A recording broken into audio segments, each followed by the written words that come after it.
The reincarnated heavy knight who was exiled after being deemed defective becomes unparalleled with his game knowledge. Volume 2.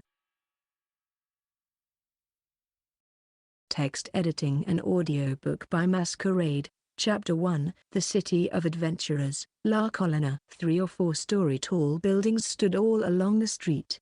The walkways were neatly maintained, with quite a bit of pedestrian traffic. Even at a surface glance, the presence of ornate water fountains and statues of various adventurers clearly showed the city's prosperity.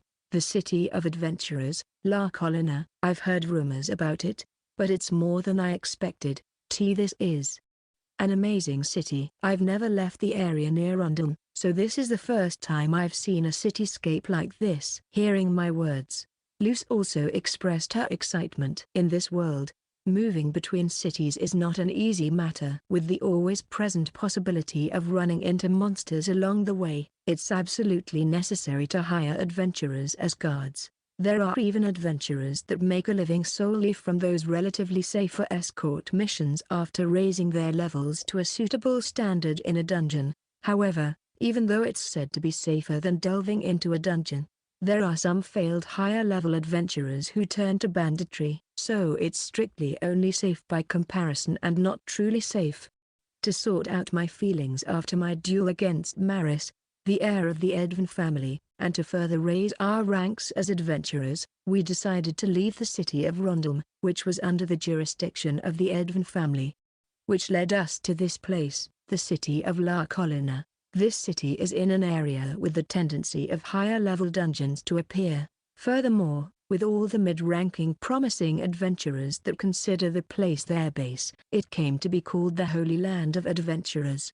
Dungeons are important resources for cities. Drop items provide a definite advantage by themselves, but being able to ensure a proper growth of adventurers to a high level benefits the whole territory. With the average level of spawning dungeons above a certain point, it would be too difficult to defend or even establish a settlement in the area, but in that respect it's said that La Colonna is right in the range of levels that's best for the development of a city. Of course, it's also thanks to the governing capabilities of the noble family that rules the surrounding territories. But, my Rondhelm doesn't fall behind too much either, right? It's one of the more developed cities in the entire kingdom. Luce expressed a strange hometown pride. If asked whose city it really is, then I would say it belongs to my father, Count Iser's instead. Well, I think Rondhelm should be one of the more developed ones indeed. I opened my status with a brittle smile on my face. Elmer Edvin class heavy knight level 41 HP 100 100th MP 41 Attack 27 plus 5 defense 60 plus 5 magic 32 agility 32. Equipment sword of a low-ranking soldier mad demon shield iron armor. Special skills half-dead savage dragon.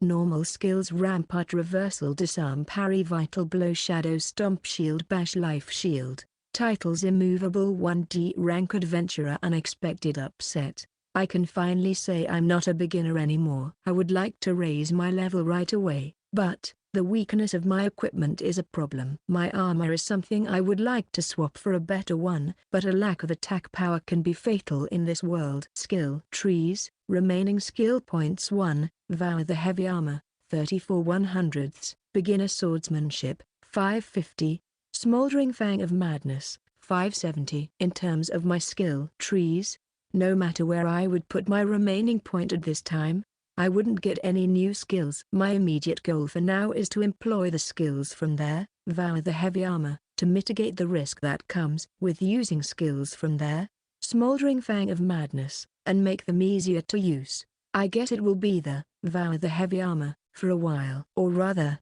I need to get a proper weapon first. That's the fastest way to make up for my lack of attack power. I already spoke with Luce about how our first priority now is trying for weapon drops, or making money from other drop items. After taking a look at the Adventurers Guild here, we will be heading straight for a dungeon, right?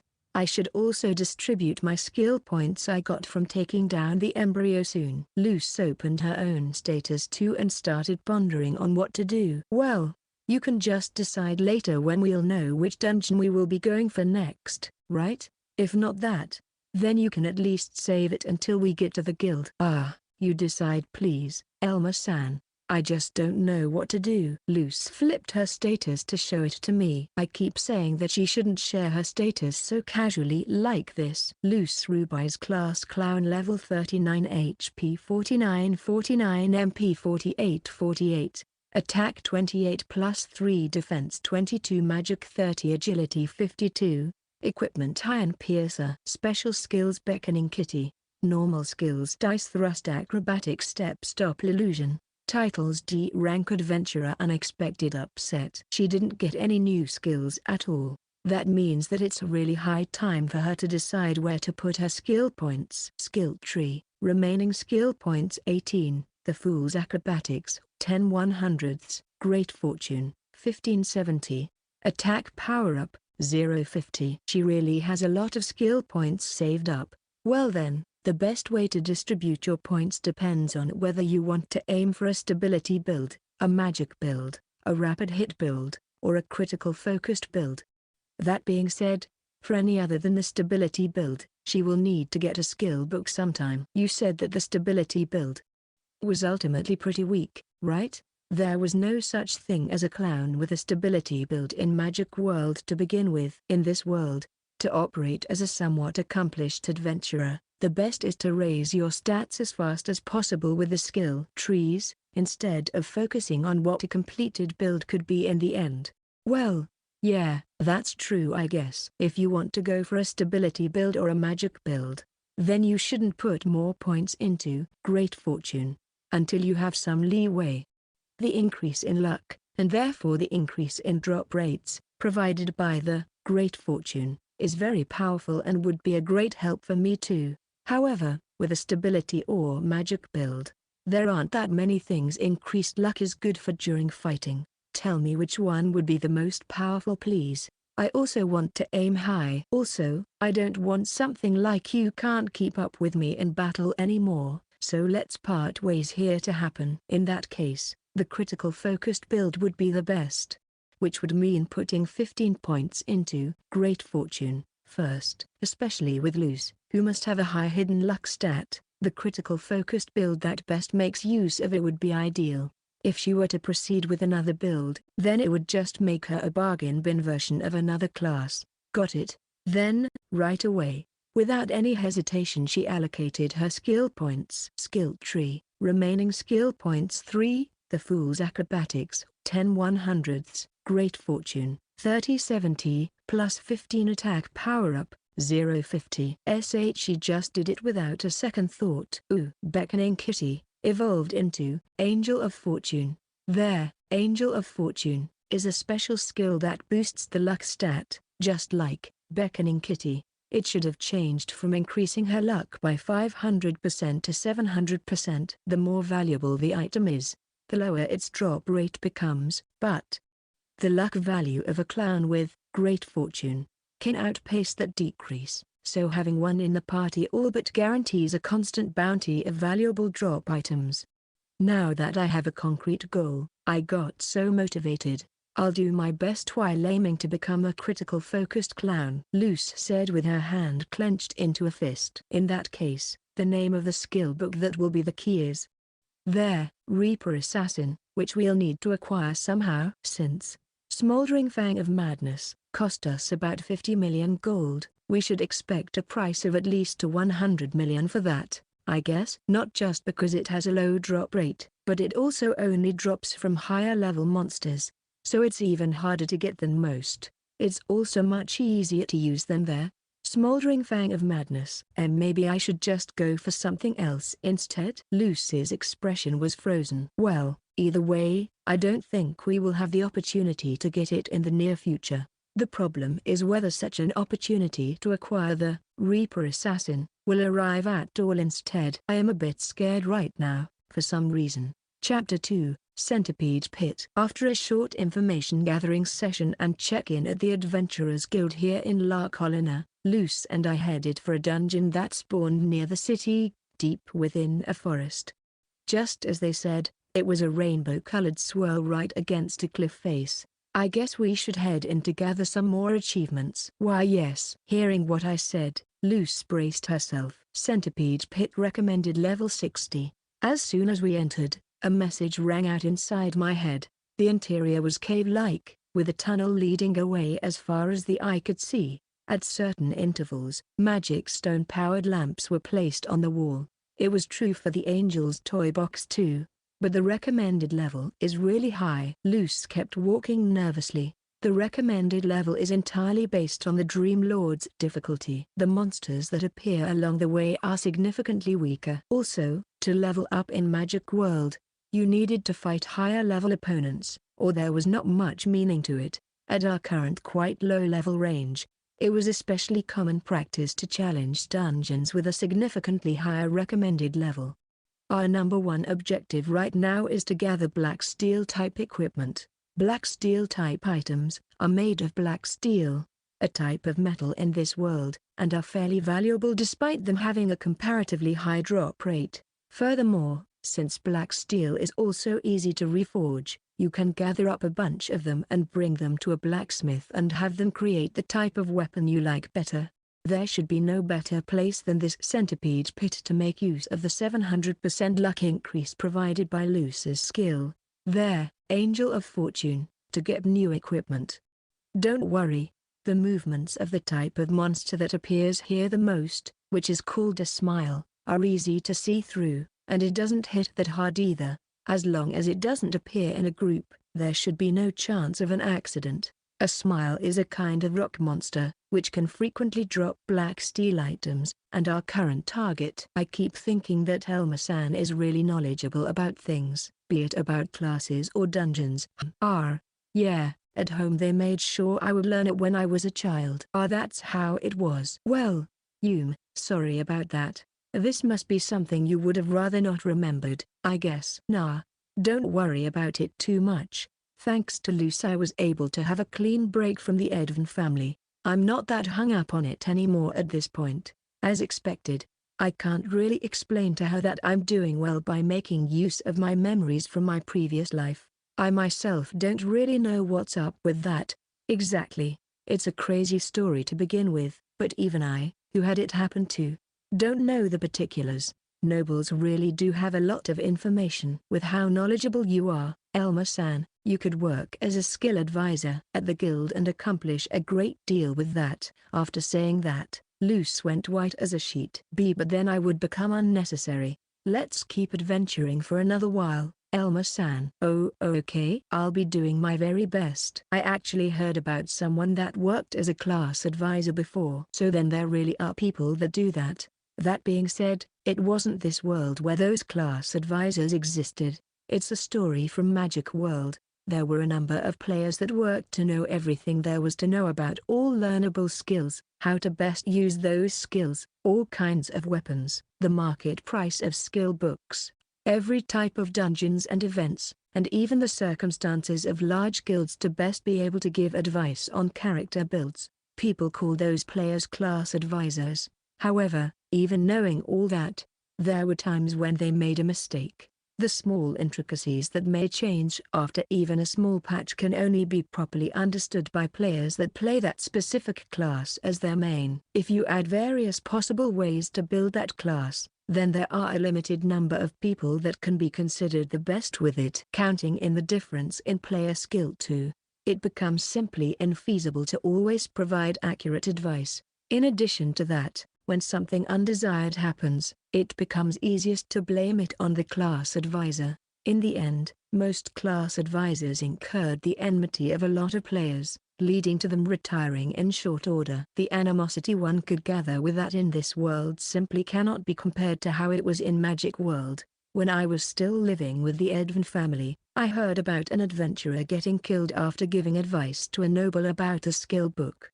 The reason why I was cautious about giving advice to Luce about her character build was because I knew what could come of it. Even if I'm confident in my information, I need to consider the possibility of a misunderstanding between us, or that she might change her mind in the future. It would be a bad idea to casually give advice like that to dozens of people. You, Elma-san, did you ever think about working as a class advisor? No, I would never do that, I confidently declared. That's good to hear.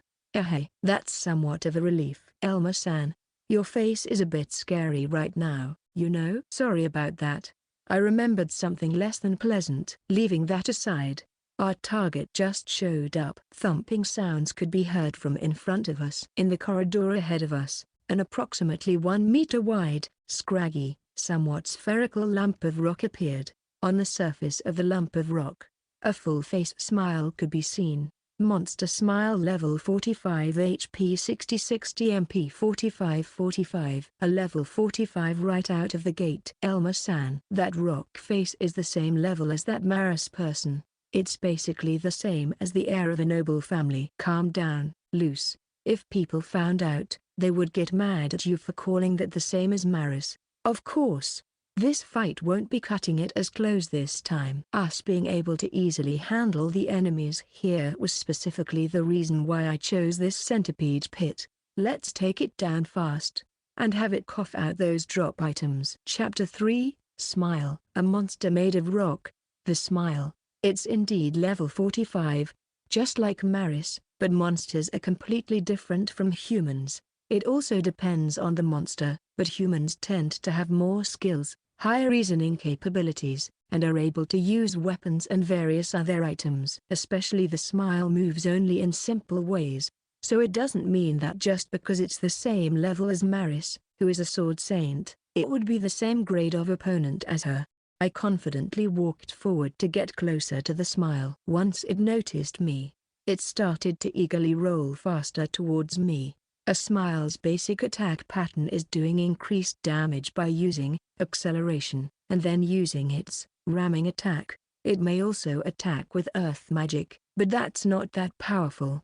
The first step is to get close to the smile before it finishes increasing its speed with acceleration, and block it with a shield. I blocked the ramming attack of the smile with my shield, and then jumped backwards to disperse the impact. I closed in once again to the slowed down smile, then forced it towards the wall of the corridor by standing in the middle. Then finally I restricted its movements by using Shadow Stomp. With me restricting its movement like this, it won't be able to use acceleration and ramming attack to increase its power. While saying that, I hit the smile with a disarm. Just like me, the smile is a defense type, so both of our attack stats are low. If we take away its acceleration, then this whole thing turns into a mudslinging contest. If I add the attack decreasing effect of the disarm into the equation, then by properly blocking with my shield and moving my body to bleed off the impact, I can turn that low potential damage to 0.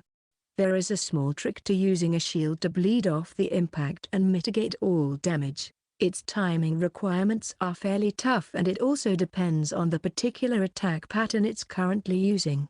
However, I've practiced these movements in my previous life to death. I wasn't a contender for the spot of the most powerful player in Magic World for nothing. The rest would be easy if I used Half-Dead Savage Dragon to boost my attack, but I don't want to throw my HP away during a dungeon exploration, especially now, when I still don't have many skills to support Half-Dead Savage Dragon, and my armor also leaves a lot to be desired. Also, I'm not risking a death penalty with it, but my life instead. It's best to proceed with caution. When the smile tried to slip by me to distance itself from me, I used my shield bash to seal its movements right after it started to move. Since even while under the effect of Shadow Stomp, it can move in a range of 2 meters, it's best if I keep it near the wall. Leave the rest to me. I'll just need to steadily carve away its HP, right? Luce used her acrobatic steps to get up on the wall and attack the smile with her iron piercer. The surface of the smile was impacted by her blade. Luce quickly got behind the smile that managed to regain its balance in the meantime and started to attack it again. The smile tried to somehow extricate itself from the situation with some frenzied movements, but I managed to suppress it completely with my shield. Luce's fourth hit impacted the smile. Finally the surface of the smile changed, breaking up into a pile of smaller rocks. You have gained 689 experience points. Your level has increased from 41 to 43. You have gained 2 skill points. Good, that was easy. With a pace like this, we may be able to aim for taking down the Dream Lord too. The Dream Lord of the Centipede Pit does drop good items too. Was it okay that I didn't use dice thrust? Yeah. There is a kind of balance there. Even if you roll a 6 with dice thrust, you barely won't be able to take it down in one hit. So it's better to just keep hitting it normally. Since it should only take about 4 normal hits from you to take it down. If it takes 2 hits even if you manage to roll the best with dice thrust, then it's just better to hit it normally instead. I guess that's true. There, dice thrust usually rolls a 6 about half the time too. Where did that 1 in 6 chance go? I don't think it went as far as that just yet, but the chance of rolling a 6 might very well be at about 40% at this point. Well, that's still a bit crazy though. There's an earth attribute magic stone and, it really did drop 1. It's a good thing that I put points into Great Fortune, and got Angel of Fortune before we got here. Luce said in a lively tone, then pulled out a knife from within the remains of the smile. It's shining with a black light, so we got a drop right away, and it's a knife to boot. Black steel knife recommended level 45 attack plus 13 market value 4.3 million gold. A knife made of black steel. It provides an average performance, but since it's fairly easy to obtain, a lot of adventurers go around with black steel equipment. Black steel equipment serves as a yardstick to measure other equipment against, whether it's better or worse. 4 million. We need to handle this carefully. Oh no, I grabbed it so roughly. Luce carefully grabbed the weapon, then offered it to me. I didn't think we would get a knife that is worth 4 million this easily. No, you should be using that from now on, Luce. With that recommended level it shouldn't be that much of a problem if you started using it right now, and it would work better than the Iron Piercer for sure. Although the defense of monsters here are on the higher side, so the Iron Piercer would still be advantageous, but they are still not at the level of a Golden Rana. But the quality difference is too large between the two to begin with. She should just accept it and replace her weapon. With the black steel knife, she should only need 3 hits to take down a smile. Would that be really fine for me to use a valuable item like this? Luce started enthusiastically swinging around the knife. Talking about the value of the item, we managed to earn about 60 million gold back in the Angel's toy box. Even though it's only a stopgap weapon, I feel bad for making her use a weapon that is only worth 4 million gold. However, Luce's Great Fortune is indeed quite powerful. Since black steel equipment drops frequently, with Luce's luck I expected that it would drop on the first try. However, I didn't think that it would be a knife drop right away. With this, exploring the rest of the Centipede Pit will be easy. The luck value shouldn't have any effect on what class the item drop would be best suited for, but there is the possibility that due to the process that turned a game into a real world, the scope of the affected concepts widened somehow. Chapter 4, A Cave Overflowing with Smiles.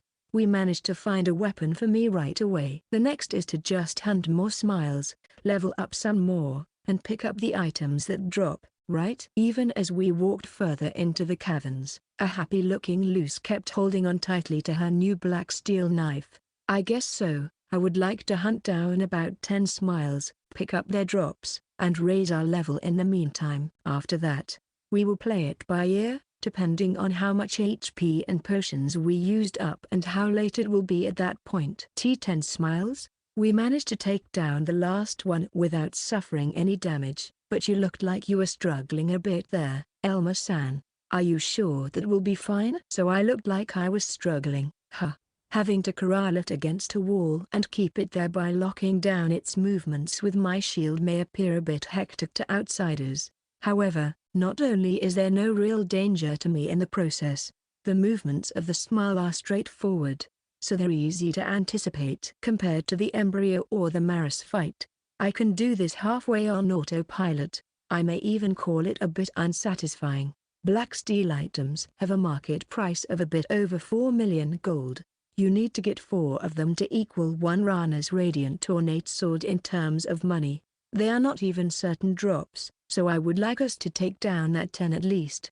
I would like us to bring in an equivalent of 2 Rana's Radiant Ornate Swords, or there would have been no meaning to our move to La Colina, the city of adventurers. Doesn't that just mean that instead of the black steel items being cheap, it's the Rana's Radiant Ornate Sword that's inordinately expensive? Even so, I don't like the idea of making so much less money with this exploration than the last time. I'm well aware of the fact that things went a little too well last time, but even so, I would feel a bit salty if our income went down even though our levels went up. I want to set the target a bit high and try to proactively aim for item drops. Isn't your money sense a bit broken, Elmer-san? With our levels going up, the value of items that go through our hands will also increase exponentially. If we reach a suitably high level, then buying and selling items that are worth a couple of dozen million gold will become a matter of course. What do we need that much money for? What is she even saying at this point? The answer should be obvious. You need money to become strong. I don't even need to say how much getting a valuable weapon helps out an adventurer. However, to prepare for various situations I would like to keep a few different weapons on hand at all times. Furthermore, expensive items like recovery potions and magic stones that can insta-cast spells are also necessary to have items in case of emergencies. The more expensive the better. Skill books are one example. In a sense, they are even more important than other equipment. That's the reason why I traded in those items that were worth 50 million gold overall for their Smoldering Fang of Madness at the Broken Grimoire Company. It was an absurd price, but even if their Smoldering Fang of Madness cost 10 times that, I wouldn't have given up on getting my hands on it eventually. In Magic World, there were countless ways of spending money. No matter how much I might have, I won't have trouble spending it. Isn't that getting your priorities backwards? Luce said this with a small twitch in her expression. I hurriedly tried to change the topic with a cough. Anyway, the smile itself is not that difficult to beat. Taking down multiple ones is not that hard either. Since their movements are simple, it's easy to lock down its best method of attack. I need to push it into the wall as soon as we come across one, then keep it locked down there with my shield. We just need to repeat this 10 times and it would already fill our quota, as long as multiple ones don't appear at the same time. It's not an opponent that we should struggle with at all. It's not a monster that tends to flock together like that either, so we don't need to worry. Sounds of don, don, don, don could be heard from straight ahead. From further along the passageway, 4 smiles were rolling towards us. You barely even finished saying it and there is a group incoming already? They're clearly flocking together. That's really unusual, for smiles to group up like that. Isn't this a bit too dangerous? Shouldn't we be running away? No, smiles have their acceleration skill. It's better to take them head on. We may be able to run away successfully, but rather than having to run away with multiple smiles targeting my back, it would be safer to just fight them. Also, fighting against this many enemies is just how I like it. It would have been fine to hunt them one by one, but that would have been simply too easy. Let's rake in a bunch of levels and drop items here and now. I pointed my sword at the group of smiles. We just got a new weapon for Luce too. Luce, you should use Dice Thrust. From now on, we need to prioritize cutting down their numbers as soon as possible. Why yes, there should be a reason why smiles that don't tend to flock together grouped up like this. I checked the smile's expression one by one, and found one that was obviously different from the others. Normal smiles all have smiley faces on them, but on the far side of the group there was one whose eyes were curving down at the corners, giving off the impression that it was crying. It was not a smile, but a cry, a rare species. It has the ability to gather up and direct the smiles that ordinarily don't form into groups like this. I thought that this might be the case when I saw the group of smiles appear, but with this confirmation a smile crept up my face. The cry has a low probability of spawning, but once defeated, there is a high chance of it dropping a rare item. The luck stat also affects the spawn rate of rare monsters. The most likely reason for the appearance of the cry is the increased luck from Luce's Great Fortune. skill tree. Luce should be the one to thank for this. Am I really at fault for those monsters grouping up like that? Seemingly misunderstanding my words, Luce raised her voice in confusion. Well, yes, but not really. Chapter 5, The Cry with the Weepy Face. I moved my eyes to keep the movements of all 4 rock monsters in my field of view. I will get their attention. Luce, you should target the one with the weepy face after you've got used to their movements. Why yes, I'll do that. If we take out the cry that is commanding them, then the coordination of the smiles will break down right away. With Luce's speed she should have no problems targeting the leader cry while I hold the attention of the smiles. When their bodies light up, that signals the activation of their acceleration skill. It's a troublesome skill, but it can only go forward immediately after activation. First get used to the timing for dodging them, then try to get a hit in during your dodges. Clowns are best at delivering a hit after dodging an opponent's large wind-up moves anyway. With the instant speed boost and the ability to walk on walls from their acrobatic steps, they all but never get really cornered. Just as I jumped into the fray, the bodies of the rocks lit up. First, I dodged the first 2 that activated their acceleration. I used parry to divert the next one that rushed towards me, and as for the 4th one, I blocked the leader cries, ramming attack, with my shield. Luce, go above please. Immediately after I dissipated the impacts by stepping backwards.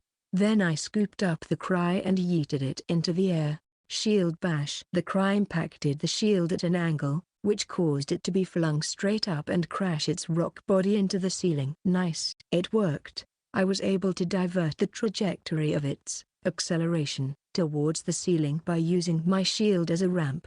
It's a rock monster that has no limbs, it doesn't have many skills and it's not that smart either. If it gets flipped up into the air like that, then it can't do much anymore. Furthermore, Luce was waiting with her knife in hand on the ceiling for the cry's arrival. Standing neatly on the ceiling with the help of acrobatic steps, she stabbed out with her black steel knife from an upside-down position.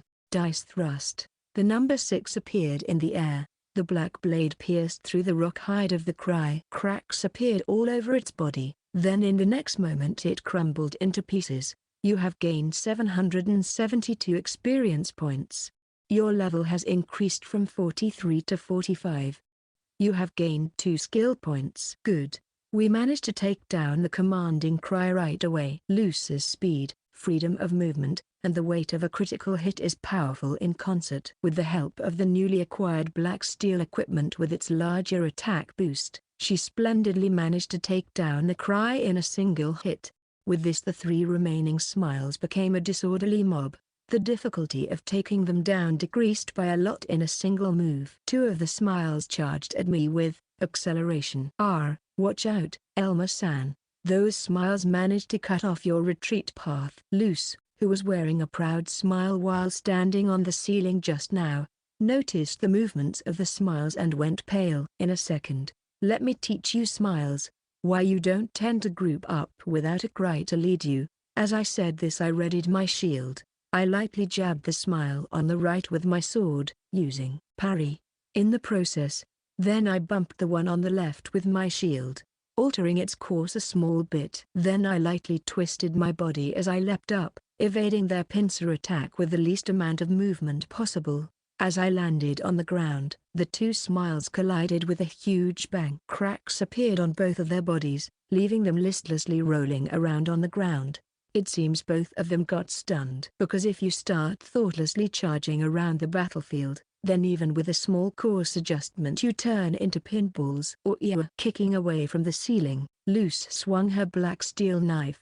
One of the 2 stunned smiles broke into fragments. You have gained 459 experience points. I quickly cut down on the other stunned smile as well. Vital blow. You have gained 689 experience points. Your level has increased from 45 to 46. You have gained 1 skill points. Good. As expected from the first skill you get from there, beginner swordsmanship, skill tree, and the main weapon of the heavy knight. It's a dependable skill that so manages to make up for the low attack of the heavy knight. So, there is only a single one left now.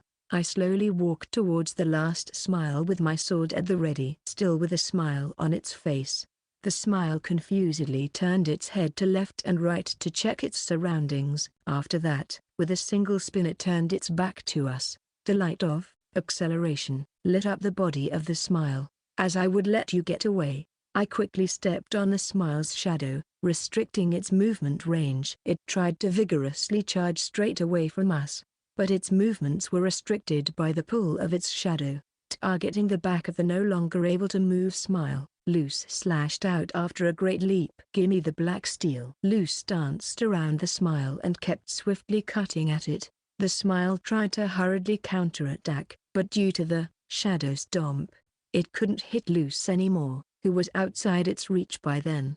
Getting one-sidedly beaten by Luce, it stopped moving in short order. "You have gained 613 experience points. We managed to cleanly take down the last one too, without any serious difficulties too. Ha, ha. I was worried about what would happen for a second there, but it's good that we managed to get through it without any injuries." I got tired from all that. Let's take a short break. The fact that we managed to take down the leading cry right away, and that I managed to pinball two of them into each other were important factors. Without those we might not have lost in the end, but it would have turned into a prolonged fight. I took out a water bag from my magic bag and gave it to Luce. "You did well, Luce." "I thought I might have to use half-dead savage dragon here, but I managed to keep it in reserve in the end.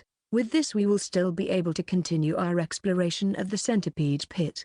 We might be able to surpass the results from our golden rana hunt at the Angel's toy box." "You are too dependable, Elma-san. I need to do my best too." I turned back to the remains of the smiles. As the lumps or rocks started to turn back into mana, the teardrop shapes of the magic stones and the dull shine of black steel could be seen, especially among the rocks with the weepy face. Within the remains of the cry, a one-step brighter radiance emanated from a pretty spherical item. I felt my mouth stretch into a wide smile. It seems that specific rare item has also dropped. Chapter 6, Loot from the Smiles. We collected the items from the remains of the smiles right away.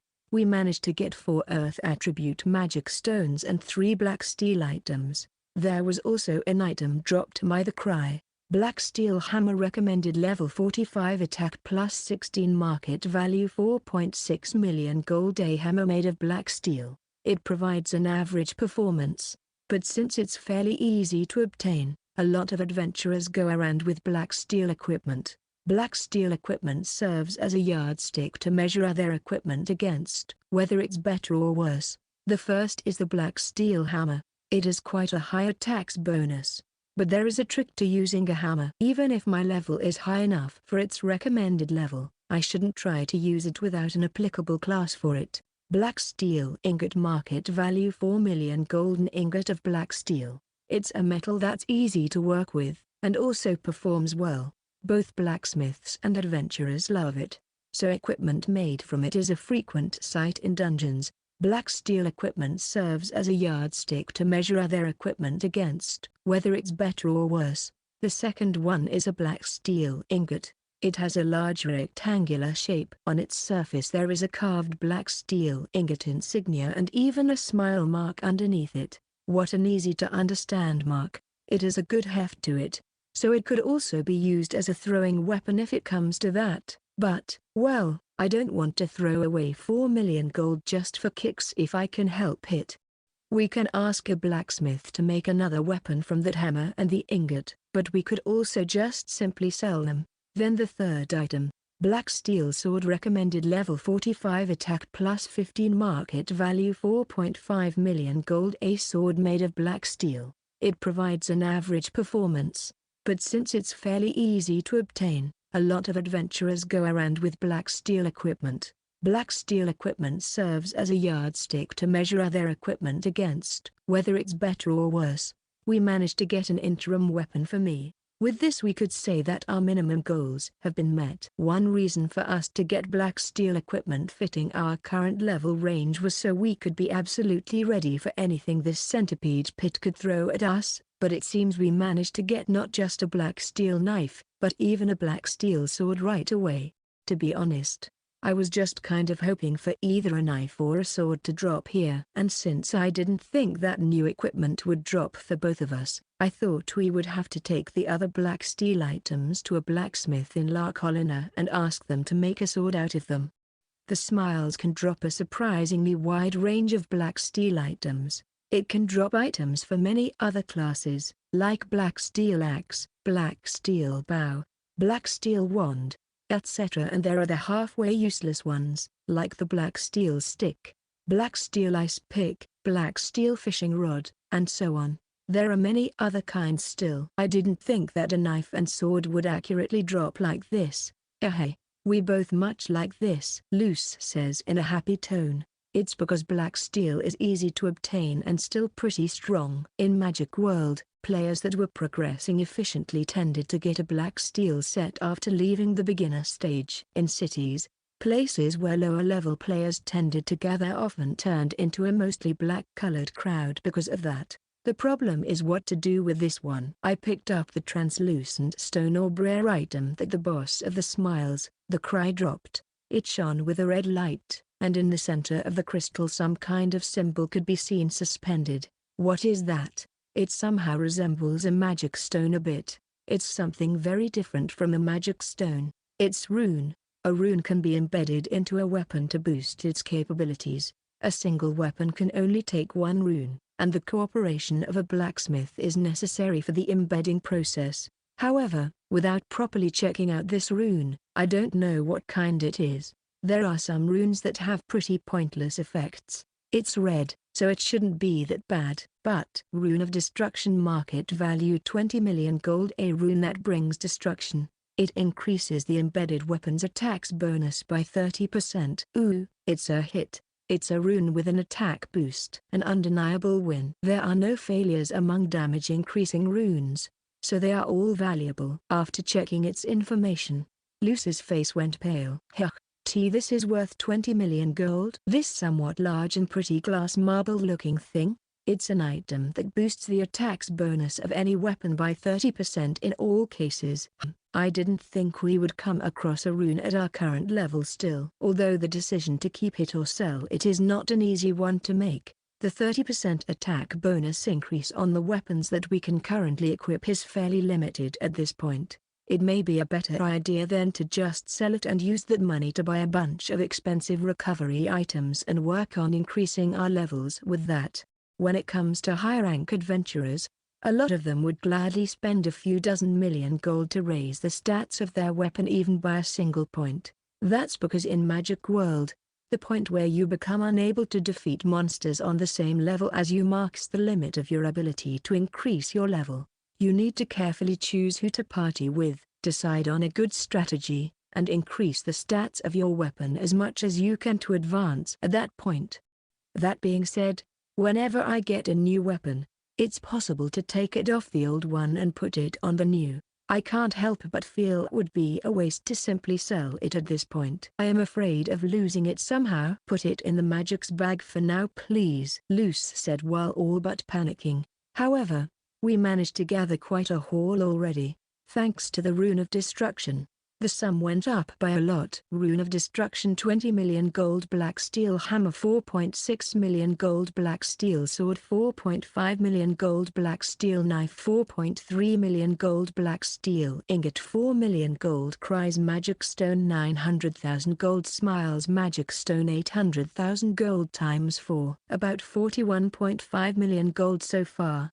At this pace, we might surpass our gains from the Angel's toy box. We have time. After a short break, Luce and I can still go forward. Luce suddenly started swaying on her feet, then put her hand on the wall to steady herself. Are you all right, Luce? We were able to take them down without too much danger, but we were still putting our lives on the line. That puts a considerable mental pressure on a person, which could easily cause one to be fatigued faster than normal. It's nothing. I was just surprised by the sum. Luce straightened back up while holding her head. And I was even more shocked by the fact that I wasn't even that surprised by it anymore. Luce's money sense is starting to resemble that of the Magic World players it seems. For a clown with a great fortune, to have money problems wasn't something that happened often there. Chapter 7, Footsteps of a Giant. Well then, our remaining goal is another 6 smiles. We got our new equipment and our levels went up too. Let's finish hunting the rest right away. So you are not counting the cry, huh?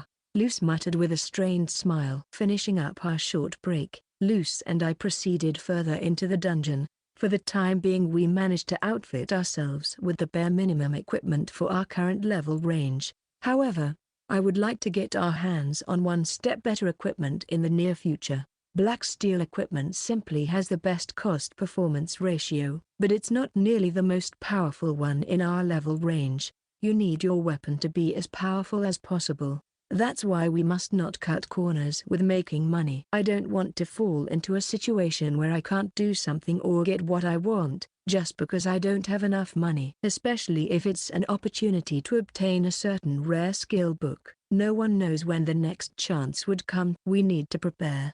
So whenever we might come across a skill book for the Reaper Assassin, we would have the money at the ready. In this world, if we miss a chance like that, who knows how many years we will need to wait for the next one. As we were walking deeper into the cavern, a loud thump sound could be heard from further out. What could that be?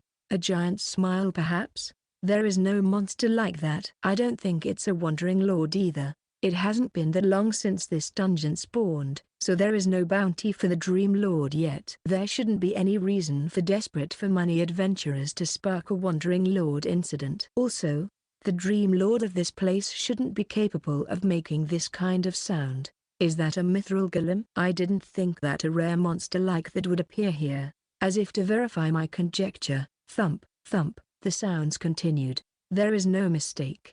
This sound, those sounds are the footsteps of a Mithril golem. There should be a limit to how lucky we can be.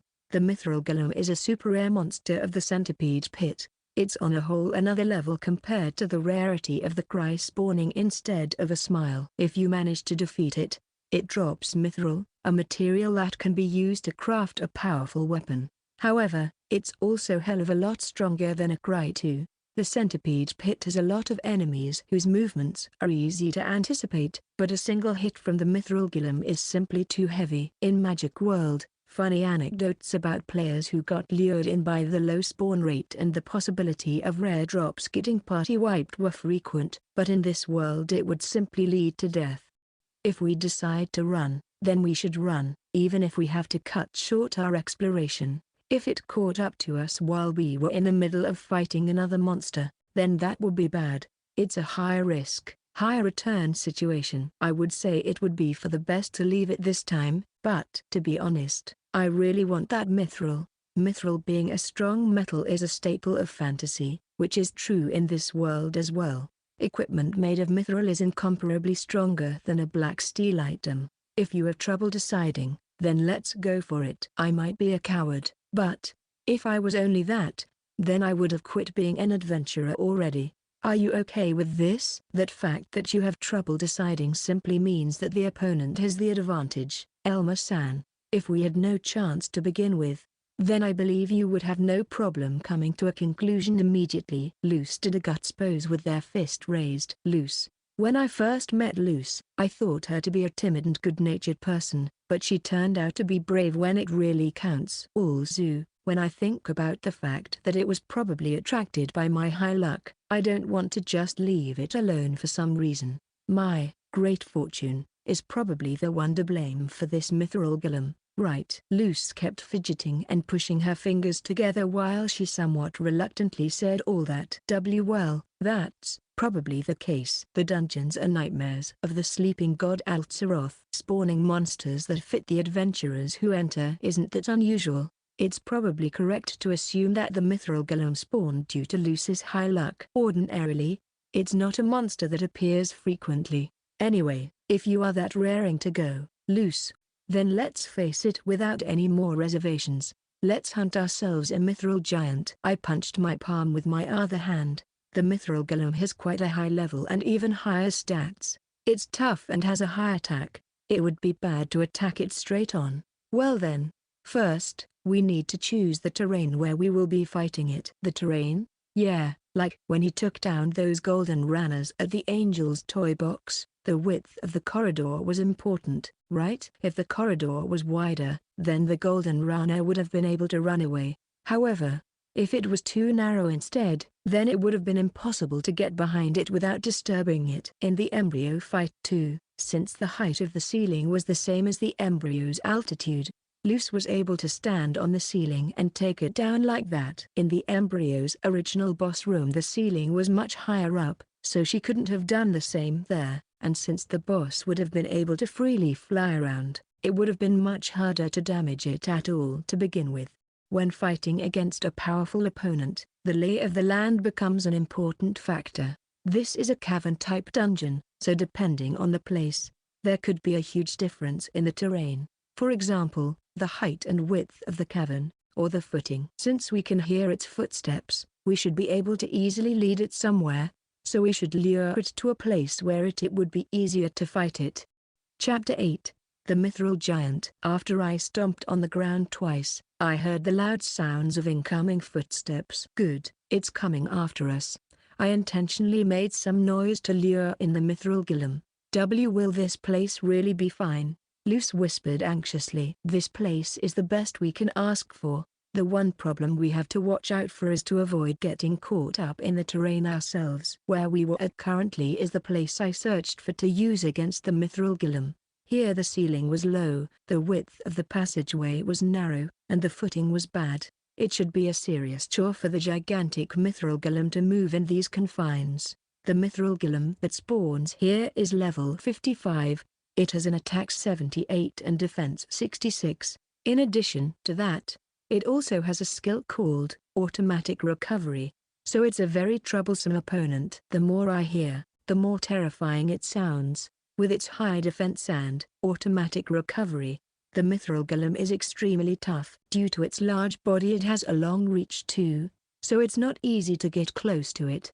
However, its number one strength is not its toughness, but its overwhelming destructive power. In front of the Mithril Golem's impressive might, even I can't survive more than one hit. If we tried to fight a prolonged fight against an opponent like that, I would be punched to death sooner or later. Therefore, we need to finish this with a quick and decisive battle. It's useless to try damaging it little by little. Against a high defense opponent, we need to focus on a single heavy blow, instead of trying to hit it many times. In other words, it's mostly the same strategy as always, but you will need to try and use your dice thrust. Luce. Opponents with high defense are weak to critical hits. Especially when their dice thrust rolls a 6, it gives a further 1.3 times damage in addition to the normal critical hit damage. With Luce now equipped with the black steel knife, it would only take 2 dice thrusts rolling a 6 to take down even this Mithril Golem. That being said, it's by no means an easy feat to avoid both arms of the Mithril Golem and keep hitting it with dice thrusts, but that's what the terrain and I'm for. It seems it has arrived, accompanied by its loud footsteps. The Mithril Golem showed up, a giant made of mithril, glowing with a bluish-green light. It was approximately a bit over 3 meters tall. Its appearance was that of a sturdy suit of armor. Monster Mithril Golem level 55 HP 117 MP 48. Looking at it now, it really seems like it has overwhelming stats. Its strength is not just for show. Who knows how many greedy adventurers monsters like it crushed to death already. We will peel that mithril off of you. Just as I stepped forward, the Mithril Golem also did the same. The figure of a massive mithril closing in while screaming in rage was certainly impressive. I clenched my teeth to try and fight through the feeling of oppression it emanated. A giant hand closed in to try and squash me to death. I tried to divert it with parry, but I pulled my sword back at the last moment. Going straight up against that monstrous strength is impossible. It might even take my whole arm along with it. Even through my shield, an impact shook my whole body. I jumped back to dissipate the impact as much as possible, but even then I was unable to avoid all damage. I was blown back about 2 more meters. I knew this already, but the sense of presence and pressure it gives off is a lot different from how it was in Magic World. I wanted to hit it with a disarm, if possible, but it seems it won't be that easy. However, I managed to complete my minimum objective. While I had its attention, Luce used her acrobatic steps and got behind the Mithril golem by running on the wall. Nice. I managed to get here. With this we managed to flank the Mithril golem in this narrow passageway. All we needed to do now is for me to keep its attention and for Luce to try and hit it with dice thrust S, or that's how it should have been. You were. The Mithril golem stretched out its arms and started swinging them around both behind and in front of itself toward us off. Luce tried to stab her black steel knife into the Mithril golem, but she had to pull back in a hurry. She only dodged the giant arm of the Mithril golem by a hair's breadth. That caught me off guard. The hands of the Mithril golem carved out a large piece of the cavern's walls, leaving finger-shaped grooves behind. Its destructive power is really on another level. However, trying to watch out for both directions in this narrow passageway was a bad idea. The right arm of the Mithril golem closed in on me. To ward off the right arm, I swung my blade. Parry. With its course diverted, its right arm pierced into the wall of the cavern with great force. Diverting the course of the Mithril golem's arm during a full-strength blow head-on would have been too difficult for me right now. However, these blows of the Mithril golem were focused on simply warding us off, so its aim was too half-hearted. And since it tried to attack both behind and front of it at the same time, its field of view was most likely largely disrupted as well. I quickly closed in on the Mithril golem. The Mithril golem pulled its left arm back from Luce in a hurry, trying to catch me with it. However, I was faster than that. Shield bash. I brandished my shield and delivered a full-forced ramming attack. However, their shield bash is skill that pits each other's defense plus attack /2 values against each other, and if my value is higher, it pushes away the opponent, with the distance dependent on the difference between those two values. And unfortunately, not just in the obvious attack stat, but even in my highest stat, the defense, I'm much behind the Mithril golem. It was instead I who was sent flying back pretty far instead. But, that was perfect like that. The reason why I used shield bash is to make it look like I was attacking, while falling back right away instead. Thanks to the skill launching me backwards, the Mithril golem's blow didn't manage to reach me. Ha! You used both hands. The right hand of the Mithril golem was still embedded into the wall, and its left was extended to its limit towards me. It became entirely defenseless against Luce. Dice thrust. The number 6 neatly popped up into the air. There, dice thrust, pierced into the Mithril golem's back. A crack appeared on its surface. Monster Mithril golem level 55 HP 56 117 MP 48. Nice. Well done, Luce. One more hit left. You woo, ooh. The Mithril golem lashed out with its arm while letting out a rage-filled roar. It even forcefully freed its right hand that was embedded into the wall by tearing out its surroundings. Luce quickly used acrobatic steps and kicked off from the wall to avoid the Mithril golem's retaliatory strike. Here comes the critical part. We need to have Luce deliver another dice thrust with a 6 before it can recover with its automatic recovery. Chapter 9. One more hit. The Mithril golem glared at Luce. Then it started moving to try and catch hold of her. With the huge damage it received from their dice thrust, it seems to have decided that rather than me, she is the one it needs to be most wary of. Luce being targeted is a serious problem, but naturally I prepared for this possibility. I quickly stepped on the Mithril golem's shadow and activated Shadow Stomp. However, due to the massive difference between our stats, the Mithril golem was actually able to drag my foot forward instead. I crouched down and stabbed my black steel sword into the ground, forcing myself to come to a stop with that. Good. I managed to stop it, but giving up on shaking itself free from my Shadow Stomp, with pure strength, the Mithril golem swiftly turned back and lunged at me. Having its attention focused on me constantly is also troublesome. From the pan into the fire, I released my Shadow Stomp and jumped backwards. I don't forget to check the terrain first with a backwards glance. The ground around here is quite uneven, so if I keep jumping backwards there is a chance I might trip and fall because of it. The Mithril golem kept vigorously swinging both of its arms, demolishing the walls as it pursued me. It managed to close in on me fast. Then it tried to grab me with its giant right hand. I managed to barely divert its grab and slide its fist into the ground by using the surface of my shield. The body of the Mithril golem pitched forward, on the brink of falling over. Now I activated Shadow Stomp once again and stepped on the Mithril golem's shadow. Then I used all my strength to drag my foot on the ground and pull the shadow towards me as much as I could. The arms of the Mithril golem are built for heavy bludgeoning attacks, which means they are quite hefty, which may disrupt its center of gravity depending on its posture. Now that it missed with a large swing and its center of gravity was disrupted, it was the best chance for me to trip it up. I intentionally led the Mithril golem to this place where the footing is bad, to take advantage of this weak point of it. The Mithril golem fell forward, ending up on its knees. It was just a single moment of weakness, yet it was more than enough for one hit to land. Go for it, Luce. Dice thrust. Since Luce was right behind the Mithril golem's back, she was able to thrust out with her knife right away. Once again the knife pierced into the large Mithril back. The number that appeared in the air was a 3. I missed. The Mithril golem twisted its body to throw Luce off its back. Using that momentum she leapt away, kicking the wall to flip around. Then when she landed at a sufficient distance away she swiftly took a ready stance with her knife once again. Missing like that can't be helped. I did not count on her to keep rolling 1/6 after the other with dice thrust. To begin with, however, here comes the critical part. After the Mithril golem manages to get back on its feet, we most likely won't be able to get it down to its knees again.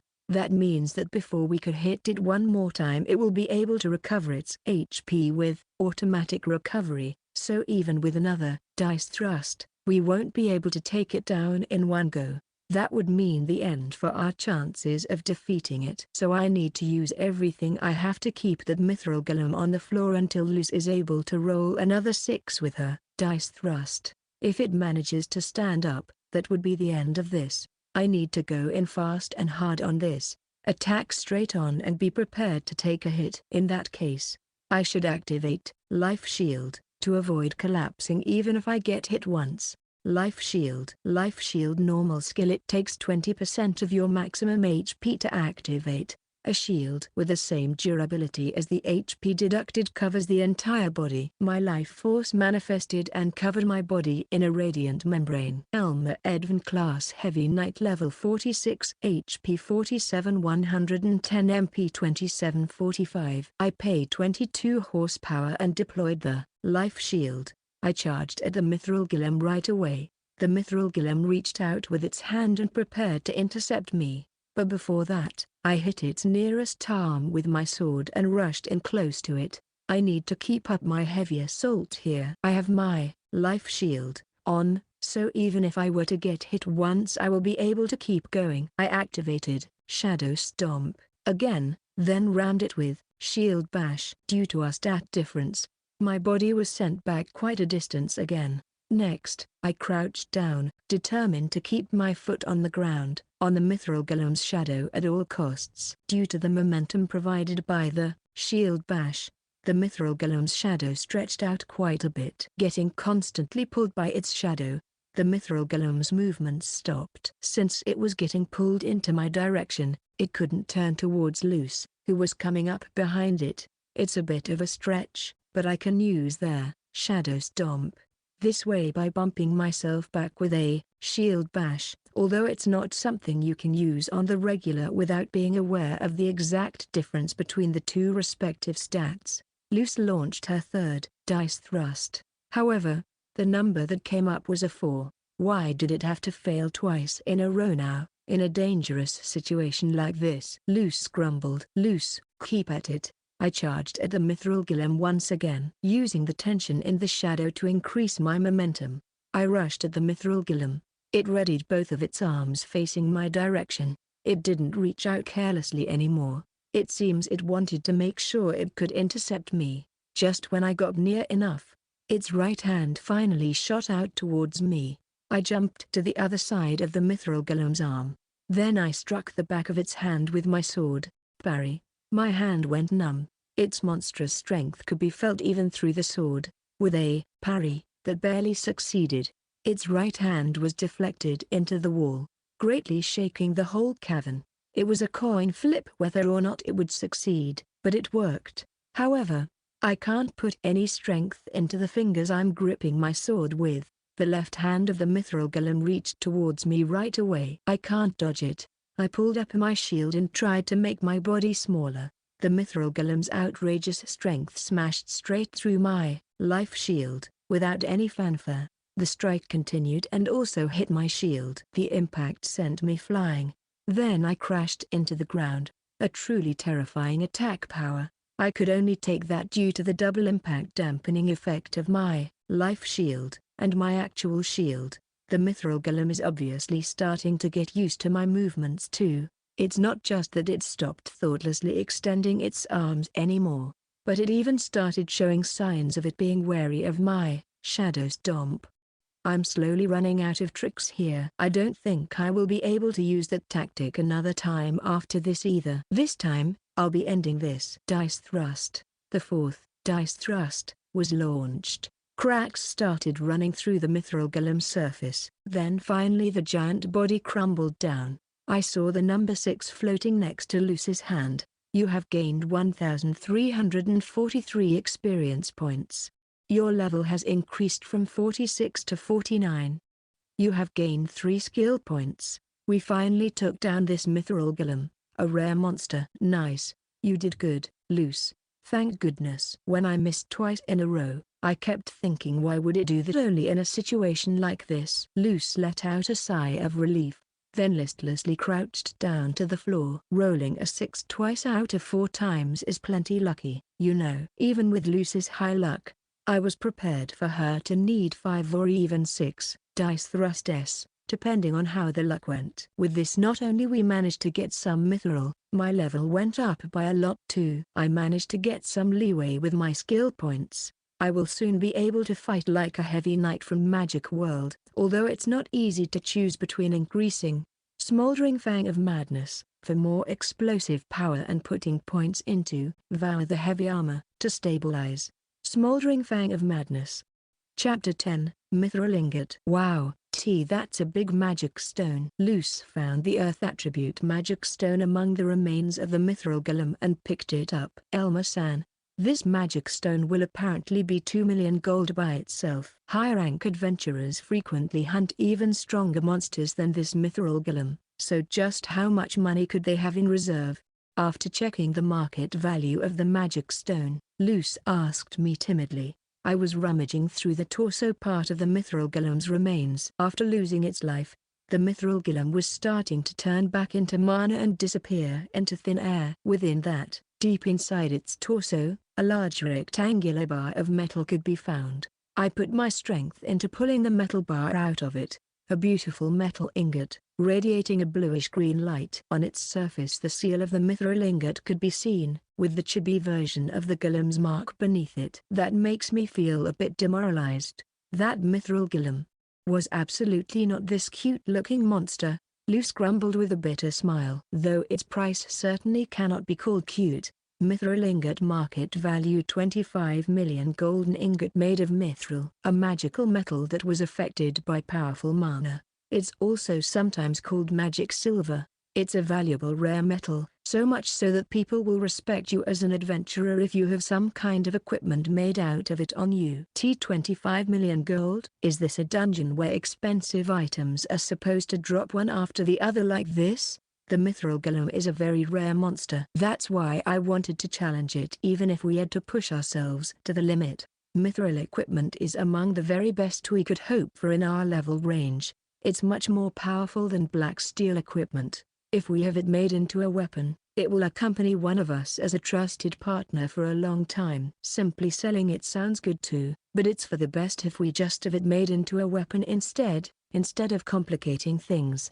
As soon as we return to La Colina, we need to find a good blacksmith and make a request. To get a good weapon out of it, we will need to hire a blacksmith with a higher level. Still, it's the city of adventurers, La Colina. We will be able to find a suitable blacksmith for sure. The question is whether to get a sword or a knife made.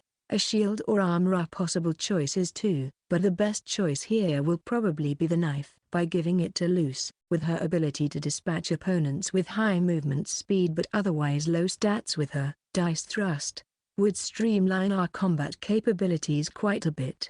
Also, there is the case of my Smoldering Fang of Madness, with its cost of 50 million gold, so I would like for Luce to have something expensive like that, to try and balance things out between us, even for a little bit. It's just how I feel. Mithril ingot 25 million gold, rune of destruction 20 million gold, black steel hammer 4.6 million gold, black steel sword 4.5 million gold, black steel knife 4.3 million gold, black steel ingot 4 million gold, mithril golems magic stone 2 million gold, cries magic stone 900,000 gold, smiles magic stone 800,000 gold times 4. Currently, it all comes to 68.5 million gold.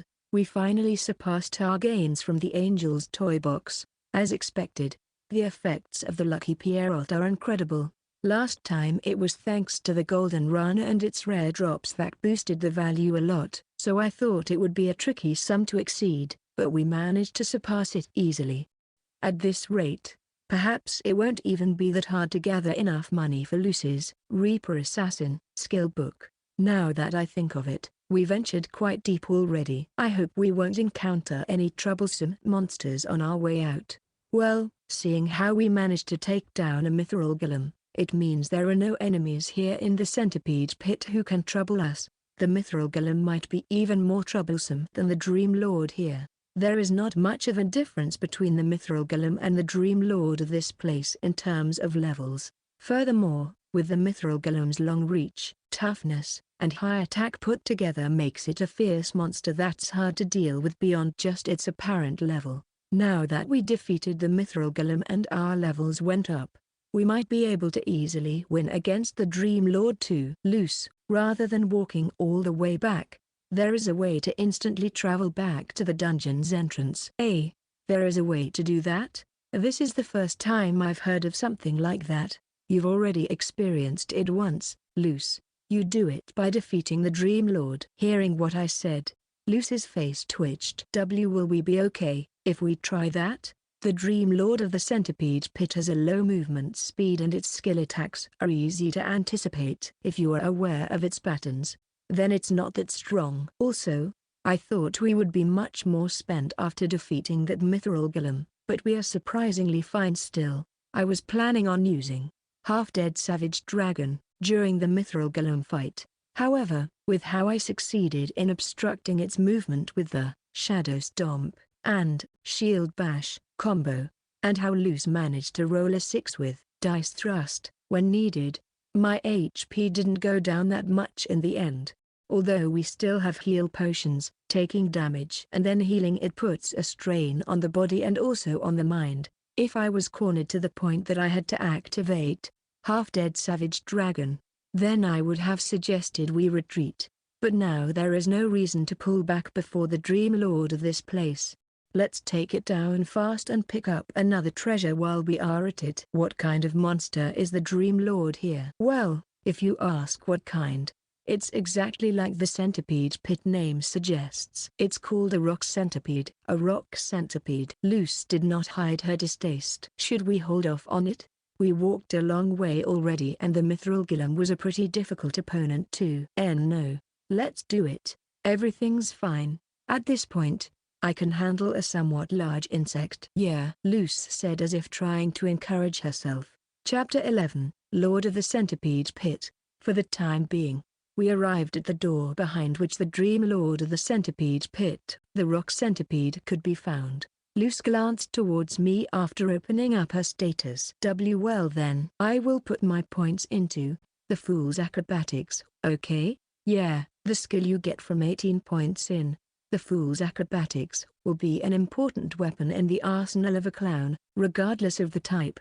Luce leveled up from level 39 to level 47 here in the Centipede Pit. She had 11 skill points currently. With that, she will be able to get a new useful skill from the Fool's Acrobatics skill tree. It's something that will be especially effective against the rock centipede. While I was talking to Luce about the countermeasures against the rock centipede, I brought up the possibility of putting her skill points into the Fool's Acrobatics. Before we begin, skill tree, remaining skill points 3, the Fool's Acrobatics, 18 100ths, plus 8 Great Fortune, 30 70, attack power-up, 0 50. Luce put the skill points in. Ooh, I got a skill called Stunt Barrage, the skill you get from the Fool's Acrobatics, at 18. There, Stunt Barrage. It's a skill where you start spinning erratically and cut up the enemy with your knife. A skill that takes advantage of the clown's high movement speed and delivers a high number of blows when the opponent's guard is down. A move that has the potential to become the cornerstone of a clown's fighting style. Especially now that she has the black steel knife on her that raises her attack to a respectable number. A well-executed use of it could deal a large amount of damage in one go. You should get the gist of it from the skill description, but you should try it once anyway. After kicking off from the ground, you should keep in mind the image of imbuing mana into your momentum to maintain the speed of your rotation. I see, I understand. I will be trying it now. Luce kicked off from the ground and kept slashing out with her knife as she rapidly rotated on her axis. After 3 turns she touched down on the ground. She almost lost her balance and fell over, but she managed to recover fast enough. It looks like you'll have no problems with it. It can really increase the number of hits I can deliver, but it seems to me that there is a moment of weakness right after it comes to an end. I have a feeling that if I had tried this on the Mithril golem, it would have sent me flying with a counterattack. Luce gave a full body shudder. You'll just need to get used to it enough, so you can choose the best timing to use it. It's not limited to the Stunt Barrage. Every barrage type skill has that shortcoming. Also, due to the high speed and erratic movements the Stunt Barrage relies on, it is the disadvantage that even the user may not be able to control it entirely. If the opponent manages to read your movements, then it's possible to receive a severe counterattack. These kinds of skills are powerful, but come with a correspondingly large weak point. However, there is no need to worry about that in this specific case. The rock centipede has a certain weakness that allows people to use their barrage skill against it without fear of reprisal. A certain weakness. I explained how to fight the rock centipede to Luce with a smile on my face. Why yes, indeed. If we manage that, then it will certainly be easy to take it down. Frankly, at our current level, there is no way we would lose. If you're aware of how to defeat the rock centipede, then this Dream Lord becomes easy to take down. I pushed open the large door, then we headed into the deepest parts of the dungeon, where the rock centipede waited for us. The door opened up to a much larger space than we've seen so far. The ground was uneven, with a number of large boulders dotting the area. This is the first time I've entered the deepest part of a dungeon. Yeah, at the time with the embryo, it was a wandering lord. For me it was the first time I did so in this world. The design of the deepest part of a dungeon is frequently based on its Dream Lord. This deepest part of the centipede pit was filled with enormous stalactites hanging from the ceiling, with water beneath them shining with a beautiful emerald green light. Truly a fairy tale-like atmosphere. As expected, it's much more awe-inspiring than when it was just a game. If such a picturesque scenery existed on Earth, it would have been chosen as a World Heritage Site for sure. I guess this is no time to be admiring the scenery. Jijijiji, jijijijiji. A creepy voice could be heard all around us. Looking up at above us, a giant rock centipede with ash-colored carapace was crawling on the ceiling. From head to tail it must have been at least 15 meters. The Lord decided to grace us with its presence. Jijijijiji. With a thunderous roar, the rock centipede crashed down in front of us. It lined up its enormous jaw with the direction Luce and I were in. Monster rock centipede level 60 HP 156 MP 71. The rock centipede has an overwhelming amount of HP, high attack, defense, and exceptional agility. It has ways of attacking at both close and long range, and it is a majestic, massive body, fitting for a Dream Lord. Many Magic World players lamented the fact that this Dream Lord could have been a terrifying opponent, If only it was a bit different. According to the leveling system of Magic World, the higher level and easier to beat a monster was, the more convenient it was. From that point of view, beginner players all loved this boss. Let's take it down quickly and rake in the experience points and items. Then let's head back to La Colina right away. Chapter 12, Rock Centipede Subjugation. Jijijijijijijiji. The rock centipede crawled between the boulders, heading in our way at a tremendous speed. That's really gross after all, that many legs. Ugh, Luce muttered after staring at the legs of the rock centipede. As we discussed, I'll be counting on you, Luce. Why yes. I readied my shield and crouched down in place. Luce kicked off from the ground and jumped on top of my shield. Shield bash.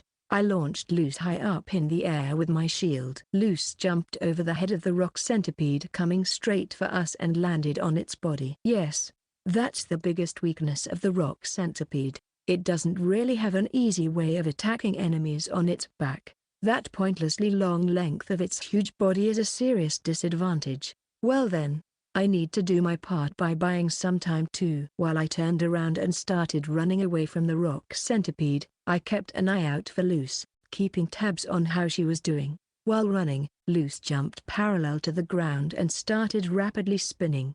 Stunt barrage. Her knife started quickly carving up the body of the rock centipede. She managed to deliver a magnificent 3-hit barrage, causing liquid to spurt out of the body of the rock centipede. The rock centipede let out a sound akin to a scream. Normally, there is not a single Dream Lord that would simply take all 3 hits from stunt barrage, without even being able to hit back.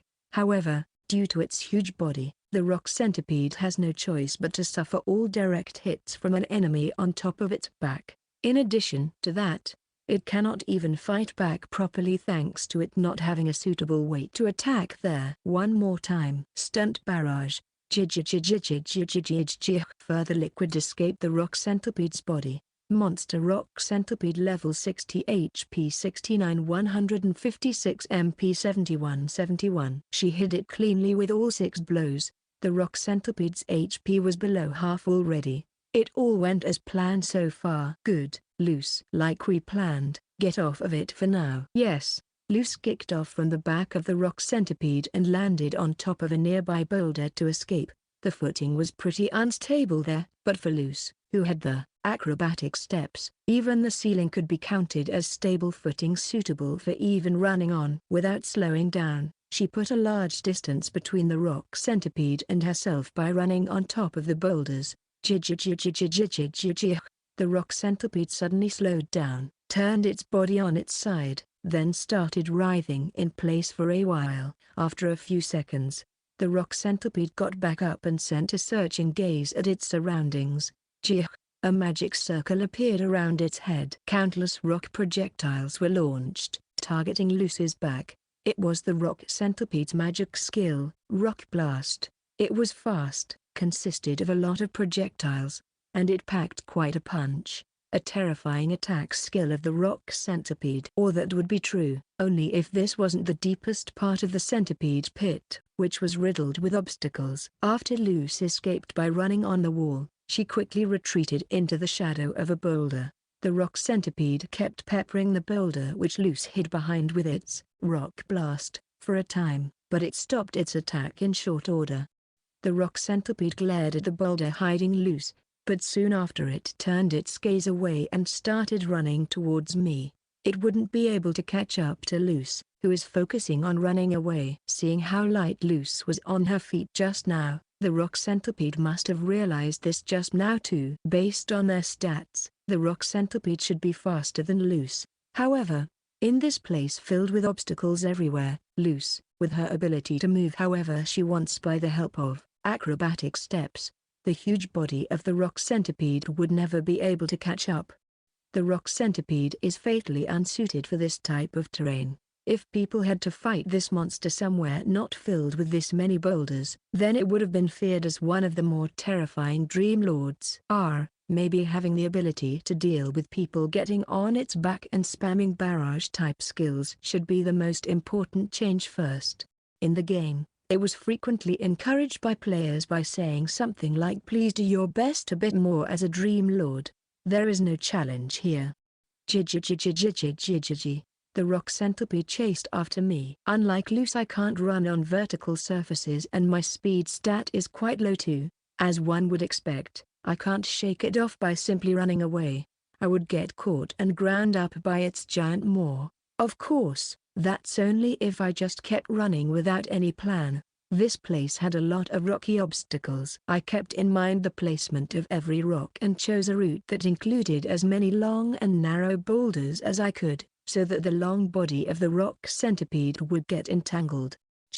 The movements of the rock centipede that was chasing me was notably disrupted. Its body joints got caught on some rocks. It once again sped up to pursue me, but its body was once again rattled on the way. By using this method, even a heavy knight can comfortably shake off the rock centipede. Although if you make a mistake in tripping up the monster on those boulders, then it would catch up to you real fast, so practice is important. One of the reasons why the rock centipede was turned into a funny meme was because of how it gets constantly caught on a rock by its body joints.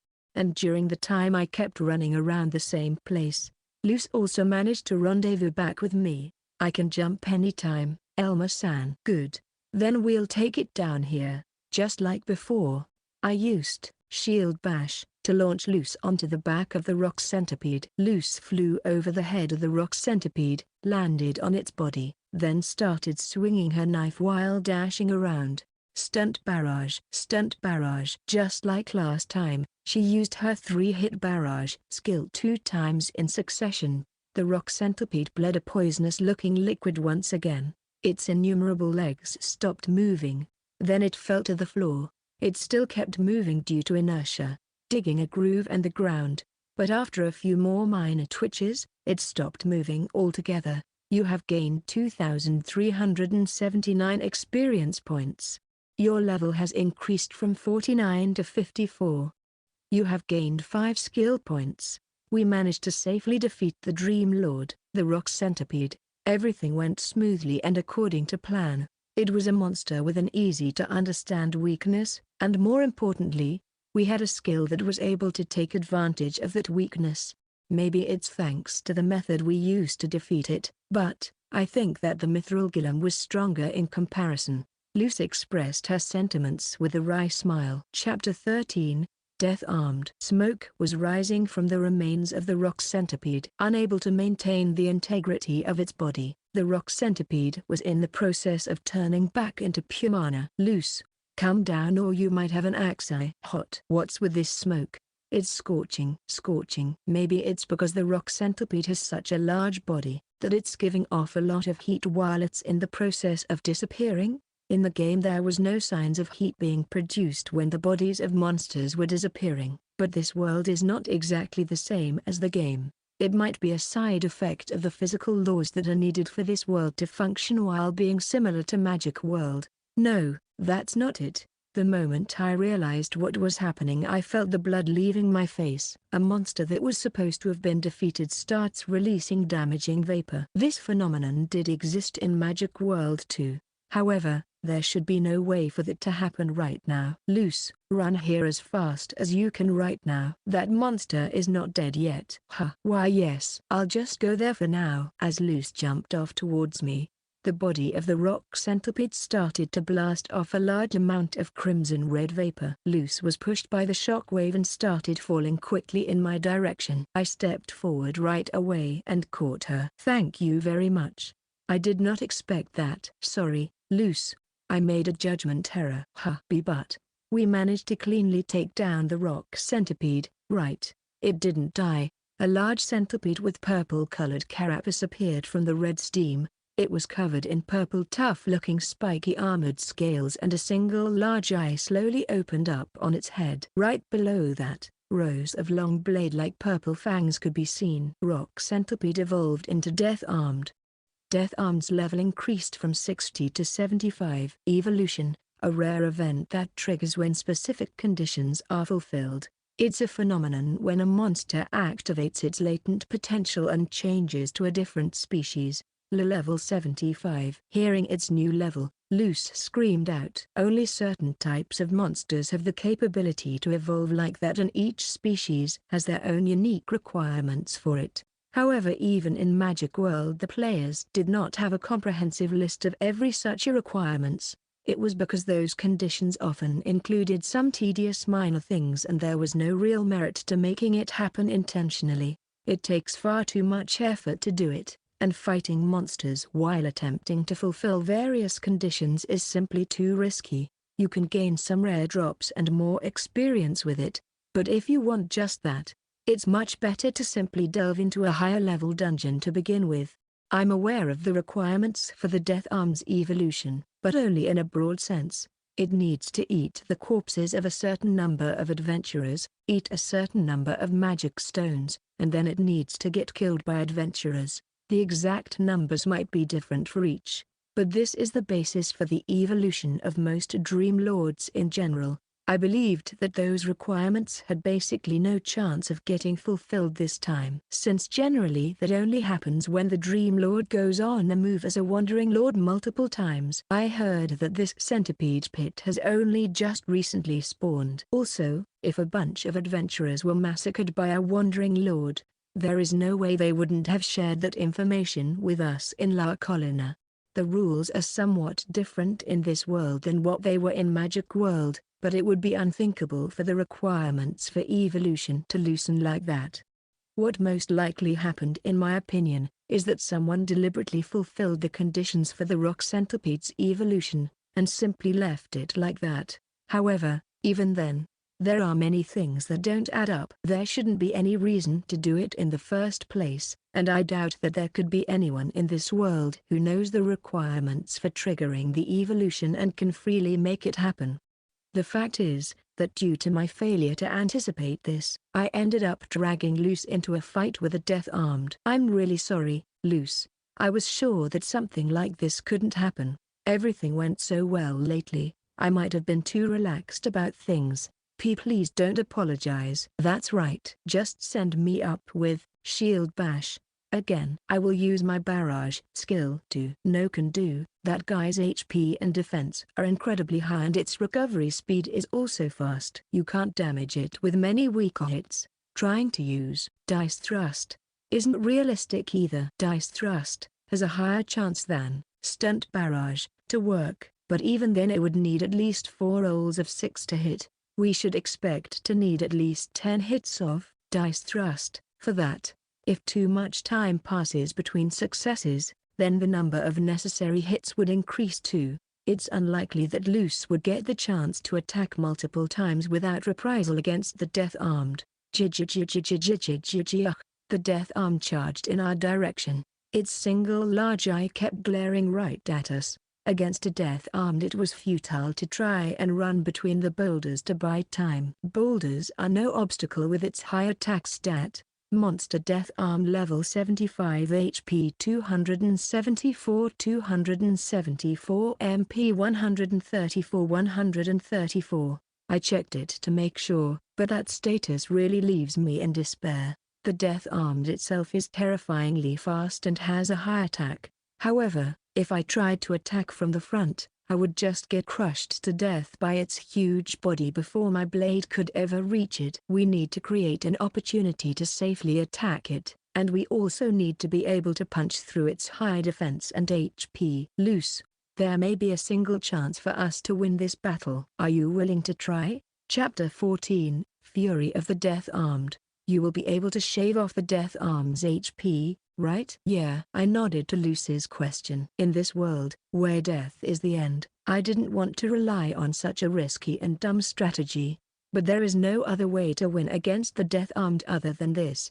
Even if we tried to run, it would end the same way. With such a level gap, we have no way of making it out alive by running away. Even if we somehow did, turning the Death Armed into a Wandering Lord would cause the death of who knows how many people. The Death Armed has an extraordinary amount of HP, tough armor covering its body, and an overwhelming power of recovery. To get through all that, an attack from a heavy knight, which was called the Balance Breaker in Magic World, was needed. If I put my remaining skill points into Smoldering Fang of Madness, Then I can replicate the Heavy Knight's exceptional extreme firepower in this world. I wanted to leave this for later due to the high risks it still carried. But now I don't have any other choice. I will help. Elma-san, what should I be doing? Luce must be scared right now. But she still tries to encourage me by speaking louder than usual. Thank you, Luce. I recalled the layout of this place in my head, and tried to simulate a way for us to win. At our current levels, we won't have too many chances to create an opportunity to attack without fear of immediate reprisal. We will have only a single chance. I will send you up with a shield bash, Luce. Once you land on its back, jump off of it right away to a boulder. Then try to hit its tail once when you can. Hit its tail once. I understand, Luce replied enthusiastically. Luce must have wanted to ask more about the plan too. There is no way she is not nervous. I also wanted to take a bit more time to explain, but seeing how Luce accepted her role without hesitation, I thought that it would be for the best if we finished this in short order, even if she'll be in the dark for a bit. Still heading straight for us, the death arm just broke a boulder in its way into pieces with its huge maw. Luce kicked off from the ground. I brought up my shield and pushed her upwards. Shield bash. Luce's body was sent flying a great distance. She kicked off the death arm's armor, then used her acrobatic steps to move from boulder to boulder in the direction of the death arm's tail. Juh! The death arm moved its gaze to Luce to shift the death arm's attention. I quickly pulled out a Smiles Earth attribute magic stone, put mana into it, then threw it at the death armed. In the blink of an eye the magic stone started shining, then it released countless earth needles right in front of the death armed's face. Direct attacks with magic stones are nothing more than greatly inferior versions of actual magic skills to begin with. Especially against the higher leveled death armed, there was no chance that a direct magic stone attack done by a heavy knight would do any damage to it, and clearly, it didn't even scuff its armor. But I managed to successfully divert its attention back to me. The death armed was starting to slow down and focus on Luce before this, but now it started heading my way once again. Until Luce manages to attack its tail, I'll have to go all out and buy enough time.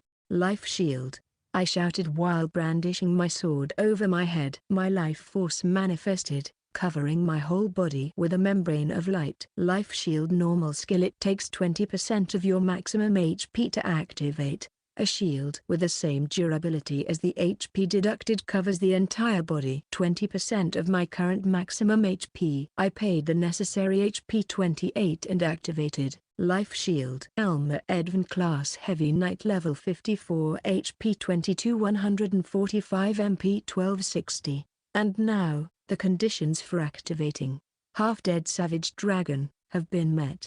Half-Dead Savage Dragon special skill. When the user's HP is less than 20%, attack and agility is increased by 100%. With this my agility doubled. The huge body of the death arm became a drawback, hindering its maneuverability. I should be able to buy some time like this. I rushed to a small gap between a huge boulder next to the wall, which was hard to move, even by a death armed. The death armed kept destroying its way towards me, as it kept up its pursuit. Even when I'm in this state, the death armed is still faster than me. I can't let the death armed catch up to me. When an enemy gets close to the death armed's body, it starts to go apeshit with its legs and tries to send the opponent flying. With our levels we won't be able to handle that. Even a single scratch could prove fatal. I noticed the light of a magic circle shine over me from behind. It's the magic skill of the death armed. There, death needles. It sends out sharp projectiles coated in poison. They fly fast. There are a lot of them. And they also pack a punch. The reason why it's much more scary than the rock centipedes, rock blast, is because due to the high speed of the one that activates it, there is not enough time for the target to hide behind something. And due to the rapid fire, even their life shield is all but useless against it. However, just before activation, the movements of the body and the maw slows down. I immediately turned on my heel and rushed towards the death armed. I pushed my shield ahead of myself and charged at the Death Armed's face equivalent. Shield bash. I could feel the impact of the Death Armed's charge through my shield. The durability of the life shield has met its limit and crumbled. As for the shield bash, if my defense and attack stats are lower than the opponent's, then I'm the one that gets thrown back. Of course, those two stats are overwhelmingly higher for the Death Armed, which is a high-level Dream Lord. I received the backlash from their shield bash, which blew me back at great speed. With those maneuvers, I was able to avoid the death needles somehow. Good. Also, thanks to my careful adjustment of the angle of my shield, I was able to get on top of a boulder with that. The Death Armed kept glaring at me, looking irritated. Dice thrust. At that same moment, Luce, who was able to get behind the Death Armed's tail, launched a dice thrust at it. Body fluids of the Death Armed spilled out from its tail. A normal attack would have been enough too, but it seems she managed to hit it with a 6-roll critical hit. Gee! The Death Armed let out a screech of rage. The tail of the Death Armed is not its special weak point or anything. However, due to it not being covered in scales, it's a relatively soft, long and thin target, which is quite easy to hit. In addition to that, in contrast to its torso and legs, it can't use it to counterattack right away. A Death Armed's tail is something of a reverse scale for it. Our positions are perfect. Both Luce and I are at the positions I envisioned at the beginning. We also managed to infuriate the Death Armed. With this, we have everything we need to take it down. Chapter 15.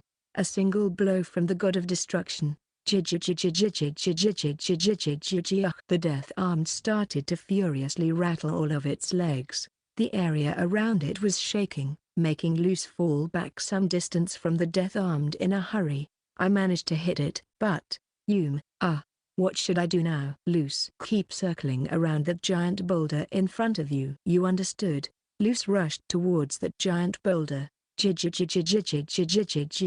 Death Armed turned its giant body around and faced in the direction of Luce. It changed its target from me to her. Luce cut into the Death Armed's tail, which was something of a reverse scale for it.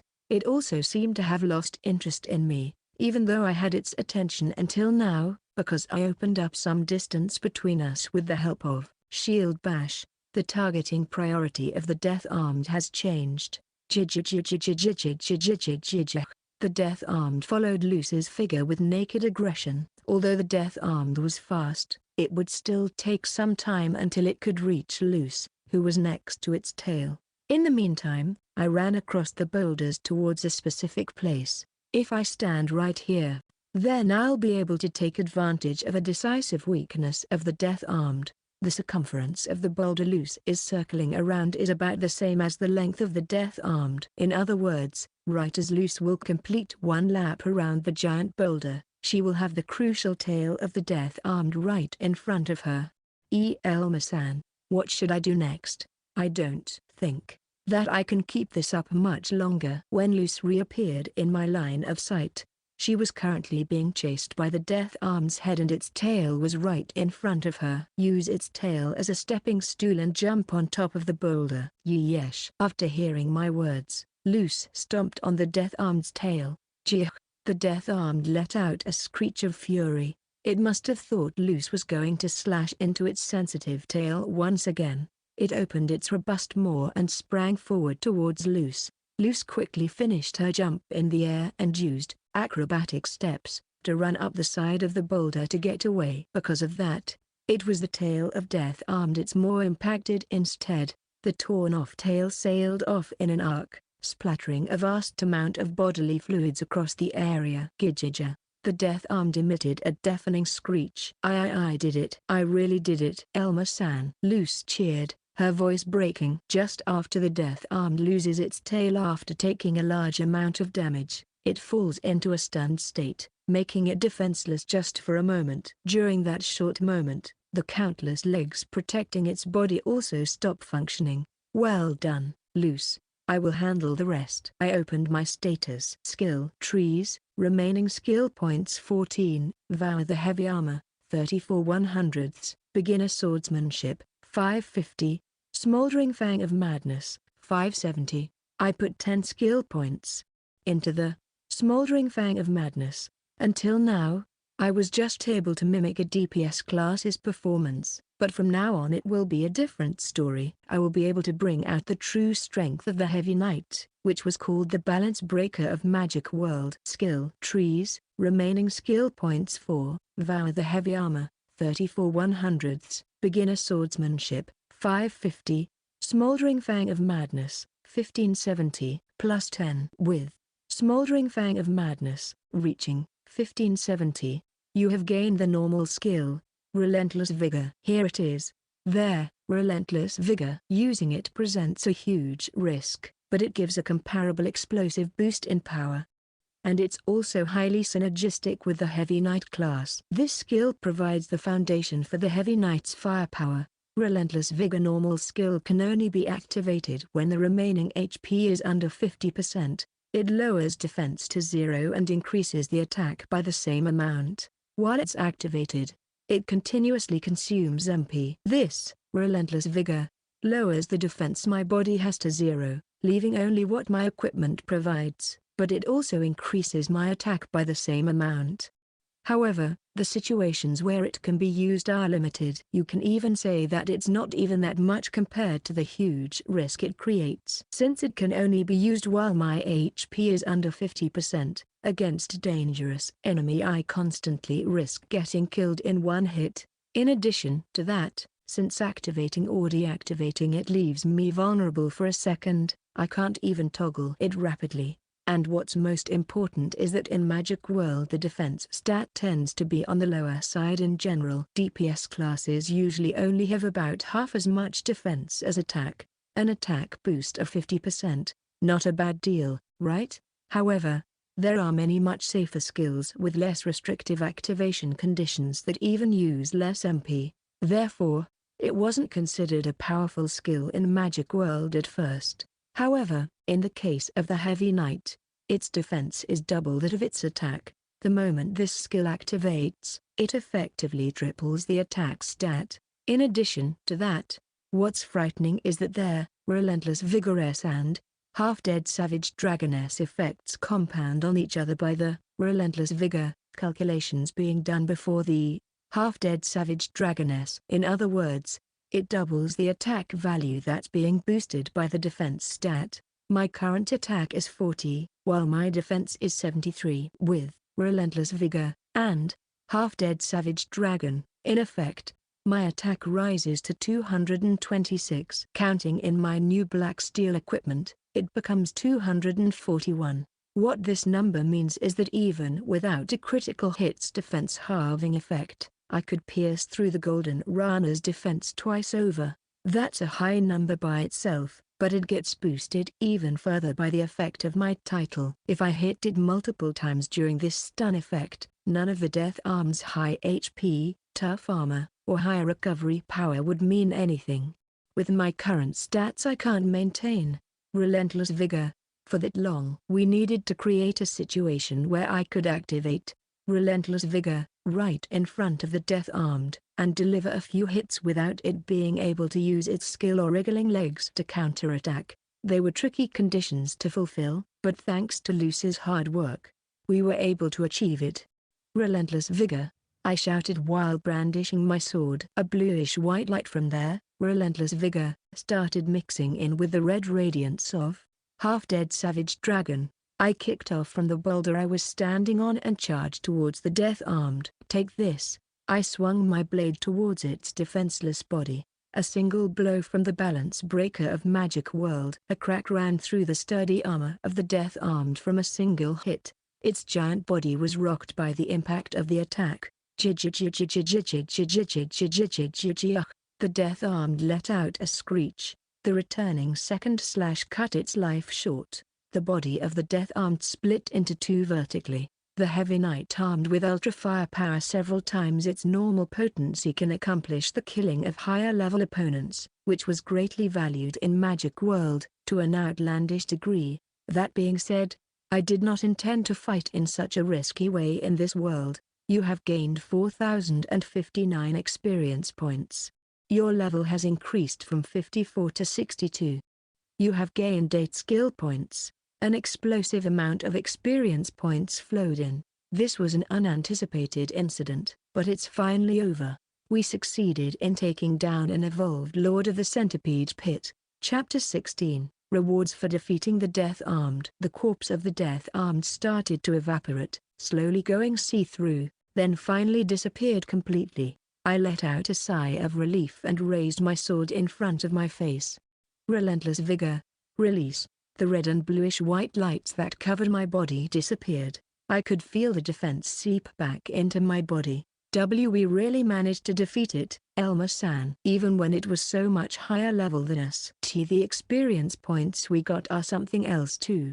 Luce hurried over to me. I would like to refrain from taking a gamble like this in general, if at all possible, I replied with a bitter smile. Hey, I really didn't know what was going to happen when that centipede got back up and even got that burly armor too. But winning even despite that, as expected of Elmer-san. No, that was my bad. Really, that evolution really shouldn't have happened here. I scratched my brows, feeling awkward. We only managed to win thanks mainly to Luce's efforts. Some of the things I asked of her were pretty crazy, though I thought she could handle it after how she did in the embryo fight. No, I didn't say it to try to blame you for it. Really, adventurers aren't people that always look for the safest path anyway. Luce started gesturing wildly with her hands to get her point across. That reminds me. That last hit was amazingly powerful. That huge death arm got done in just like that. Maybe she was trying to be considerate, so she changed the topic right away. Relentless vigor is really powerful, but the risks are the heavy knights. Relentless vigor is powerful, but the defense decrease is quite painful. The continuous MP consumption, the momentary vulnerability when activating or deactivating it, the strict conditions for its activation, and the decrease in defense while it's in effect together come out to a pretty severe shortcoming. Since my HP was below 20% to begin with, any damage taken would have been serious just the same. But being aware that a simple straight projectile could kill me in one hit is not at all good for the heart. Even their life shield I depended on was taken down, so a single mistake could have spelled an end to my life. I could only use it because you managed to stun it, Luce. It's not a skill that I would like to proactively use with my current status, if I can avoid it. However, it can do an absurd amount of damage, so it might be good for bluffing at least. With both Half-Dead Savage Dragon and Relentless Vigor active, my attack rises to approximately 6 times its original value. It may work as an intimidation trick too. You have gained the title Nightmare Slayer. I received a title, Nightmare Slayer. This title is. It seems Luce got it too. I opened my status to check it. Nightmare Slayer title, proof of subjugation of an evolved Dream Lord over level 70. Increases attack by +7% when attacking a Dream Lord.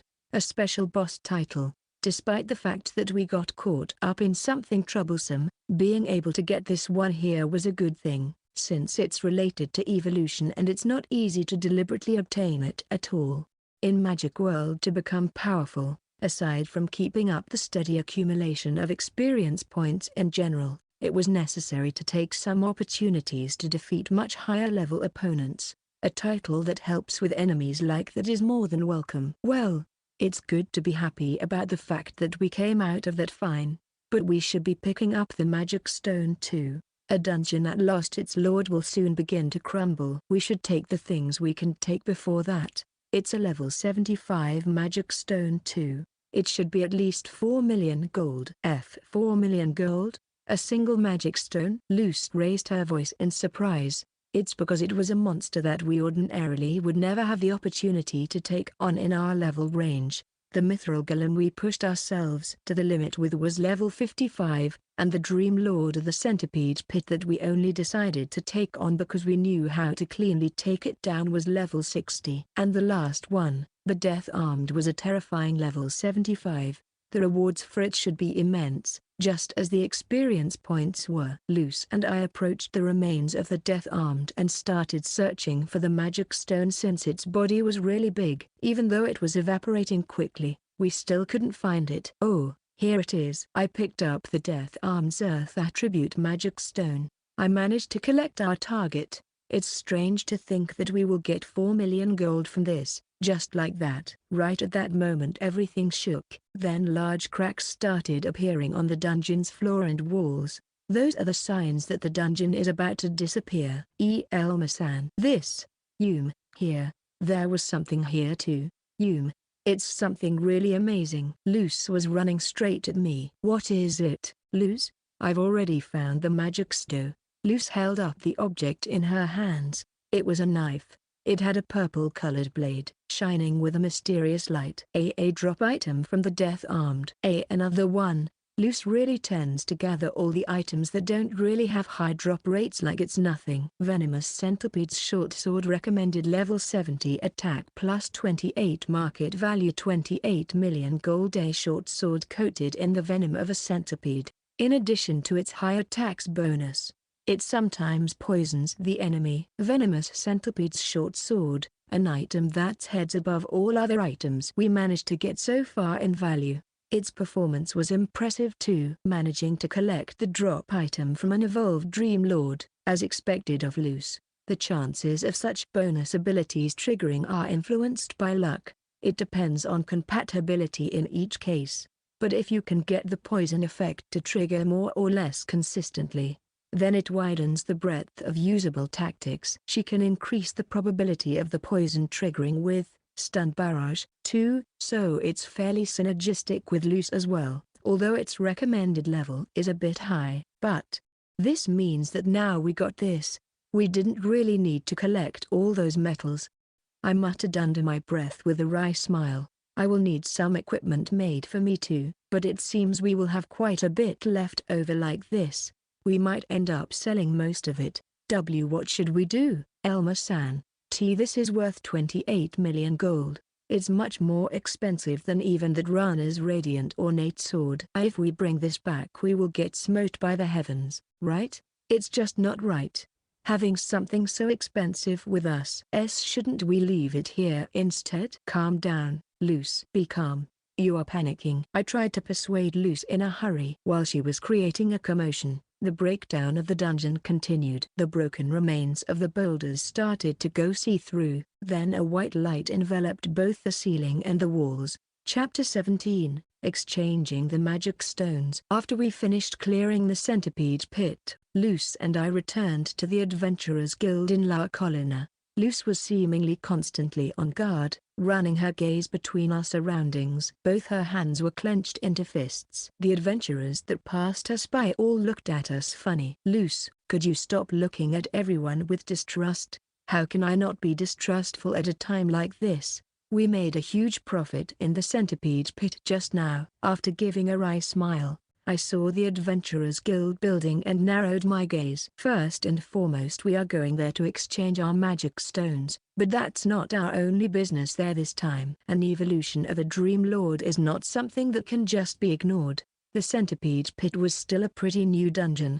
However, something like a Dream Lord's evolution should never have happened without considerable monster and adventurer losses. If a tragedy like that happened, then it's very strange that the guild didn't share that information with us. That's something that must be properly reported to the Adventurers Guild. Luce and I entered the Adventurers Guild and called out to the receptionist lady at the counter. We would like to exchange some magic stones. After that, we would also like to speak with a high-rank adventurer from the staff, or the guild master if at all possible. There is something terrible that might be happening right now. D-rank adventurers from the low-level city of Rondhelm, a heavy knight and a clown, was it? The receptionist girl looked between my and Luce's adventurer badges, then spoke down to us like that. I will convey what you say to the appropriate people, but please keep it short. You are blocking the line behind you. What's with that attitude? You could have said all that without that tone. Luce got pissed from the receptionist girl's attitude. Well, you see, This is the city of adventurers, La Colonna. As the guild staff of this city, we are proud of the many famous adventurers that we managed to produce. The receptionist girl started to explain, looking exasperated. Luce was pouting severely. Never mind that, Luce, it's fine. Leave this to me. If I explain it properly, then she should understand it clearly. I stopped Luce's retort by holding out my hand. If you say so, Elma-san. The people of the city of adventurers, La Colonna, are exceedingly proud of their city. I was also taught about this back at the Edvin family. I recall my father, Isis, grumbling about the Marquis of this territory, how Lord Howland is a prideful, spiteful, and stubborn man. By governing this territory, where high-level dungeons tend to spawn, in an effective manner, their family managed to amass a lot of profit and distinguish themselves. I'm aware that I'm asking for too much here. If I offended you somehow, then I apologize. However, I would like some of your time first to try to convince you. I'm afraid of this incident getting chalked up as simple hearsay if I don't explain it in person. It might be a portent of something bad, that, from our point of view, disturbing the guildmaster for some adventurers straight from the boonies doesn't sit well with us. It would be a mistake to treat our guild the same as a guild from a remote place like Rondel. The scale is entirely different, the number and quality of adventurers this place serves, and the amount of money that moves through here is a lot more than you would think. Even parties that tend to exchange multiple millions of gold's worth of magic stones in one go are not that rare here. Anyhow, the guild master is a busy person, so we can't fulfill your request to meet at this current time. This applies to all other adventurers that come from other guilds as well. I don't think that the city of Rondel nor the territory of Count Edvin can be called boonies. I give you that this place is somewhat more developed, but I don't think there is a reason for saying something cruel like that. I leaned on the counter heavily and snapped back in response. Please calm down, Elma-san. It's not like you really have much of a lingering attachment for your family anymore, Elma-san. Right? Let's deal with this calmly. My bad, Luce. You're right. No, it's not because I still had some lingering attachments as the former heir of the Edvin family. The Edvin county was really not that rural. Yes, it's not because of hometown pride. I just spoke the truth, that's all. I should have taken this out right at the beginning. I pulled out the Death Arm's magic stone from my magic bag and put it down in front of the receptionist girl. The look in the receptionist girl's eyes changed. That size, a level 60? No, from an even higher level monster? This matter is on the level of a B-rank adventurer. Was it really you two who managed to obtain this? That's not a monster that D-rank adventurers could do anything about. We got this from the Dream Lord when he cleared out the centipede pit. Something strange happened when we did. There is a possibility that a large number of people ended up dead somehow. So I would like to meet the guildmaster if possible. I understand. I will ask right away. Sorry for my previous rudeness. The receptionist girl started rapidly bowing her head. The value of an adventurer is totally different depending on their rank. It's because the benefits they bring to a city are on an entirely different level. It's not just because of their ability to bring in any amount of magic stones from high-level dungeons, but because they serve as a bulwark against monster calamities. The fervent admiration of high-rank adventurers is especially rooted deep here, in a city that flourished due to the proximity of dungeons. I should have done this to begin with. Also, I would like to exchange these ones too. I started lining up the magic stones from the Mithril golem and the smiles on the counter next. Seeing all those at the same time, they should be quite a sum in total. To be honest, we overdid our monster hunt a little this time. A large part of it was that we encountered a lot of difficult enemies, together with the Death Arm's magic stone. It should come to just over 10 million gold. What is that quantity? Did you really collect all this in the course of a single exploration? The receptionist girl left her mouth open in a daze. She was just bragging about how parties that exchange several millions of gold's worth of magic stones in one go are not that rare, but it seems she was still surprised by this amount. The original plan was to collect a few black steel items and return right away, so I didn't think we would be able to get this much. I thought it might take a while to get all that money together, so I thought I would hand them over first. Oh, of course we will be able to prepare a sum like this right away. Please wait a moment. The receptionist girl went red in the face as she answered, then moved to the back in a hurry.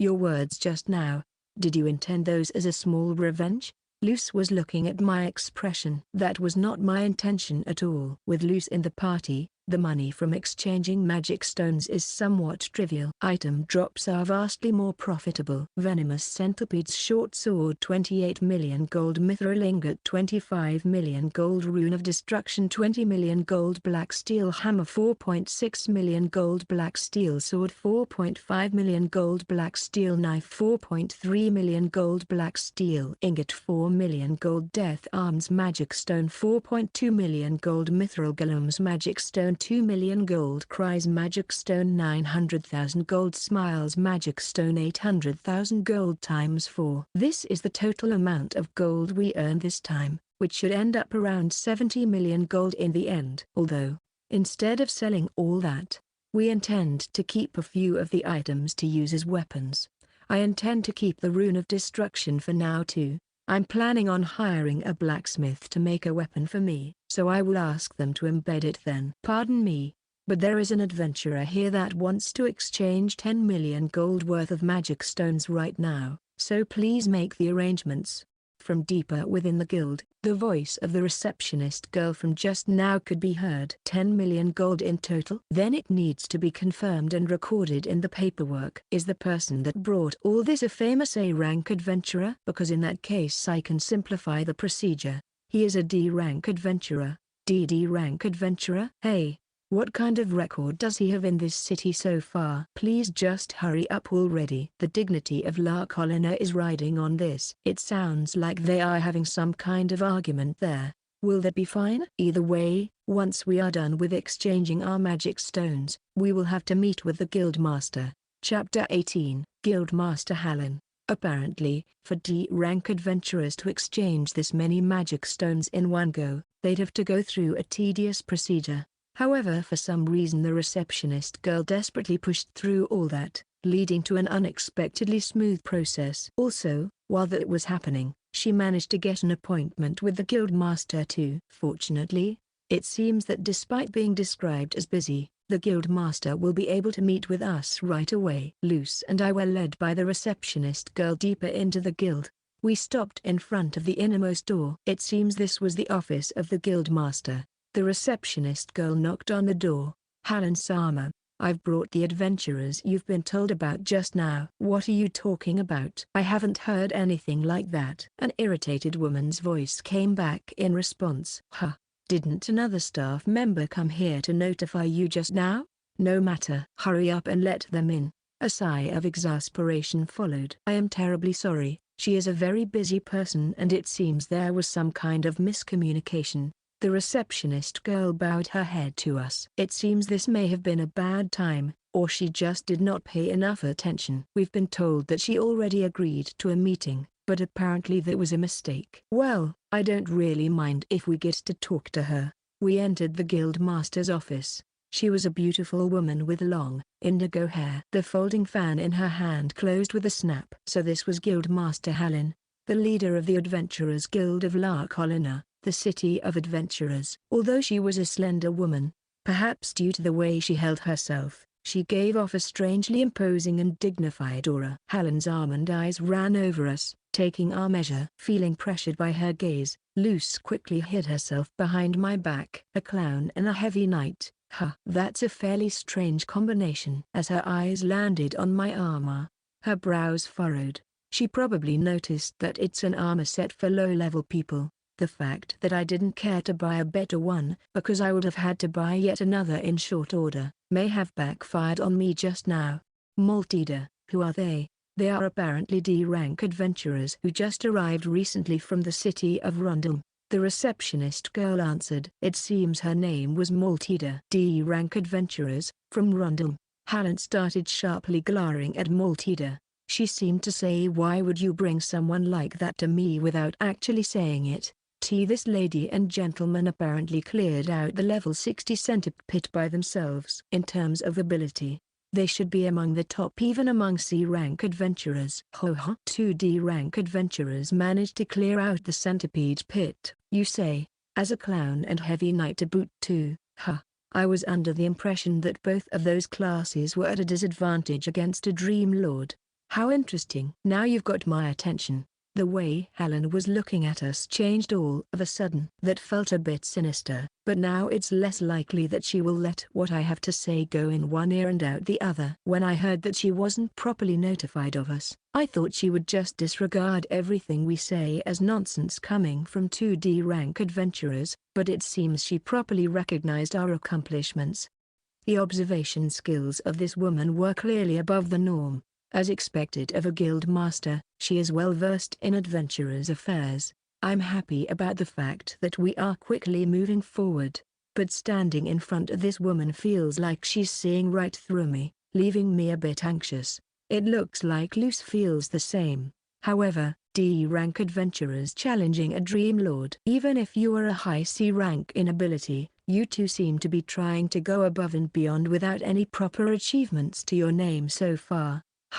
I don't know if I should take it as you living your life to the fullest, or to call you suicidal. If not that, then you must have been very confident in your knowledge about your classes and the dungeon. Helen gave a slight smile. She was deducing the situation from what little she heard before I even get to present my story. I wonder if all the guild masters in charge of territories where high-level dungeons spawn are also this competent? No, I don't think it's that simple. That calm and composed bearing and refined features, and also being fairly knowledgeable about dungeons. Are you, perhaps, someone from the nobility? Apparently you came from the city of Rondhelm, and I seem to recall the lord of that territory having a son who was about 15 years old. She even managed to get that far. I desperately tried to maintain my expression. Helen was obviously studying my face to check my reaction to her words. Did I manage to fool her with that? Well, as long as I don't lose my cool noticeably, then she can't be sure of it. First, I need to dodge this line of questioning entirely. I glanced to my side. Luce was looking between me and Helen, looking flustered. It seems she was still anxious and started to fiddle with her hair too. I pinched the bridge of my nose and let out a sigh. Luce is simply too honest. I can't feign ignorance like this. I see, Helen whispered after looking at Luce. I don't know what she got from that, but I have a bad feeling about it. My name is Elma. And she is Luce. Like we were introduced, we are adventurers from Rondhelm. There was a strange incident we came across in the centipede pit, which I wanted to report directly, so I asked for a face-to-face meeting.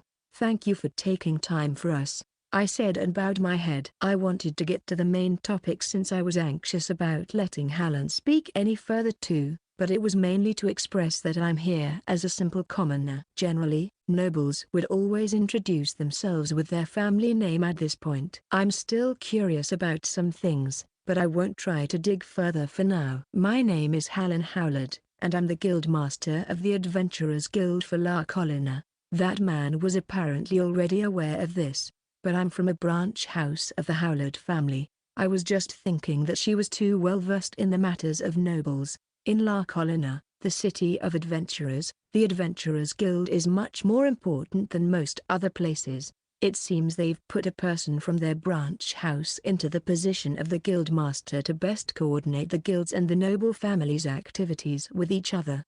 Chapter 19, Omens and Schemes. The Dream Lord of the Centipede Pit. The rock centipede is feared and frequently described as troublesome due to its ability to rush people with its large body and its high regeneration speed. You two did well to defeat it with a heavy knight and a clown, neither of which has access to a decisive blow. Normally it's really like that then. Hearing what Helen said, Luce had an indefinable expression on her face. She must be thinking back to that somewhat disappointing fight against the rock centipede. By making use of the boulders in the boss room, you can take away the rock centipede's vaunted high mobility by getting its joints caught up on them. Its high regeneration speed only comes into play if you try to use ranged skill to whittle it down, or if you aren't able to create an opening and it drags out into a long fight. If you are able to somehow get on its back, hit it with some kind of barrage skill, then get off before it starts writhing, you will simply need to repeat that to easily shear down its HP. As for my current status as a heavy knight, now that I have both half-dead savage dragon and relentless vigor, I can say that my every hit is a decisive blow, so those words of Hallen don't hold true for us. Especially because those words came from Hallen, who is good at seeing through people. It must have felt all the more comical to Luce when she remembered how poorly the rock centipede fared as a boss. Hallen narrowed her eyes in suspicion. I stood straighter without meaning to. I feel it's dangerous to even have small talk with this person. Hallen is simply too knowledgeable about this world. If I let my guard down, she might even find out that I have a source of information from outside this world. As expected of someone with the family name of Howlett and the experience of being a leader of the City of Adventurers, she must be in possession of considerably more knowledge than what my father, Isis, and the entire Edvin family had. I expected there to be a difference between the two, but I didn't expect it to be this big. If even someone from the branch family is like this, then what about the people of the main family? And especially the Lord himself. Furthermore, I'm afraid of one particular possibility here. What if fulfilling the evolution requirements for the rock centipede to turn into a death armed was done by the Howlett family? The Howlett family placed a branch member in charge of the Adventurers Guild, so they have close connection to it. It would be an easy matter to guide adventurers and regulate information about dungeons. Also, it became clear from our conversation just now that they indeed have a lot more info about dungeons than I expected. It wouldn't be strange for the Howlett family to also know what you would need for a death arm to evolve. Rather, it's actually my most probable theory. If the Howlett family is really the culprit, then my doubts about the risk and return ratio of getting a Dream Lord to evolve might be less applicable. It wouldn't be that strange for people to do something like that to test the underlying mechanics of this world. I shouldn't judge them guilty just from this, but I'll still have to proceed with sufficient caution at this stage. Since it's possible that this Hallen Howlett might be the main source of the problem I'm worried about. If that turns out to be the case, then it will be a far larger problem than what I could conceivably do something about. Honestly, I would rather retreat right now and do a bit more investigating before confronting her again. However, if Hallen is really the mastermind, then she could most likely guess what we came to talk about. Trying to hide that and retreat now would be meaningless. She is still part of the Howlett family, even if she's just a branch family member. She should be well suited for such intrigue. Let's keep feeling her out carefully. That being said, I don't think I will be able to beat her at her own game. Still, I didn't think that I would be bumping heads with the Howlett family that my father, Isis, disliked so much in this manner. It seems you are contemplating something, so what is it? You wanted to report something to me, right? Or was the strange incident just a downright fabrication and you planned to get in my good graces by flaunting your accomplishments? Hallen had a charming smile on her face. If that's the case, then that line of thinking was pretty cute. This is a city of dreams and failures, where only a handful of the countless adventurers manage to succeed in their goals. Rarely seen talents are not rare here at all. I was interested enough to play along with you for a bit, but don't think you could lead me around by the nose, kid. She opened her folding fan with a swish and covered her lower face with it. I don't know if she meant that as is, or she knew what I was thinking and it's a roundabout way of warning me away. I couldn't tell either way from searching her poker face. I just can't see through her at all. Either way, I should keep it to a simple report about the death armed, and not try to dig any further. Marquis Howlett might even send some people to tail us after this. I didn't think that this would turn into something this troublesome. The truth is that the Lord of the Centipede Pit, the rock centipede, has undergone an evolution. We almost lost our lives by getting caught up in it. Ho ho, an evolution. An evolved Dream Lord is considered a monster calamity. Normally, the conditions for it might accidentally get fulfilled in long-existing dungeons, but according to the guild's records, It should have been a fairly new dungeon still. So I was thinking it might be a bad sign. So I asked to speak with you directly. Evolution. Hallen frowned. Yes. I thought that it was something important, and an evolved Dream Lord, in the centipede pit. That place only appeared half a month ago. How did something like that happen? It's even close to La Colina, so even a small mistake in handling it may turn into a tragedy. Is what you said really true? Hallen's eyes opened wide and her voice trembled. Well, I also thought that this was something important, so we came here right away to report to you, the Guildmaster. Her previous poker face was nowhere to be seen anymore. Both Luce and I were shocked by her sudden change. Is she trying to play me? I don't think she could make that face if she was just acting. Maybe someone from the Howlett family could be capable of something like that. Hallen suddenly turned her gaze to the receptionist girl that brought us here. Why didn't you start with that, Maltida? No. It's the first time I've heard of this as well. Still, I know about the evolution phenomenon. But is that something that really needs that much attention? It's just their level going up a bit, right?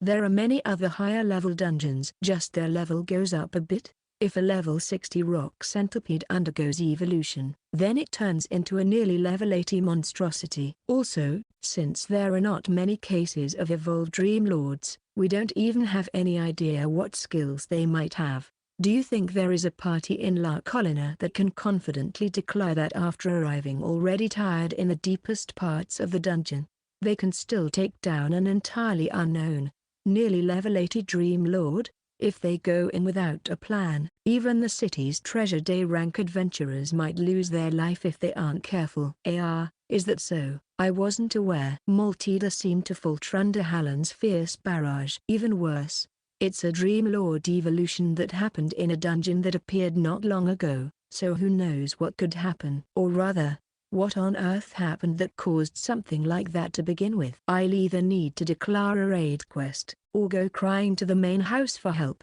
It seems Hallen was in panic mode, as she kept biting her fingers while frowning. Can it be? Could this be just an act? Trying to calm down, Hallen reached out for her tea on her desk. However, due to her hands shaking like crazy, she ended up magnificently knocking off the cup from the desk. Maltida let out a soft tar in reaction. Why, you two did well to survive and report this to me. Did it turn into a wandering lord incident? Did people die? I won't blame you for it, so please tell me honestly. I promise to leave your names out of it, so you won't have difficulties working at this guild in the future. Hallen resumed speaking like nothing happened, without even looking at the fallen cup.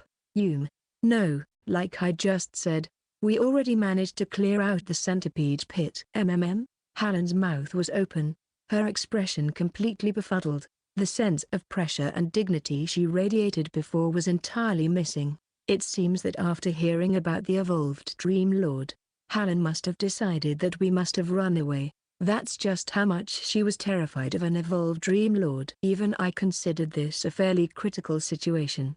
But compared to Magic World, where most information and useful strategies were already well researched and fully accessible, the threat posed by a Dream Lord in this world is on another level. And that's not even counting the possible loss of life it may cause. I think I can safely consider Hallen as someone innocent in this. Chapter 20, The Forbidden Forest. Why you defeated an evolved Dream Lord immediately after its evolution? Guild leader Hallen raised her voice. We started by saying that we cleared the centipede pit. I know that, but, is something like that really possible? Two still inexperienced D-rank adventurers, lacking even proper equipment, defeating a nearly level 80 Dream Lord without any prior information about it.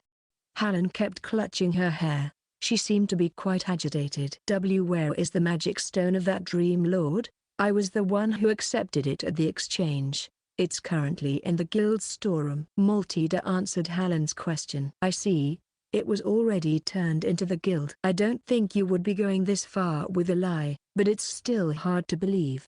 Hallen didn't seem to be calming down and she kept feeling for something without looking on top of her desk. Hallen-sama, if you are looking for your cup of tea, then you just knocked it off your desk. Maltida, the receptionist girl, pointed out. A faint blush crept up Hallen's face and her mouth turned into a shape. It seems she wanted to drink some tea to try and calm down. Hallen let out a small cough and attempted to compose herself. Maltida, please bring it here. Another cup of tea, right? Right away. No, the magic stone. Bring the magic stone here. Yes, right away. Maltida hurriedly left the office. I thought she was a scary person, but it seems she can be rather cute. This guild master, Luce whispered to me in a relieved tone. Hallen's gaze sharpened, causing Luce's body to tremble. You two did well to defeat an evolved Dream Lord right away. Especially since you shouldn't have had any countermeasures ready. Hallen gathered herself and said after carefully lowering her voice from the high-pitched it unintentionally climbed to. Well, it's perfectly understandable to be surprised by it. We barely managed to eke out a minor chance of success after being carefully prepared with our statuses, skill compositions, prior knowledge of the boss room's layout, and with the ability to deal a huge amount of damage with the help of half-dead savage dragon, and relentless vigor. Even in Magic World, where information was freely shared, the Death Armed would have been an all but unbeatable enemy for people at our current level range. I can't believe that you two are still D-rank adventurers. Were you two active outside the guild? How on earth exactly did you manage to take it down? I would like it if you didn't pry further into that. We should have no obligation to report our skill composition. That's not what we came here to discuss. That's true, MHM. I see. For a moment, Hallen's hand almost reached out in search of her cup of tea again, but she pulled it back immediately. She was entirely in command of the conversation in the beginning, but things completely turned round before I knew it. I'm just worried about the reason why the Dream Lord of a relatively fresh dungeon was able to evolve. I simply wanted to notify the guild master of this. Ordinarily, only monsters that ate a large number of humans and other monsters could undergo an evolution. That's why it's fairly rare for the Dream Lord, that normally stays in the deepest part of the dungeon, to evolve like that. In addition to that, the centipede pit was still pretty new. I don't think that multiple adventurer parties went in to get wiped out one after the other, or the Dream Lord went wandering several times. If something like that happened, then it would be impossible for the Adventurers Guild to not know, and not passing that information on to adventurers would be simply baffling. That is certainly unnatural and ominous. We should investigate it, just in case. But with the centipede pit already gone, can you think of anything that might explain it? As the guild master, I shouldn't speak to an adventurer about some vague conjectures. However, I should be able to share this much, judging by how Hallen was acting. It seems she had some ideas. There are some remote places, especially the Forbidden Forest and its surroundings far up north, where strange monster calamities happen one after the other. The Forbidden Forest is a place I know of. It's not a dungeon, but a large zone in the northern reaches of the continent, where many high-level dungeons tend to spawn, making it completely unmanageable. It's one of the worst danger zones on the continent. Within the Forbidden Forest, there are many dungeons left alone without anyone to clear them, making monster calamities an everyday occurrence there. To avoid falling victim to a monster calamity, nobles from all around the kingdom cooperate to cull their numbers every few years. Of course, since it's such a remote place that's hard to approach, the dungeons are rarely cleared on time, so it's obvious that monster calamities would happen frequently. Even so, even if you count that in, their numbers are still a lot more than they should naturally be. This is one of the problems that the royal family and the researchers are greatly perplexed by. The rumor is that there may be some kind of strange phenomenon that only works when no humans are present to observe in a dungeon. Are you saying that something like that could have happened here, next to a city, even with a lot of adventurers frequenting the place? You are quite quick on the uptake. However, I can't answer that. That means that anything more than this would be just vague conjecture. In the end, what she managed to convey is that there is a precedent for spontaneous and unnatural occurrences of monster calamities. Do not worry. For many years, the Howlett family have spent a lot of effort independently researching the trends of dungeons and the nature of classes. This matter will not be simply dismissed and will be carefully investigated by the guild and the Howlett family. I thank you for the report and the warning. However, Something still doesn't quite sit right. I couldn't help but think the evolution of the Dream Lord was something that was caused intentionally. Is something that wasn't present in the game version about to happen? Or perhaps something that existed within the game started expressing itself differently now that the world turned real?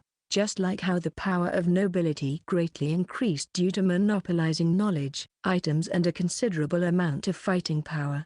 With a natural break in the conversation reached, Helen furrowed her brows. Maltida should be here already. I wanted to check the magic stone to make sure before I let you go. I even told her to bring it quickly. Right at that moment the door opened and Maltida walked into the office. I'm sorry it took this long, Helen-sama. Here is the aforementioned magic stone, and a new cup of tea. I told you to only bring the magic stone. Helen yelled at Maltida with a blush. She must have been embarrassed by the subject of the tea coming up again.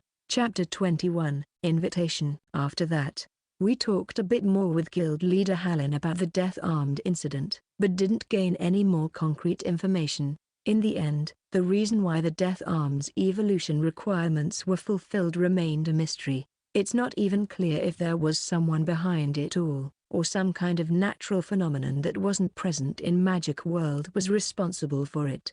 For the time being, the Great House of Marquis Howlard will be handling the investigation, so a simple adventurer like me shouldn't have to worry about it any further. But, well then, we will be excusing ourselves now. Thank you for listening to us. Guild Leader Dono. Wait just a moment. I'm now aware of your real strengths and I don't think you are telling some kind of pointless lie. Ordinarily, a promotion from C rank usually focuses more on your achievements and the specifics of your activities rather than pure fighting prowess. But, with a special exemption, I will recognize both your promotions to B rank adventurers. To B rank adventurers? A rank-skipping promotion to B rank adventurers from D rank. It's a welcome development. Generally, even if you produce some results, you can't really get a promotion if you are only delving into dungeons. In this world, your rank as an adventurer also serves as proof of identity. It has an influence on the hidden fame parameter and also affects the maximum number of points you can invest into your skill trees. I thought we would need to accept a few minor requests to get promoted in the future, but it seems we won't need to worry about it for a while. Helen-sama. Are you sure? Declaring a special exemption just like that? You should take some time to think it over. Maltida, the receptionist girl, hurriedly interjected. Helen just scoffed at those words. I don't mind. I'm the guild leader of La Colina and someone personally appointed by the Lord Marquis. No other guilds would object to my decision. That's certainly good news for us, but are you looking for some kind of compensation for that? I have no idea why Helen would promote us by using a special exemption, putting the responsibility for it on her shoulders. No such thing. It's my natural responsibility to place outstanding adventurers to their rightful positions. If you keep working as adventurers after this, then that's plenty. That will benefit the guild and even the country in the long run, Helen declared, brooking no arguments. I didn't have that good of an impression of the Howlard family until now, but I can at least feel a sincere desire to fulfill her responsibilities from her. So cool. Luce kept looking at Helen with a faint blush on her cheeks. Now as for something completely unrelated, I was thinking of increasing the number of adventurers in our guild staff. I try to make those decisions on a strict merit basis, but there is the reputation of the guild to consider. So, it becomes a choice from B rank and above adventurers. This would guarantee you a steady income and I'm confident I can provide a competitive salary. You wouldn't need to worry about dangerous assignments either. So that was her real aim. Luce dropped her shoulders in disappointment and kept looking at Helen with disappointed eyes. What do you think, Elma-san? I will go along with whatever you decide. That's somewhat impossible with my situation. However, if you want to accept, then I won't stop you, Luce. Even if I was thrown out, I'm formally from the Edvin family. It's not because of some feelings of duty to my former house, but I don't think I would be able to work under the Howlard family like that. In that case, I will have to decline as well. Luce bowed her head to Helen. I didn't think you would refuse without even hearing the terms. Even though there are many adventurers that made it their goal to work for La Colina's guild. I greatly value your abilities. I could promise you at least twice the pay other similar level adventurers would get. Even if I disregard my relation with the Edvin family, I still don't want to have my actions constrained by the guild. There are still many things I want to try, various dungeons to visit, and plenty of items to acquire. As for the compensation, I don't think the wages of a guild staff member could ever compete with Luce's item drops. If that's the case, then we would like to refuse the promotions as well. Ha! It can't be helped. I would have liked to get you two as subordinates by any means, but I don't think any further negotiations would help in that. I've told you that those two are entirely separate matters. That was the honest truth of the matter. There is no need to consider yourselves indebted to me because of it. In that case, we will gladly accept it. However, if either of you change your mind, then you are welcome to come see me anytime about it. I'm usually quite busy, but for you two I will make time with the highest priority. She really doesn't know when to let go. I became somewhat anxious about whether it was really fine to accept the promotion. But it's really a welcome turn of events. So Luce and I were promoted to B-rank adventurers. B-rank adventurers should be the cream of the crop, even here in La Colina, the city of adventurers. There might be a few A-rank adventurers here too, but probably not more than 2 or 3 at most. Chapter 22, Blacksmith Burger. After finishing with exchanging the magic stones and reporting the incident with the death armed at the Adventurers Guild, Luce and I proceeded to walk around La Colina. Our goal was to try and find a capable smith and ask them to make new level-appropriate equipment for us. That was our original reason for going to the centipede pit and gathering all those black steel items too. Is this really fine, Elma-san, for me to have such an expensive weapon? Luce muttered with a black short sword in her hand. It was the item that dropped from the death-armed. The Venomous Centipede's Short Sword. Venomous Centipede's Short Sword recommended level 70 attack plus 28 market value 28 million gold. A short sword coated in the venom of a centipede. In addition to its high attacks bonus, it sometimes poisons the enemy. Its market value was 28 million gold. The recommended level for it was a bit high, but Luce's level already rose into the 60s with the defeat of the death-armed. If you don't reach the recommended level requirements, then your status gets a small penalty. But with a level difference this small, it won't be anything serious. On an emotional level, getting a weapon that you won't have to replace for a while is also greatly appreciated. It has a high attacks bonus and also has a useful bonus effect. Selling a weapon like this would instead be the wasteful thing to do. In addition to that, the bonus poison effect, which ordinarily should only be a small plus with its low probability of triggering, is based on the user's luck value with items like this.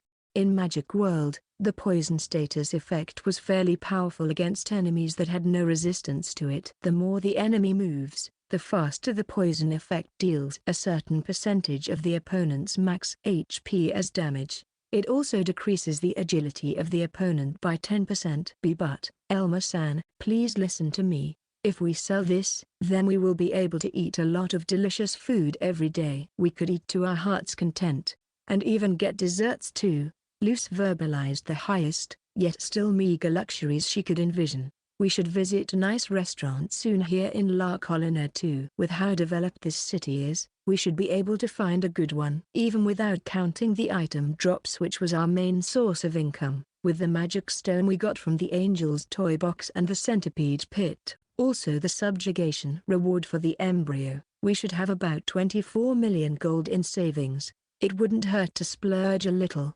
That aside, I would like to use the black steel we gathered for a set of armor, and the mithril for a weapon for me. Would that be fine with you? Counting in the work fee for the blacksmith, all that may turn out to be even more than the market value of the venomous centipede's short sword. Indeed, the mithril ingot and venomous centipede's short sword are both about equally expensive items. Also, the money needed to hire a blacksmith that can work with mithril would also be quite a sum. Mithril ingot market value 25 million golden ingot made of mithril, a magical metal that was affected by powerful mana. It's also sometimes called magic silver. It's a valuable rare metal, so much so that people will respect you as an adventurer if you have some kind of equipment made out of it on you. If we add the material cost for the black steel armor and the manufacturing costs, then it will be quite a hefty total. With just the mithril ingot, the material cost would already be 25 million gold. When you add the black steel too, it will certainly exceed 30 million gold. From that point of view, rather it's me that should be feeling apologetic. There was already the cost of getting the smoldering fang of madness, as it is. As for my shield, I can keep that for a bit longer. There isn't much of a difference between my current mad demon shield and the black steel shield anyway. However, I want to do something about the same iron armor I had on me since the very beginning. So, essentially, the total value of all our equipment is around 60 million gold. Loose sculpt. Only, a blacksmith that can work with mithril will necessarily need to be at a certain level, which we might not be able to find, even here in La Colina, the city of adventurers. To reforge metal obtained from a dungeon, you need a class-specific skill tree of a blacksmith. In this world, where death means the end, high-level blacksmiths should be even more treasured than they were in Magic World. After that, we wandered around the city for a while in search of a blacksmith that could work with mithril. However, just as I feared, most higher-level blacksmiths were working under some nobles or had large businesses in the capital city, so we could only find at most level 45 blacksmiths. After half a day of asking around, we finally managed to find some information about a level 60 blacksmith. However, people didn't really recommend going to him, since he was apparently an obstinate, eccentric, and ill-natured old man. Allegedly, he had a troublesome personality, and if you managed to offend him once, then no matter how much money you offered, he wouldn't accept any jobs from you. This doesn't look like a place where a first-rate blacksmith would be living. We arrived at a dilapidated house far from the main street. Will this be really fine? I'm starting to have some doubts. Luce knocked on the front door, then slowly opened it. Hello, sorry to intrude. We heard that a blacksmith called Burger was living here. So you came here again, you damn brat. No matter how much you keep threatening me, I don't have any weapons to sell to a miscreant like you. Someone shouted at us with an angry and hoarse voice. Here, I am Sri. Luce started earnestly apologizing before we had any idea what that was about. Huh. I guess you aren't that damn brat. A bulky, white-haired, and bespectacled old man appeared from the back of the store. He had a stiff white beard and was holding a large hammer in his hand. I was wondering what the hell happened when he started shouting at us, but it seems it was a case of mistaken identity after all. However, he really seemed to live up to his reputation as an obstinate and eccentric old man. Chapter 23, Persuasion. Sorry about shouting at you like that. A troublesome adventurer was bothering me recently. I thought that one came back again. In contrast to his words, Blacksmith Burger did not look the least bit contrite about it. They say if you manage to annoy him somehow, then he'd refuse to do any work for you. Let's avoid making a fuss by acting deferentially for now and ask him about making a mithril sword. We've heard that you were a skilled blacksmith. There are a lot of rough people amongst adventurers. There must be more than a few that would try to ask you to make something strange after hearing about your reputation. I could guess what happened. I need to butter him up somehow and get into his good graces. Saying that it might have been his fault would very much be a mistake. Let's try to placate him somehow. What's with that blatantly obvious attempt to suck up to me?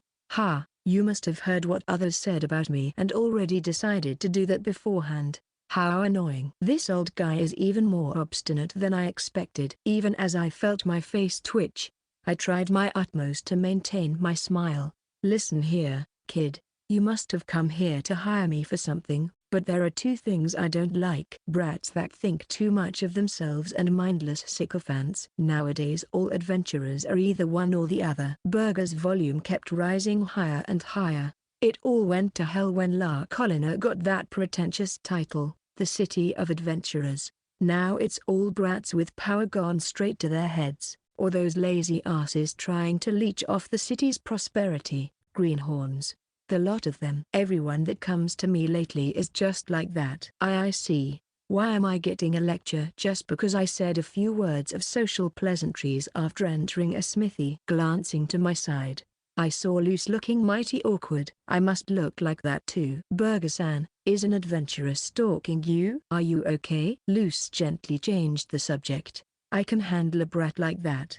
I was just in the middle of scolding that little magic swordsman twerp about her attitude when she dared to say that I have all the money you want, so just shut up and make a fitting sword for me. It should be more than obvious that I wouldn't be living in this place if I was motivated by something like money. I was also thinking that if there was nothing else, then I would try to persuade him with money. If I didn't listen to him like this, then I would have made the same mistake. But, a magic swordsman, huh? It's a class with high attack and magic stats, double-edged yet high-powered skills that are best suited to short and decisive engagements. Since it's such a glass cannon class, it's somewhat unsuited for clearing dungeons, but it's also one of the easier classes to level. I get irritated just by remembering it. When I threw her out, she made some threats about ruining my shop and left. However, this burger doesn't yield to threats like that. Burger raised his clenched fist and roared out. It seems he's quite irritated. He's also much more stubborn than anticipated. Perhaps we should come back at a later time instead. Then we'll just. Don't make an old man talk for a long time like this while standing.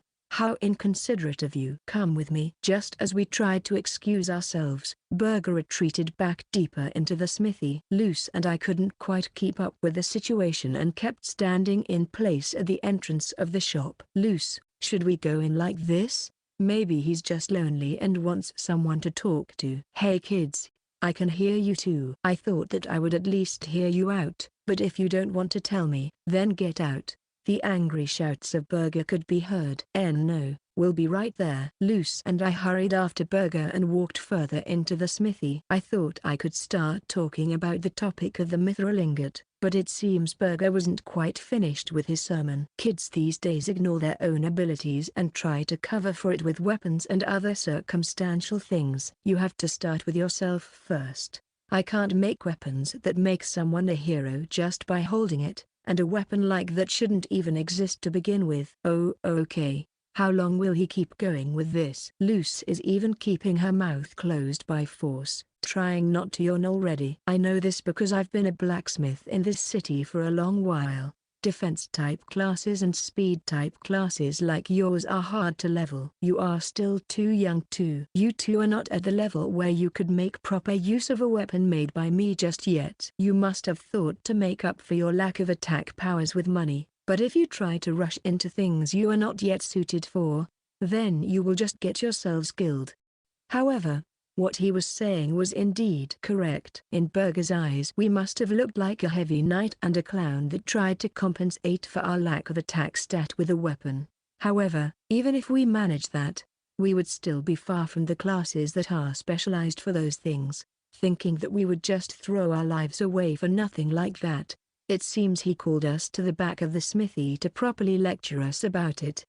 That line of thinking itself was not wrong. It's something you would expect from a first-rate blacksmith who's seen a lot of adventurers. Please let me explain our situation for a bit. What? I'm trying to warn you here. You would interrupt. I haven't even told you what I would like you to make. I would like you to decide if it goes against your personal beliefs after I've done that if possible. I don't think I would change my mind even if I heard you out. I took the mithril ingot out from my magic bag and put it on the table. Burger gasped. What? This is. Could it be mithril? I've been a blacksmith for a long time, but this is only the second time I've laid my eyes on mithril. I would like you to make a sword from this. A mithril sword, by me. As a blacksmith, I have to attempt this. No. Giving unsuitable weapons to weak people is against my personal code. I won't do it. Burger tore his gaze away from the mithril. However, he was obviously reluctant to do so. Old man, Luce and I obtained this by defeating a mithril golem on our own. What? Don't try to lie to me. The mithril golem is a terrifying monster that even B-rank adventurers have trouble with. It's not something two little greenhorns like you could. I took out a slim metal plate. It was my adventurer badge. We just got recognized as B-rank adventurers by the guild leader, Alan. Luce and I are B-rank adventurers. That's absurd. Berger took my adventurer badge and closely inspected it. MMGH, who would have thought that a B-rank adventurer would come here in a lowest grade armor? As I expected, my iron armor makes people look down on me. It's even more pronounced with a blacksmith like Berger is. I would like a black steel armor made as soon as possible, together with the mithril sword. Well, it seems you have some ability after all. You calmly listened to what I had to say too. I can give you a passing grade, but just barely. Yes, just barely. I let out a sigh of relief.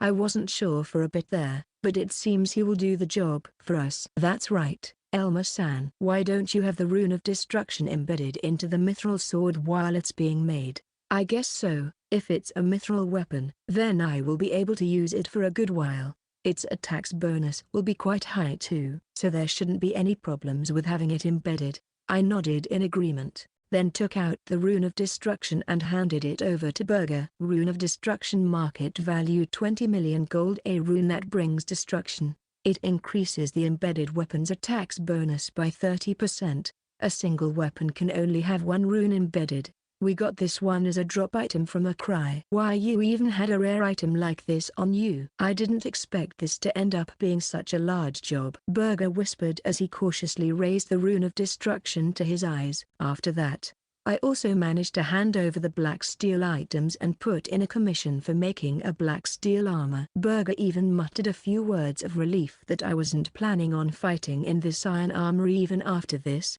Making a sword from mithril, a set of armor from black steel, and embedding the rune. He agreed to do all three tasks for 4 million gold. Having a weapon order made costs quite a bit. Aside from the metals I handed over, there are other materials that will also be necessary, which Berger has on hand in his smithy, but the costs for that are included in that sum too.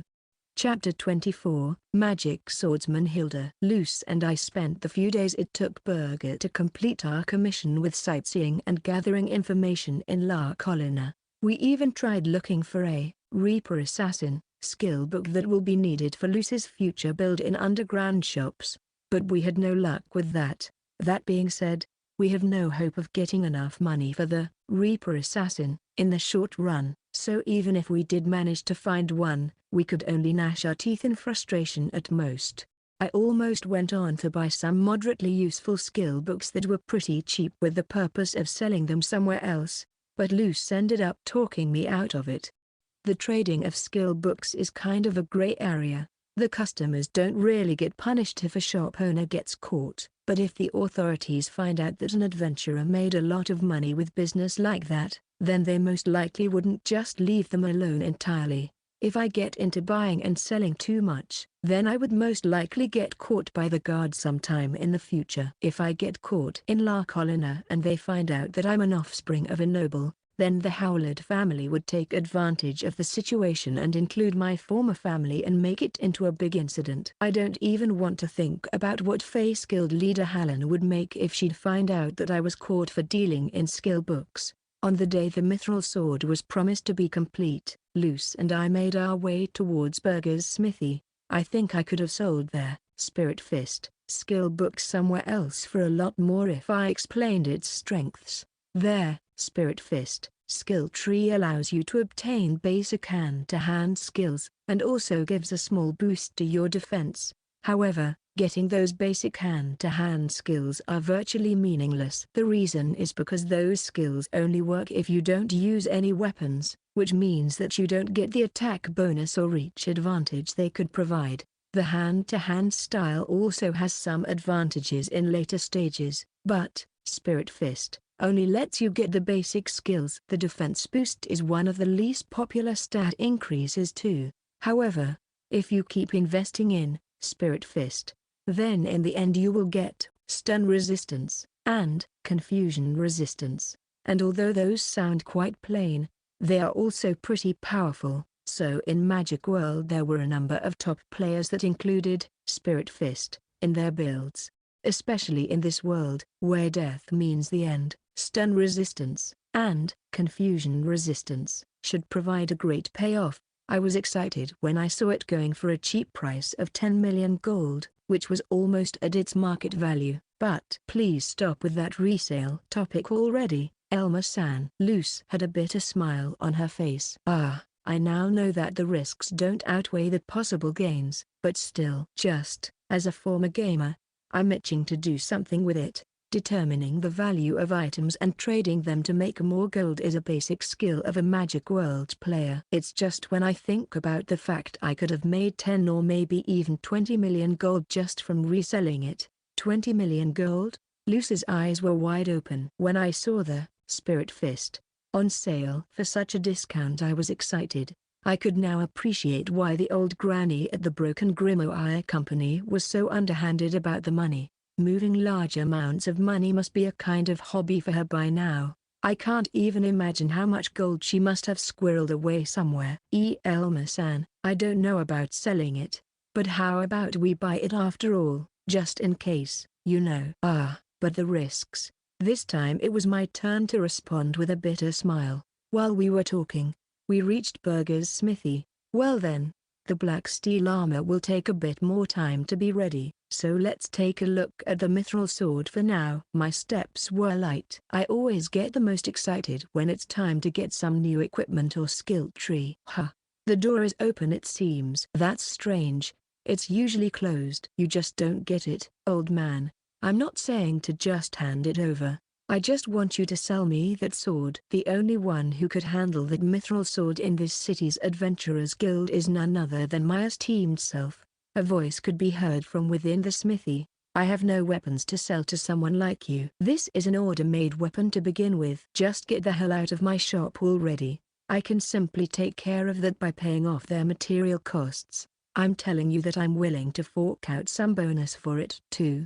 You don't want to make me too mad, you know? I'm a venerated high-rank adventurer who's quite close with the guild staff. If I call out to a few low-rank adventurers to put pressure on the shops you are doing business with, then your cherished run-down smithy might just run out of business, you know? I can crush you without even having to dirty my own hands, you know? It seems something dangerous was going down. It must be the magic swordsman that Burger mentioned before. This doesn't look good. Let's go, Elma-san. Luce and I hurried inside the smithy. We managed to locate Burger right away. Are you alright, old man? Hey, you magic swordsman, cut this out right. Chen? I couldn't see the magic swordsman anywhere, yet I just heard the two arguing with each other. So you are the one who ordered this made. I was wondering what kind of person you would be, but to think it was just a wimpy-looking guy like you. You were oh so proud about choosing who to work for, and yet you made a mithril sword for a loser like this. Phew, haha. How droll. Even the mighty blacksmith Burger couldn't win against poverty. I can hear her voice, but I can't see anyone. Is she using some kind of skill? Elma-san, down, look down, Luce said nervously. When I lowered my gaze, I saw a short woman carrying a sword. Her purple hair was tied in a ponytail. You bastard. Are you making fun of me? A child? No, since she must have been through the divine blessing ceremony, then she must be at least 15.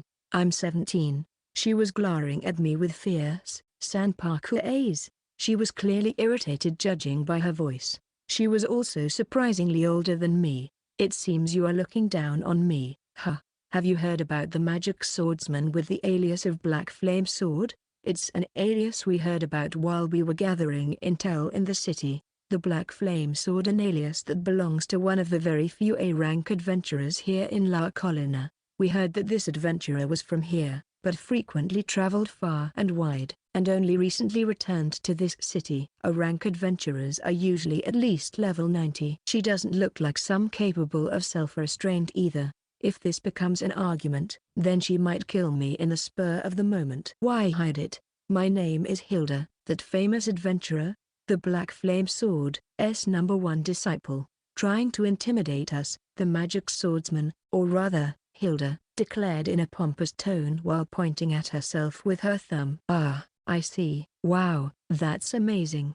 It seems she wasn't the person in question after all. Chapter 25, The Fate of the Mithril Sword. Well, with the owner here things will go faster. He should be easier to talk to than this stubborn old man. I only want to say one thing: sell that Mithril sword to me. I refuse. I had it made because I needed it. Weapons suitable for adventurers of B rank and above are not something easily found, even in the city of adventurers.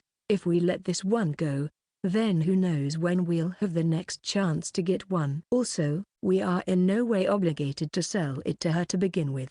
This Hilda must be aware of that too, and that's why she kept pestering this stubborn old man Burger instead, and even went as far as to threaten him. Don't get so worked up, Heavy Knight. It's not like you having that sword would really mean anything. What is even a small fry like you trying to do with a weapon like that? You really don't get how the world works, do ya? Hilda shrugged her shoulders and shook her head to mock me. You must have got a big head from the prospect of getting a rare weapon. But this is just giving gold jewelry to Arana. Adventurers are a surprisingly exclusive bunch. You know, if a top dog singles you out, you can kiss your progress goodbye. Let me enlighten you then. What do you think would be better for you? Getting worked up and trying to futilely go against me, or obediently selling me that mithril sword? It's not like I want to rip you off. You know, I'll give you more than enough money for it. More than enough money, huh? We do want to save up money for that skill book. However, I don't think Hilda would pay significantly more for it than its market value. As for me, rather than selling it for a somewhat good price, it would be much more efficient to use it to delve into a higher level dungeon. 30 million gold should be more than enough for it, right? Ha! That must seem like an unimaginable sum of money for you. Let's just sort it out and let me take out the man. I refuse. A pittance like 30 million is not nearly enough for it. Ha! I expected her to offer around that much. With the mithril ingot's market value around 25 million gold, that price would seem appropriate if you count in the smithing fee and a small extra.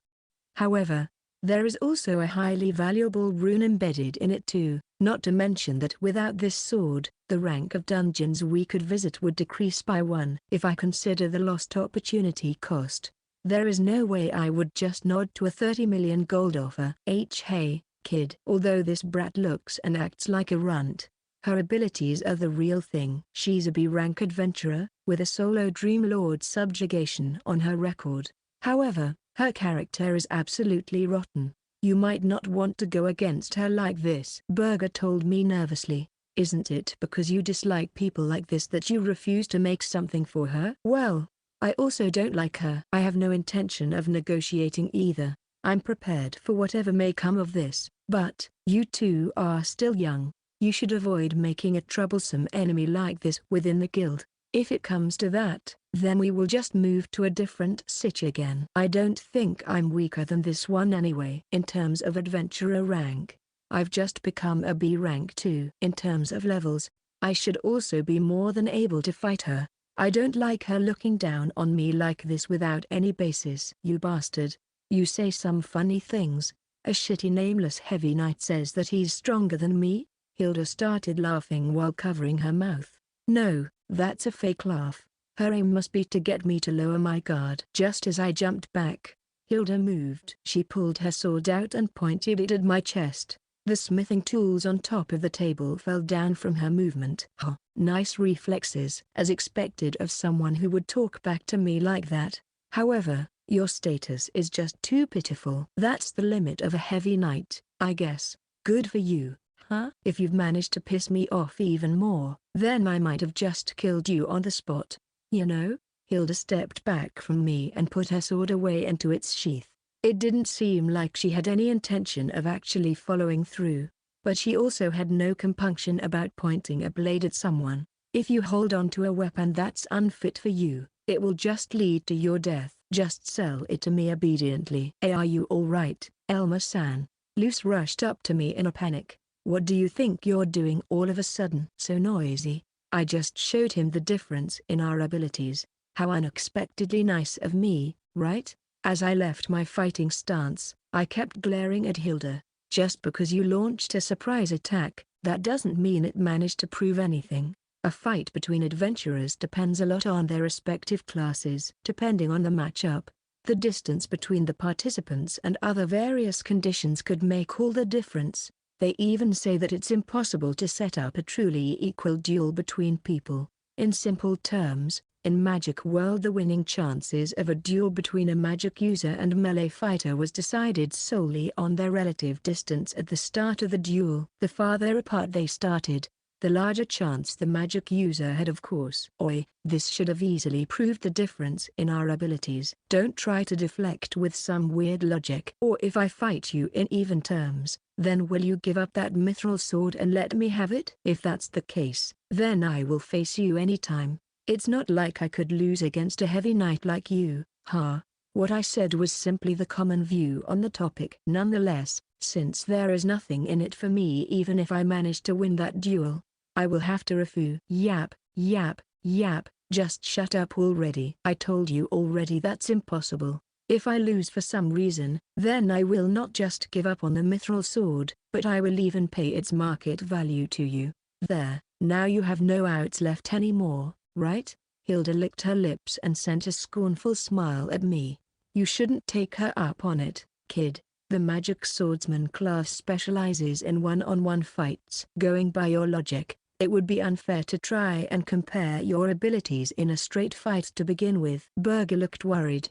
However, I raised my hand to stop Berger from speaking further. Are you really fine with those terms? If so, then I will happily accept. Luce and Berger went pale simultaneously. I don't think that's a good idea. She is a B-rank adventurer and a magic swordsman to boot. They are fast, have high attack, and skills for both close and long range. Even I know that they are supposed to be unbeatable in a duel. I also planned on brushing it off at first, but it seems I got somewhat angry. I moved my gaze towards the smithing tools lying scattered on the floor. There is no reason to refuse an easy few dozen million gold. Let me teach you some humility for some pocket change, Hilda. I don't like your shitty attitude, but I'm happy that you're this stupid. I will invite a guild employee to serve as a witness, so you won't be able to weasel your way out after. Don't regret it later. Chapter 26, Preparations for the Duel. To avoid making too much of a show of the duel, it was decided that it will be held in front of the blacksmith's shop. I would like to avoid drawing the attention of people and prevent information about my capabilities from getting out too. Those points were something both Hilda and I agreed on. Hilda went to the guild in high spirits to get a guild employee to serve as an observer for the duel. During that time, I was preparing for the upcoming duel. Life shield, I shouted with my sword raised. My life force turned to light and covered me to serve as a shield. Life shield normal skill. It takes 20% of your maximum HP to activate. A shield with the same durability as the HP deducted covers the entire body. It's my well-known heavy knight skill. Kid, why do you keep doing that? If you keep using a skill before its time, it will only be a waste of MP. Berger asked me anxiously. Phew. With a strenuous effort from me, cracks appeared in the life shield's membrane of light, which then shattered and disappeared. And there you go again, turning off the skill you just activated. I have no idea what you are hoping to accomplish with that. Managing my HP, that makes even less sense. The way young people think nowadays is a mystery. Berger let out a sigh of resignation. The heavy knight's lack of agility is a huge obstacle in a duel. It's best if I activate Half-Dead Savage Dragon, for which my HP needs to be below 20%, right at the start to bridge that gap. Also, since I have to activate Life Shield multiple times, I need to have some time to properly prepare. Can you win this, Elmer-san? You will need to rely on their Half-Dead Savage Dragon for this, right? As for the Relentless Vigor, there should be no need for that one, right? I guess so. A magic swordsman is more troublesome than a sword saint due to their ability to deal a lot of damage in a short time, despite their plain skills, and since their magic is also quite high, like their attack, they often have useful magic skills too. With the Half-Dead Savage Dragon on, the agility of a magic swordsman and a heavy knight is about the same. Due to our level difference, I'm most likely a bit behind on that, since she can send out a magic attack from mid-range at any time. I can't let my guard down in this fight for even a moment. and in a normal duel, Relentless Vigor is useless. Relentless Vigor normal skill can only be activated when the remaining HP is under 50%. It lowers defense to 0 and increases the attack by the same amount. While it's activated, it continuously consumes MP. Indeed, this skill would only increase the risk of dying for both me and my opponent. Even if I boost my attack to 6 times its original value if I use it in conjunction with Half-Dead Savage Dragon, it would only be a severe overkill. Against opponents with a ranged attack, setting my defense to 0 could easily lead to an accidental death. To be honest, the main reason I managed to win against Maris was because she was still around level 40 and she only knew how to fight by relying on an incomplete Vajra barrage. The Heavy Knight's compatibility against a magic swordsman is very bad, due to the Heavy Knight's lack of mobility and the magic swordsman's magic skills. In the fights against the Dream Lords, the fact that my partner, Luce, is a tricky type class, allowed us some leeway in our strategies. However, in a one-on-one fight, there are only so many things I can do. Wasn't this a reckless choice after all, kid? You can still try to apologize, or maybe run away. I still have a winning chance, of course. If I didn't, then I wouldn't have gone out of my way to accept her challenge like this. I'm aware of her most likely skill point distribution and battle strategies. The problem was that I wasn't sure if she would keep her word at first. But with a witness sent by a large city's guild like this one, she should hold to her word. We even have some pull with the guild leader, just in case. Elmer-san's expression looks a bit evil right now. Let's chastise that brat about making trouble for your smithy too, so she would lay off in the future. Although that girl was quite small, she is still older than us, you know? However, even if I have already thought of a few strategies that could let me win, a magic swordsman is not an opponent that I should be underestimating. If she acts in an unexpected manner, then she may be able to corner me solely because of that. Most of all, if high-level adventurers get too carried away when fighting each other, it might lead to someone dying on accident. It feels a bit too cowardly for my tastes, but let's go with that strategy after all. I've thought it over a few times already, but this method should be the safest for both me and my opponent. It should also limit the opportunity for my opponent to try and to complain about the outcome after the duel, and if it doesn't work to begin with, then I will be able to switch to a different strategy right away. And what is that strategy? Please don't do something too dangerous. Okay, it's not that big of a deal, but a magic swordsman almost always has a weak spot, or rather an unbalance in their thought process, I guess. It's not really a weak point per se, but a habit born out of necessity. An unbalance in their thought process. Luce blinked in confusion. I nodded. Certainly not all of them, but judging by Hilda's actions, she should be among them, I'm almost completely sure. And that is, at that exact moment, the door was opened. I've brought the witness, Heavy Knight. You didn't do anything unwelcome to my sword, right? It was Hilda. Behind her, there was a guild employee with a cramped, fake smile on her face. I was dragged here with only there is this brazen Heavy Knight, so come with me as an explanation. But it seems it really was you two, Elmer-san, Luce-san. It was Maltida, the receptionist girl from before. It seems she will serve as the witness for our duel. Chapter 27, A Magic Swordsman's Weakness. Hilda and I were glaring at each other. I had adjusted my HP to be a bit below 40% at this time. If I use Life Shield one more time, then I will be able to fill the requirements for activating Half-Dead Savage Dragon. Let's get to it, Heavy Knight. Hilda was smiling fearlessly as she readied her sword. To be honest, this matchup was terrible for me.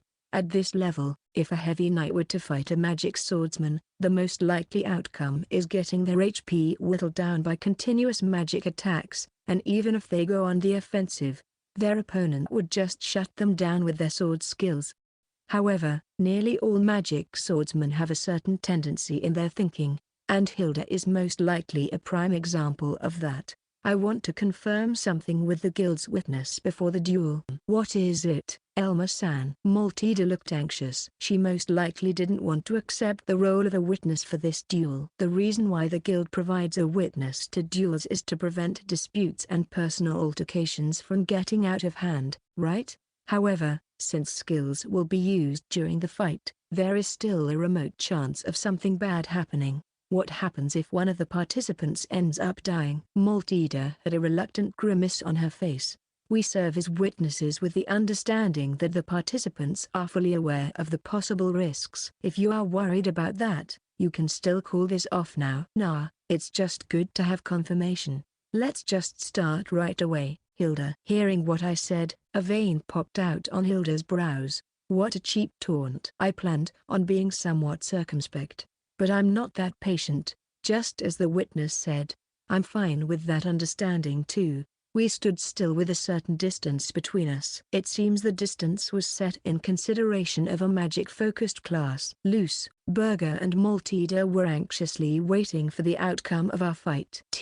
Then, start. Right at the start, I deployed my life shield. Without a moment's delay, my life force manifested as a membrane of light that covered my whole body. At the same time, my HP fell below 20%. The red light of Half-Dead Savage Dragon shrouded me. Half-Dead Savage Dragon special skill: when the user's HP is less than 20%, attack and agility is increased by 100%. With this I made up the difference between our attack and agility in one go. I could have activated them before the start too, but using buff skills just before the fight was forbidden by duel rules. I didn't think starting the duel with the life shield engaged would fly, so I decided to activate it right at the start. What's that? That's a weird skill. Hilda, who was trying to close in as fast as possible, slowed down. Her aim must have been to just attack me straight on, but seeing my suspicious actions she changed to a more cautious approach to be more on guard against possible traps. I readied my sword. Relentless vigor. Blue light started covering my body. Red and blue, two kinds of lights emanated off my body, mixing with each other from time to time. Relentless vigor normal skill can only be activated when the remaining HP is under 50%. It lowers defense to 0 and increases the attack by the same amount. While it's activated, it continuously consumes MP. Luce's expression went pale. In a second. Elma-san, you said that using that skill would just increase the danger of the duel while providing no advantage. Indeed, my attack boosted to 6 times its original value is nothing but overkill in a duel. And with my defense significantly lowered because of it, it only increases the risk of dying for both of us. Furthermore, with how far we are from each other right now, if Hilda started to attack me with magic attacks, my HP may go down to 0 in no time at all. If I intended to fight properly, then this skill would have no redeeming qualities for a duel. Hilda kept her distance from me while she sent a sidelong glance at Luce. Double activation of 2 unknown skills. There is no way she wouldn't be scared of that while in a duel with her life on the line. Hearing what Luce said seems to have just increased her unease. Using all my strength coming from my attack that was boosted to 6 times its original value, I struck the ground. With a thunderous roar, the ground cracked with seemingly no effort. The impact created a dust cloud. Good. I seem to be in fine condition. What? Seeing the scene, Berger, Maltida, and even Hilda stared open-mouthed in surprise. It was perfectly reasonable to be surprised by all that. I'm still at level 62, but if you want to reach the same attack I currently have without the use of skills, then you'd have to be around level 130 at the least. Magic swordsmen have a certain habit in their thought process, a safety-first approach. No one knows who said it first, but the magic swordsman knows when to pull back was a frequently used saying in magic world. Hilda is someone who managed to come this far in a world where death means the end. It's highly unlikely that she wouldn't adhere to that way of thinking, lacking in staying power and having mostly the type of skills that harm the user in exchange for explosive power. One mistake could easily lead to an end for a magic swordsman within a dungeon. It doesn't matter how much she keeps barking at people, She is very much like a small breed dog. She is very unlikely to have the guts to compete if she's not guaranteed to win. Also, Hilda said that she is the disciple of another magic swordsman who is commonly referred to as the Black Flame Sword. That Black Flame Sword should have also instilled into Hilda to avoid contact with unknown factors. And the reason why she managed to live long enough to rise to be rank adventurer was most likely because she followed that advice. Hilda will break from intimidation. I was confident in that. Wait, stop for a second. Hilda lowered her sword and held out her palm towards me while sweating like crazy. She must be thinking that even if she were to attack with a magic skill, a counterattack skill may be triggered that could finish her off in one hit. She is desperately trying to demonstrate her lack of intent to fight me. Stop this. Didn't you hear me? Oi. After saying that, Hilda dropped her gaze to the sword in her hand, which she then quickly threw far away. Her sword pierced into a nearby wall. Stop. Heavy Knight. Stop. I even threw away my weapon. Oi. Please, for real, stop. With smooth movements, Hilda sat down and placed her head against the ground. I surrender. I surrender. I recognize my loss. I really do. I stopped walking. Hilda slowly raised her head while still shaking like a leaf. Please declare the winner. Yes. The winner is Elma-san. Maltida, who was shocked still, finally announced due to my urging. Chapter 28, Gains from the Bet. Don't mess with me. I said to stop the whole thing. The outcome is not decided yet. After the duel, sure enough, Hilda was throwing a tantrum within the smithy. It was because you bastard didn't stop when I said to. I had no choice but to say that I concede. You just said that you said it because you had no other choice. Exactly, because she could have contested the outcome if I stopped at that point is why I steeled myself and continued the duel for a little while more. Well, Hilda-san, calling off the duel after seeing your opponent's skills in effect is not a reason recognized by the guild as valid. For that an agreement from both participants are needed. With the guild called to serve as a witness, if you don't acquiesce to our ruling, then it would greatly hurt our reputation. Therefore the guild will take sufficient measures to correct this state of affairs. Maltida explained as such to Hilda. I know that much. Did you really think I was doing something petty like trying to annul the duel? Wasn't that precisely what she was doing? Just as I was questioning that, Hilda bowed her head to me. Listen, Elma, I tried to call off the duel. Can you count that in and let me off with 20 million gold? 30 million would be just too much for me. As an adventurer yourself, you should understand that, right? How miserly. Well, I know that feeling of course, but seeing Hilda's small stature, Luce grumbled, I need to find a weapon fit for my level at all costs. The development of a single high-level adventurer leads to better protection for the city from dangers, and lower casualties from monsters. I have a duty to fulfill and I don't have the luxury of choosing my methods to achieve it. Elma, as an adventurer, you should be able to understand this too. I recognize that my way of doing things may not have been the best. I caused a lot of trouble for that blacksmith too. I vow to not do something like this again. It's good that you understand. I know what it's like to be angry and frustrated from being unable to find a suitable weapon for yourself. I also experienced that a few times before. I agreed with a deep nod. Not being able to get the weapon I wanted happened a lot in Magic World. It was one of the most frustrating parts of playing the game, so it was especially sweet when I did manage to get the weapon I wanted. Furthermore, the emotions such a situation elicits in this world is obviously much stronger than when it was just a game. That is also something I already experienced plenty of times. So, yeah, I can understand where she was coming from. So, could we call this even with 20 million gold? We can't. I need the money too. That's why I accepted the duel even with the distinct possibility that I would lose the Mithril sword if I lost. But, what's right and wrong, or the fact that you repented, doesn't have anything to do with the money you owe. Hilda dropped her shoulders in despair. She looked like her soul just left her body. I've already become a bit numb to it, but 30 million gold is still quite a large sum. It's a sum that a particularly successful up-and-coming adventurer like Hilda would need to desperately save up for a while in hopes of being able to afford a new weapon. I myself don't feel particularly good about having it handed to me. But that was the wager we agreed to. I can't accept her plea to change the terms after the fact, just because she lost. If Hilda were the one to win, then she most likely would have taken the mithril sword without a second thought. Hey, kid, I feel a bit awkward bringing this up now, but Burger interjected into the conversation. What is it? Well, this sword, you see, its market value is not 30 million gold. Really? Since the main ingredient was the mithril ingot for it, which was 25 million gold, I thought its value would end up around that much. Was it a fake all along?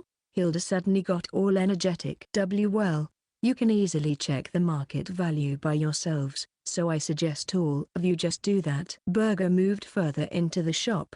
Then he brought a sword shining with a bluish-green light, holding it with both hands. It had a beautiful blade. I felt elated just by the knowledge that this was about to become mine. However, what was it about not having a 30 million gold market value?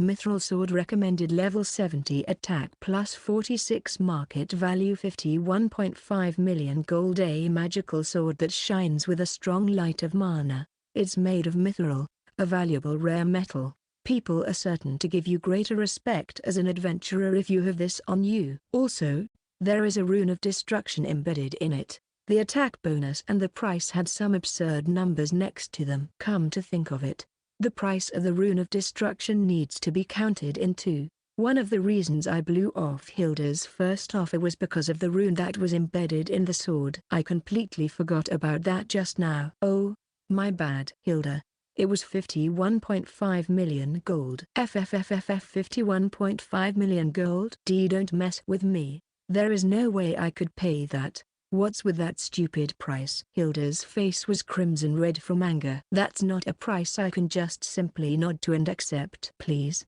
make it 40 million gold at least. Couldn't she decide between the angry or groveling approach at least? Even if you tell me to pay that much, I can't. Too bad for you, huh?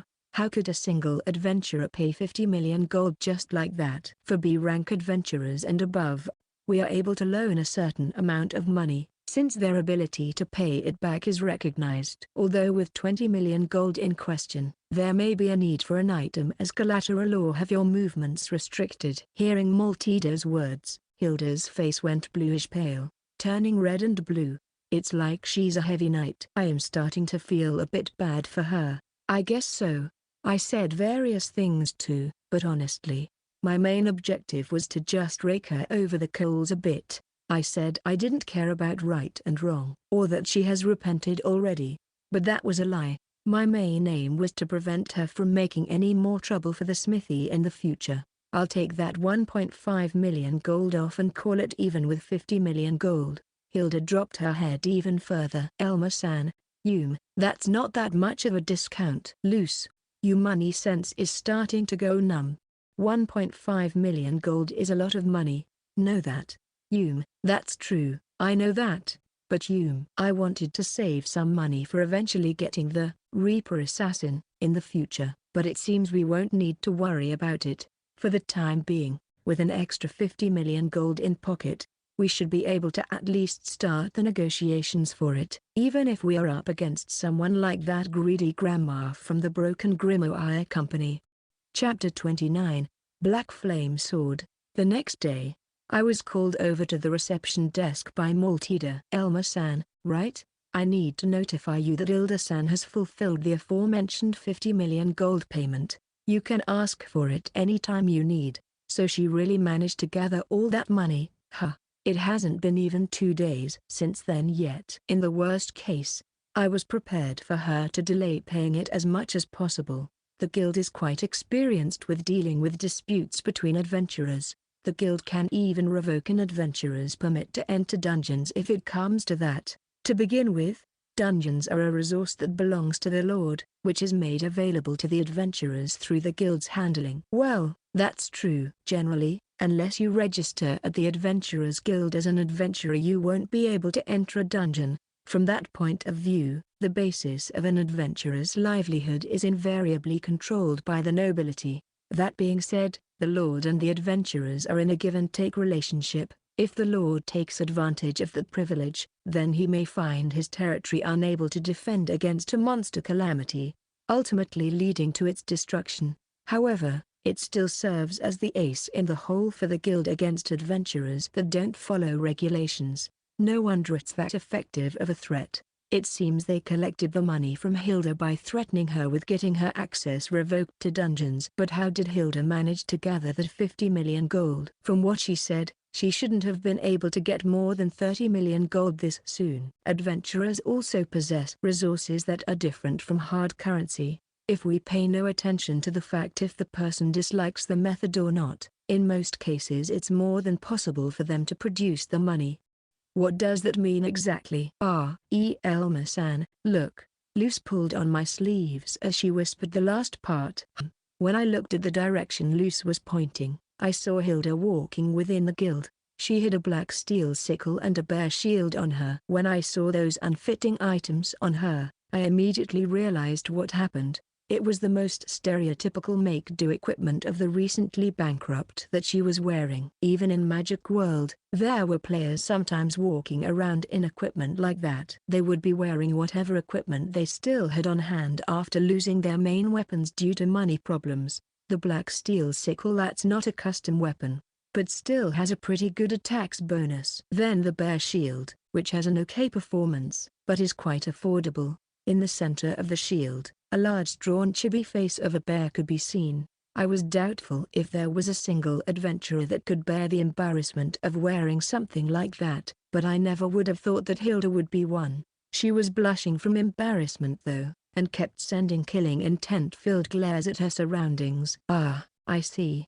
She sold her weapons. Now I understand what Maltida was trying to say. An adventurer's different kind of resource was their weapon. In other words, there, you bastards. Hilda raised her voice and pointed towards us. Luce, we are running away. You think I would let you get away? Hilda swiftly circled around to block our path. What do you want, Hilda? I expected you wouldn't want to meet us ever again. Don't talk to me while you are looking my shield in the eye. Do you find my shield that captivating? I quickly raised my gaze up to Hilda. You bastards keep making light of me. However, I will have the 50 million gold you stole from me back now. It seems she wasn't able to give up on that 50 million gold after all. However, it's something that's officially ours because of that duel. When I was about to turn back to Maltida to get her to intervene as a guild employee, I felt an intense pressure coming from in front of me. Hilda, is that the heavy knight you told me about? Yeah, it was these two. Teacher, these two robbed me of 50 million gold by using vile and underhanded means. It was a tall, silver-haired man. His long hair was tied up in the back. He was somewhat of a pretty boy, with an expressionless face. However, a strong will could be felt from looking him in the eyes. It was obvious from the way he stood and carried himself. This guy was strong. This is the first time I've felt a pressure this strong from a human. I knew it without asking. This person was the real Black Flame Sword. I'm Kalos, a magic swordsman and an A-rank adventurer. I've heard about you two from Hilda and I really wanted to meet you. A cold air swept through the place.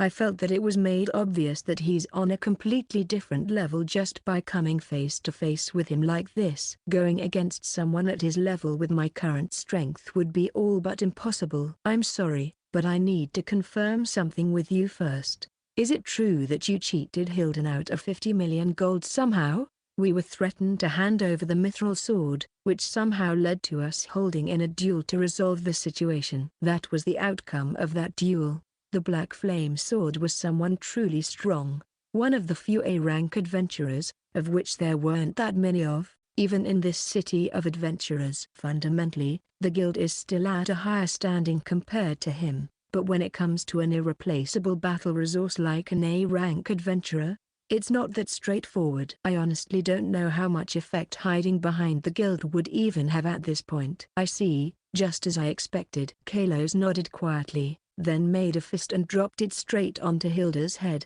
A dull impact sound rang out. Yuck. Teacher, what are you doing all of a sudden? Don't believe a word this guy says. I thought this would be the case right from the beginning. Wah. You said you believed me when I told you what happened. I only told you to take me to them because I wanted to meet them. Kalos let out a sigh of being so done with this whole thing. You keep calling me teacher again and again, but I don't remember taking you as a student. Teacher. Hilda looked like she was about to cry. Kalos just held his head and let out a deep sigh. But I guess if I said that now it would just be shirking my responsibilities. It seems that due to my negligence, I've caused a lot of trouble for you. Kalos bowed his head to us with a pained expression. No.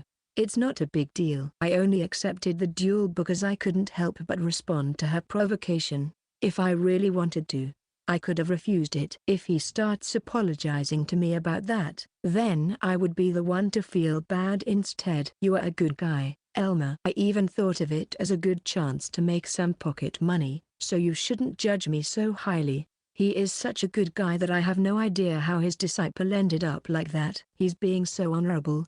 In fact, that I'm starting to feel uncomfortable here. When I was just starting out, I had no luck with finding good comrades. However, after experiencing all that, I'm confident that I'm good at judging people. I see. Really, please stop it already. I'm starting to feel stifled. If he asked me right now to return the money while bowing his head, then I would simply hand it over, just to get out of this situation. Then, about that money, he brought up the topic like he was aiming for this. I resolved myself for what was coming. She is the type that doesn't learn without pain, so for her sake too, please don't give her that money back for any reason.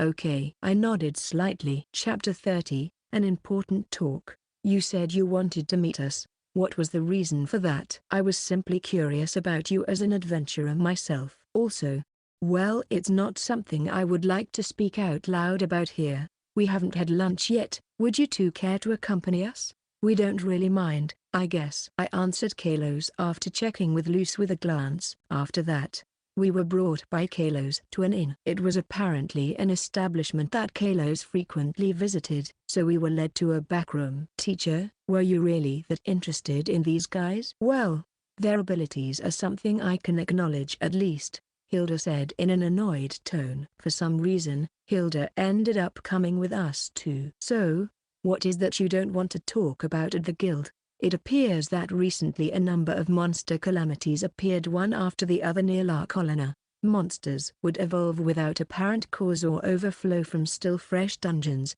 This might not seem that strange to you, but it's something highly out of the ordinary. To find out if it was indeed just a coincidence, or all that really happened for a reason, I was investigating the dungeons near La Colina by myself.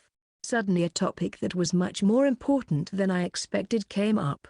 We experienced the evolution of a monster into a death-armed that shouldn't have been possible, which we then reported to this city's guild. It seems that Kalos, an A-rank adventurer, had the same suspicion as me, and he already started to investigate the dungeons by himself. The Adventurers Guild also found a new piece of information about it recently. It seems fairly certain that something big is about to happen. Was that, perhaps, about the centipede pit? Oh, you knew about it? It seems excellent adventurers have sharp ears. It was about the death-armed after all. My original reason for returning to La Colina was because I've heard a rumor about some irregularities happening to the dungeons around here. I've spent the last 2 weeks investigating by myself, but then I failed to clear a certain dungeon. Failed to clear? An A-rank adventurer like you. Within a specific area, the level of dungeons that appear is limited to a certain range. A dungeon with high enough difficulty that an A-rank adventurer would give up on clearing it shouldn't be appearing near La Colina. If dungeons with a difficulty like that could keep appearing one after the other, then the city near those would be in danger of getting annihilated. A monster pool happened. That's not something you can clear with a solo party. I already asked the guild to call for a raid quest. The leader of that raid will be me. A monster pool. One of the common monster calamities. It's where monsters appear in numbers that's usually impossible in normal dungeons. It's a monster calamity that people feared even in Magic World. If you fail to notice it in time, it could easily lead to you getting cornered with no way out but to take the death penalty, even in dungeons with recommended levels near yours. However, As expected of an A-rank adventurer, he has quite a bit of influence with the guild. Kalos said that he just proposed it not long ago, but he spoke like he was already certain that a raid quest would be issued. I guess it should be expected that instead of the guild officials, an A-rank adventurer who spends most of his time on the front lines would have more information and be more knowledgeable about things. The guild must know that too. That's why they pay extra attention to whatever an A-rank adventurer says. If it was a simple monster pool, then there wouldn't be much cause to hurry like this. But the worrying part is that the dungeon is still new, which means the requirements for a monster pool to occur shouldn't have been met. That dungeon is deep in the forest, hidden among cliffs, so there shouldn't have been too many adventurers that decided to visit it just yet. If we keep leaving it for later, the situation might worsen even further. I thought that putting together an early response force with a raid quest would be the best, not just to investigate, but in preparation for a worst-case scenario too. I had an ominous feeling as I listened. It seems the Death Armed was not an isolated incident after all. There must be something around La Colina that causes monster calamities to happen somehow. This was one of the possibilities I had in mind from the start, and even the guild leader, Hallen, seems to be of the same opinion. But I hope it's just La Colina that this is happening to. Should the frequency of such monster calamities appearing like this increase worldwide in the future, the living sphere of humanity would greatly decrease in size. This is a hell of a situation. That's for sure. I was wary about what happened with the Death Armed, but the situation might be a lot more terrifying than I thought. Hearing my words, Luce leaned back from shock. That's obviously going too far, Elma-san. Something so grandiose like the living sphere of humanity shrinking. At least the lord of this territory and I don't think so. We are of the same opinion as Elma here. Luce went pale in an instant from Kalos's words. Still, I have no idea what could be causing all that. I have no recollection of any events from Magic World that would correspond to monster calamities appearing in such frequency. We went a bit off topic there. The reason why I told you two about this was to recruit you for the upcoming raid quest. The dungeon where the monster pool happened and I retreated from is called the Graveyard of Sorrows. I would like you two to lend me your strengths with investigating the place. I can promise that the rewards will be well worth it. The Graveyard of Sorrows, an undead type, of all things. If this turns into a big incident that manages to drag the city in, it might really turn into a worst-case scenario. Although, I'm not entirely sure that the amount of rewards the Adventurers Guild here could come up with would be able to satisfy the two who managed to trick Hilda here out of 50 million gold. Kalos said with a chuckle. Hilda grimaced and shifted her gaze down, looking uncomfortable.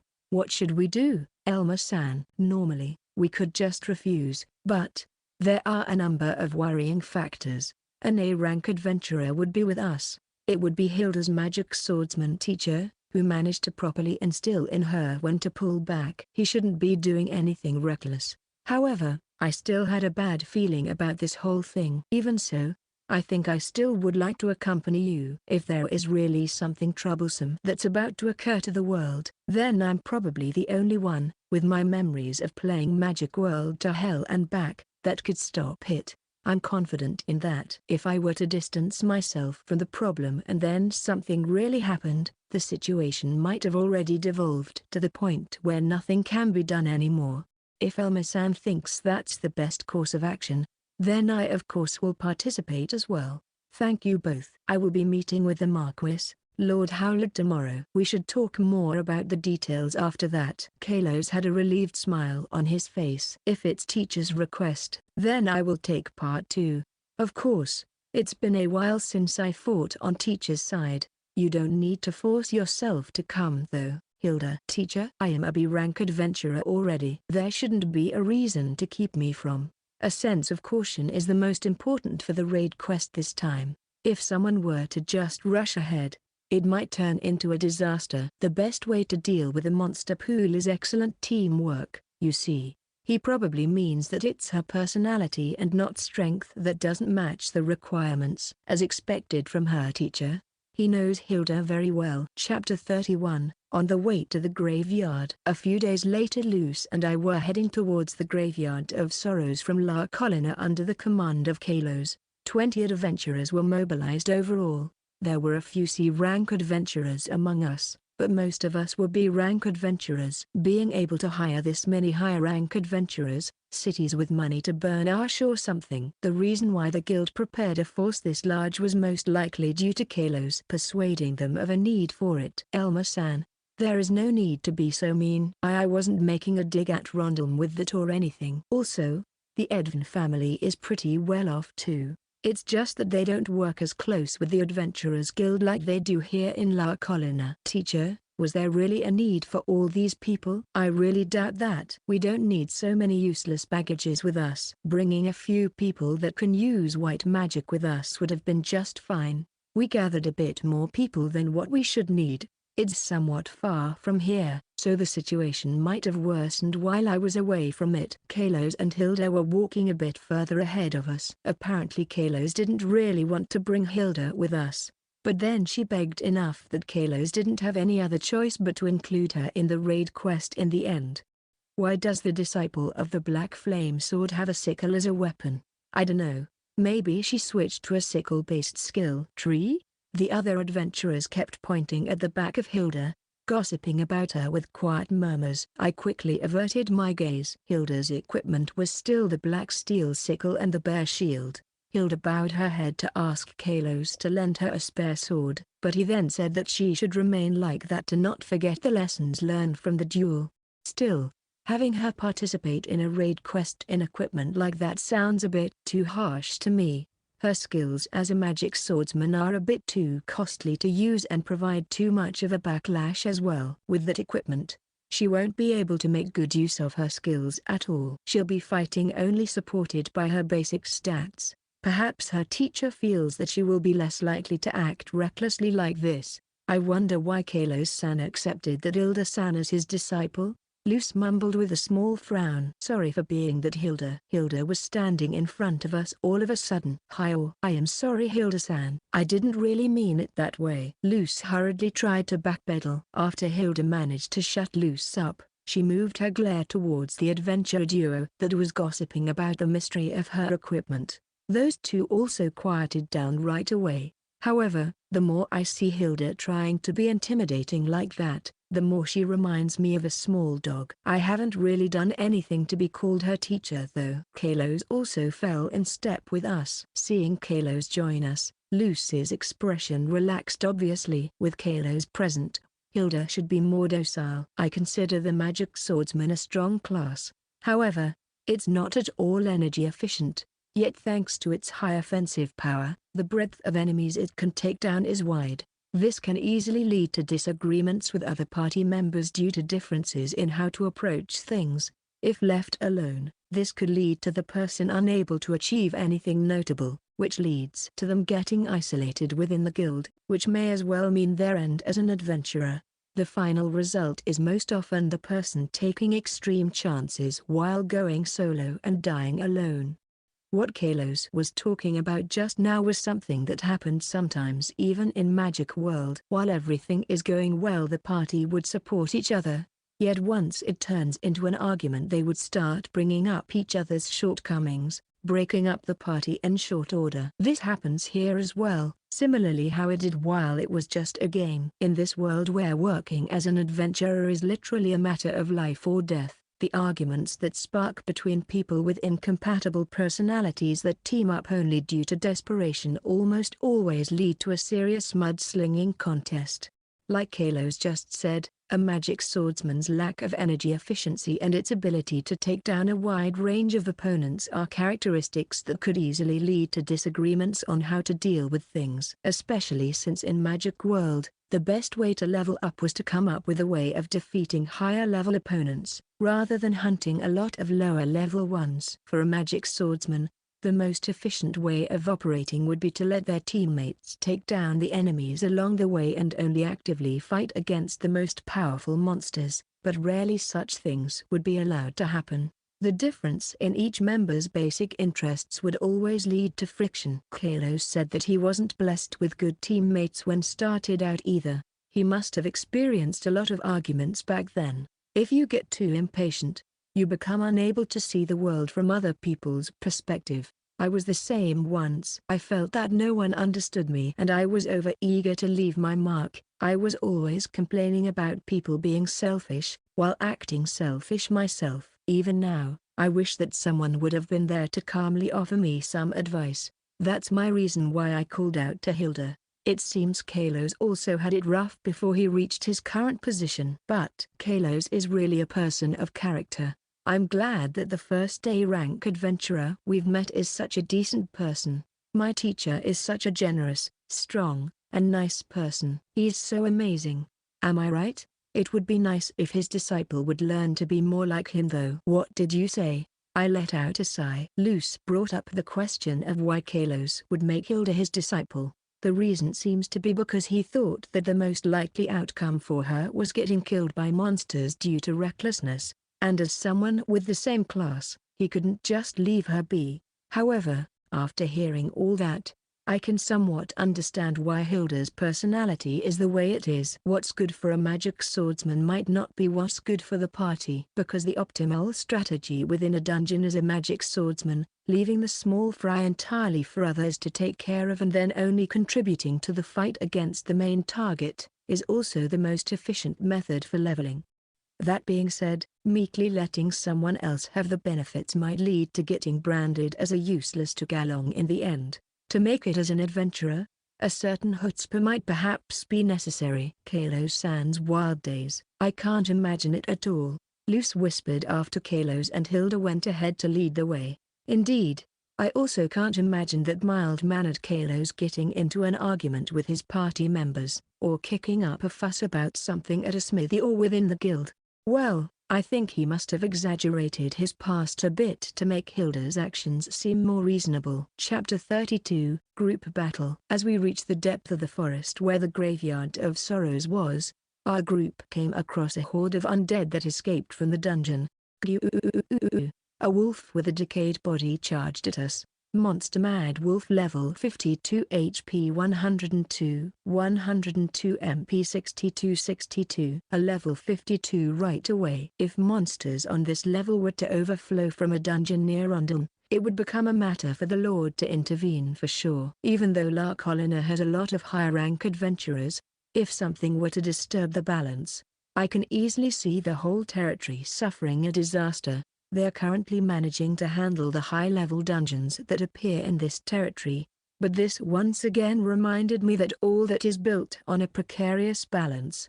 However, my current level is 62. I have a newly obtained weapon, the Mithril sword with me now, which gives a pretty high stat boost, although it was bad luck that the Death Armed appeared. Thanks to that I managed to raise my level quite a bit and outfit myself with proper equipment too. At this point, I will have no problem fighting this monster. Parry. I let the momentum of the Mad Wolf's charge bleed off by moving my body backwards. Then I used my blade to push its trajectory to the side. Yeah. Luce approached the Mad Wolf that lost its balance without a moment's delay and hit it with her knife. The Mad Wolf let out a whine of anguish. The poison activated, so it activated on the first hit. It was the effect of the item that dropped from the Death Armed. Luce's new weapon, the Venomous Centipede's Short Sword. Venomous Centipede's Short Sword recommended level 70 attack plus 28 market value 28 million gold. A short sword coated in the venom of a centipede. In addition to its high attacks bonus, it sometimes poisons the enemy, although it's said to work only sometimes. Luce's luck is very high. It's a pretty strong weapon to begin with, but it also has an amazing synergy with her. The damage bonus is pretty nice by itself, but the poison also had a 10% agility decreasing effect in Magic World. Then, an arrow pierced deep into the slowed Mad Wolf's head. It was shot by another adventurer from the back. The Mad Wolf fell over and became still. You have gained 174 experience points. That's one down. Thanks to the adventurers having a numbers advantage, it's easy for us to move around. There are still more. Decrease their numbers. After another hour, the monsters that used to be present were no more. I also leveled up from level 62 to level 64. That was quite a fierce welcome before we even entered the dungeon. The surroundings were littered with the corpses of mad wolves and white birds. The meat and bones were steadily melting away, leaving behind only magic stones. Elmer Edvin class heavy knight level 64 HP 197 202 MP 83 attack 55 plus 46 defense 112 plus 15 magic 65 agility 65. Equipment Mithril sword mad demon shield black steel armor. Special skills half dead savage dragon. Normal skills rampart reversal disarm parry vital blow shadow stomp shield bash life shield relentless vigor. Titles immovable 1B rank adventurer unexpected upset nightmare slayer. I've become quite strong. I can't deny that the heavy knight is lacking in attack, but what I have is perfectly sufficient to deal with monsters of this level. My defense is also high, so even if I get hit by lower level monsters, it won't be anything serious. Even my natural recovery can cover that much damage. Mithril sword recommended level 70 attack plus 46 market value 51.5 million gold. A magical sword that shines with a strong light of mana. It's made of mithril, a valuable rare metal. People are certain to give you greater respect as an adventurer if you have this on you. Also, there is a rune of destruction embedded in it. The mithril sword also has a rune of destruction embedded in it, which boosts its already considerable performance even further. The rune of destruction further boosts the attack's bonus of the weapon it's embedded in by 30%. Thanks to that, the mithril sword's attack plus 35 is increased to attack plus 46. It greatly exceeds the average performance of other weapons near my level. Black steel armor recommended level 45 defense plus 15 market value 4.5 million gold. An armor made of black steel. It provides an average performance, but since it's fairly easy to obtain, a lot of adventurers go around with black steel equipment. Black steel equipment serves as a yardstick to measure other equipment against, whether it's better or worse. I'm also happy that I was able to buy new armor. Without the iron armor I hopefully won't be treated as a complete newbie heavy knight anymore. It's the armor I had Blacksmith Burger make along with the mithril sword. It was only completed a few days later than the mithril sword, but thankfully still in time for this raid quest. Its recommended level is somewhat low, but its performance fits the bare minimum of what a heavy knight needs at my level range. It won't be holding me back at least. There is also the fact that if I'm going against a serious opponent, then I will be depending on their smoldering fang of madness skill tree, so even if I were to get a somewhat good armor, it wouldn't really mean much. If I had enough spare funds for it, then I wouldn't say no to better equipment, but at this current time, this black steel armor should be more than sufficient.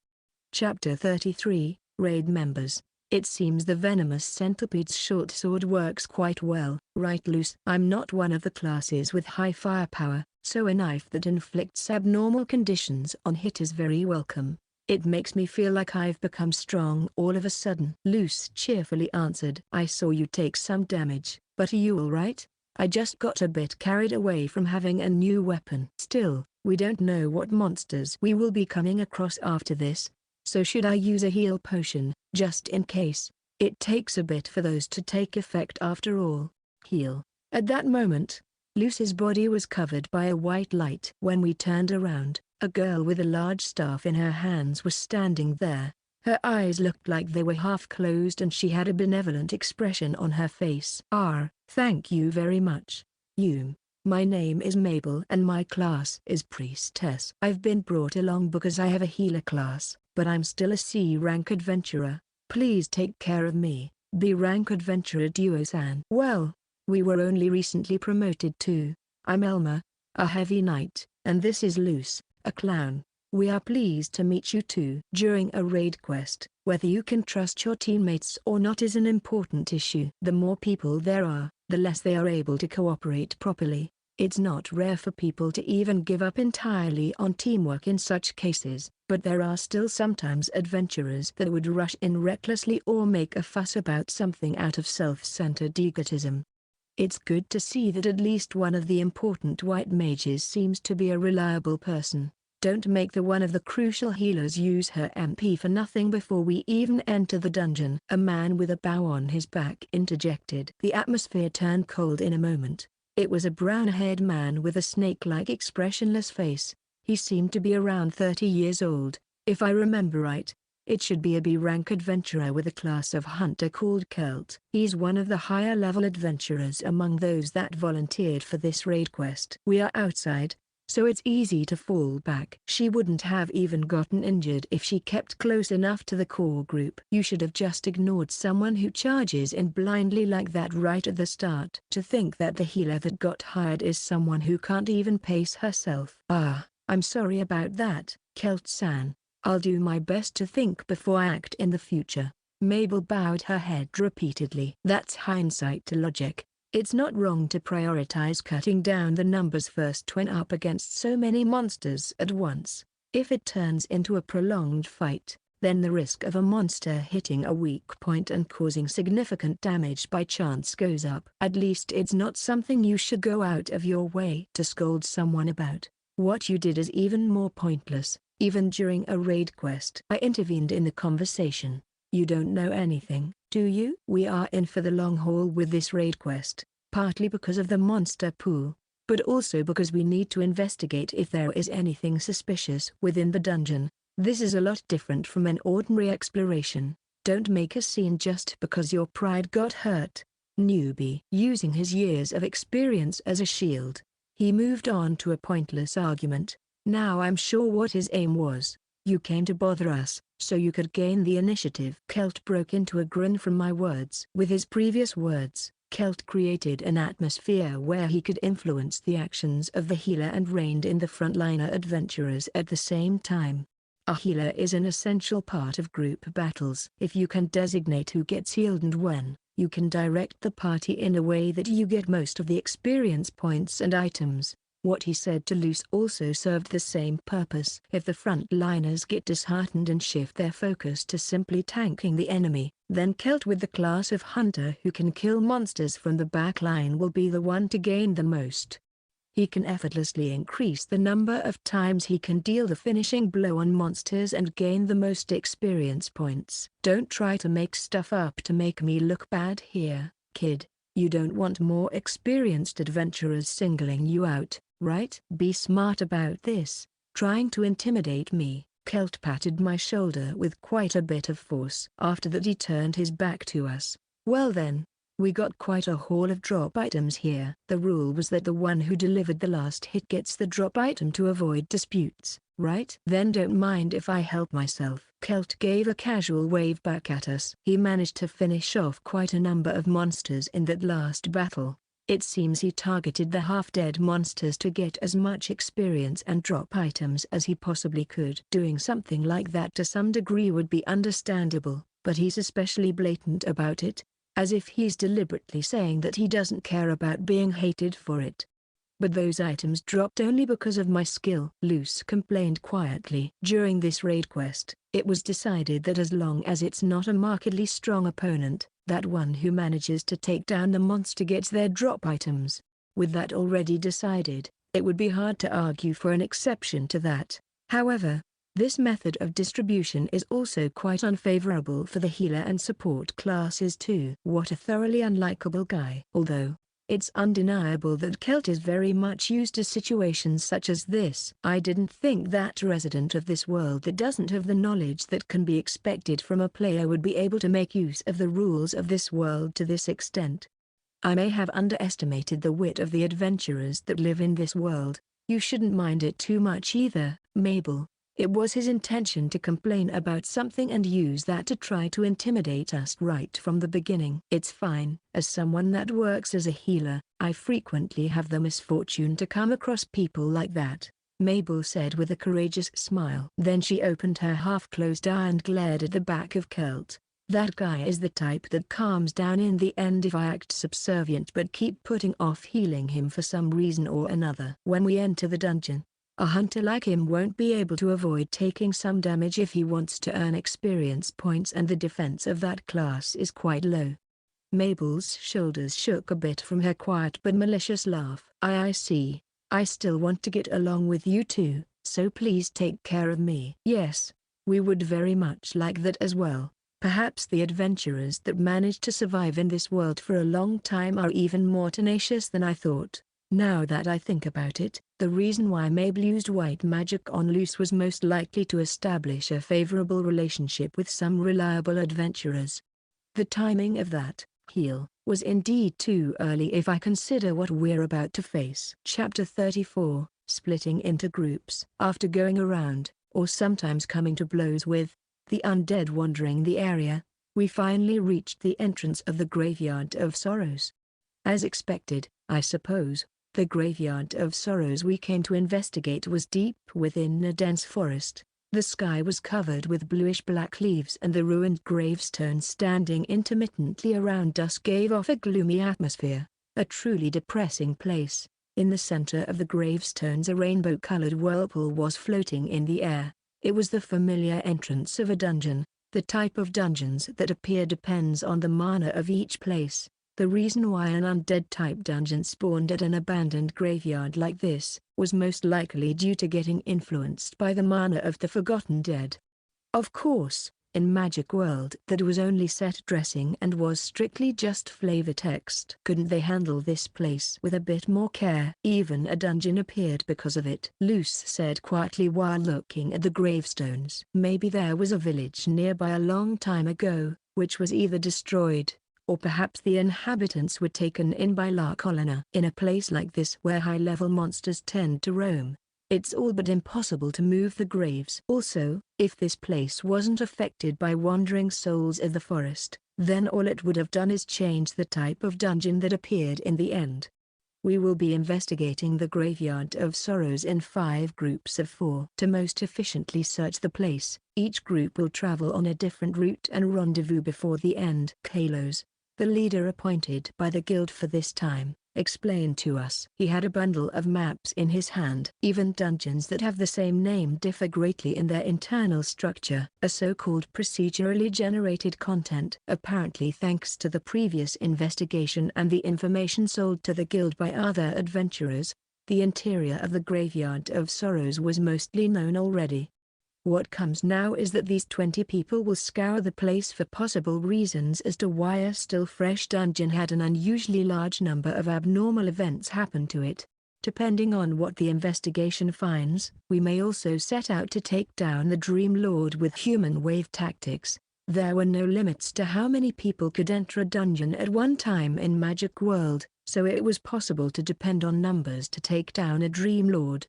That's the same in this world. However, it was decided that the reward for it will split evenly amongst everyone, so it didn't have that much of a meaning besides clearing the dungeon itself.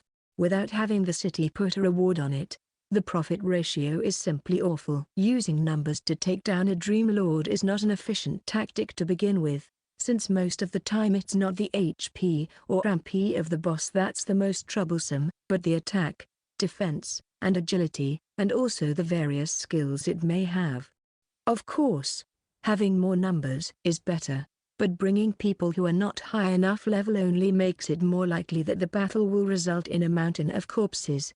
Although aside from the healers, most adventurers here are at least B rank, so rather than relying on numbers to take down a higher level Dream Lord, it's a situation where we try to maximize safety as best we can while making sure to defeat the boss. So it's a different story.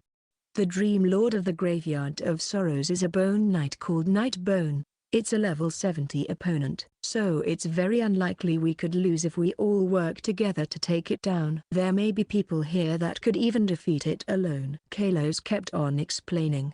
The Nightbone is a crimson-red skeleton covered in armor. It's taller than 2 meters and fights with a large and heavy sword. Although it has a high damage potential, what it doesn't have is a ranged attack skill, so we don't have to worry too much about an accident happening.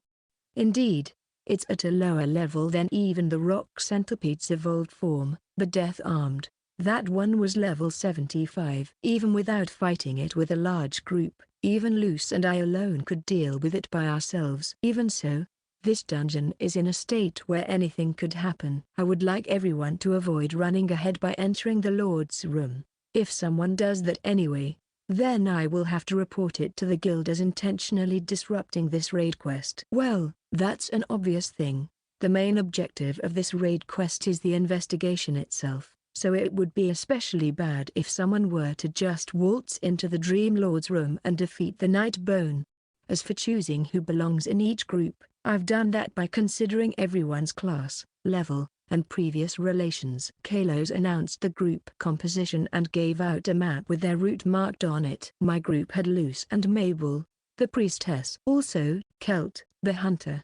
It makes a certain sense to pair an experienced B-rank adventurer with two newly appointed B-rank adventurers and a healer, I guess. Leaving Mabel aside, I don't really like the fact that our last member turned out to be Kelt of all people. Oi, if it isn't the brats from before. Try not to hold me back too much. Contrary to Kelt's words, he had a perfectly relaxed expression on his face. He doesn't seem to be too bothered by the fact that he got grouped with me, someone who managed to see through him before.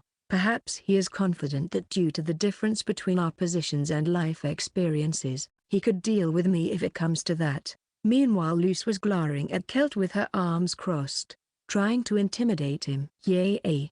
I'm glad that I'm grouped with people who I've spoken with before. Elma-san and Luce-san seem nice and Kelt-san seems reliable too. I will leave the decisions on what I should do to Kelt-san, Mabel said with a beatific smile. That's surprisingly smart of you, little girl. Well, it's to be expected though. As long as you are working with me, my decisions are absolute. I don't accept any objections. I simply have too much experience delving into dungeons compared to all of you. Kelt looked very satisfied as he kept whistling and started heading towards the entrance of the dungeon with the map we got from Kalos in his hands.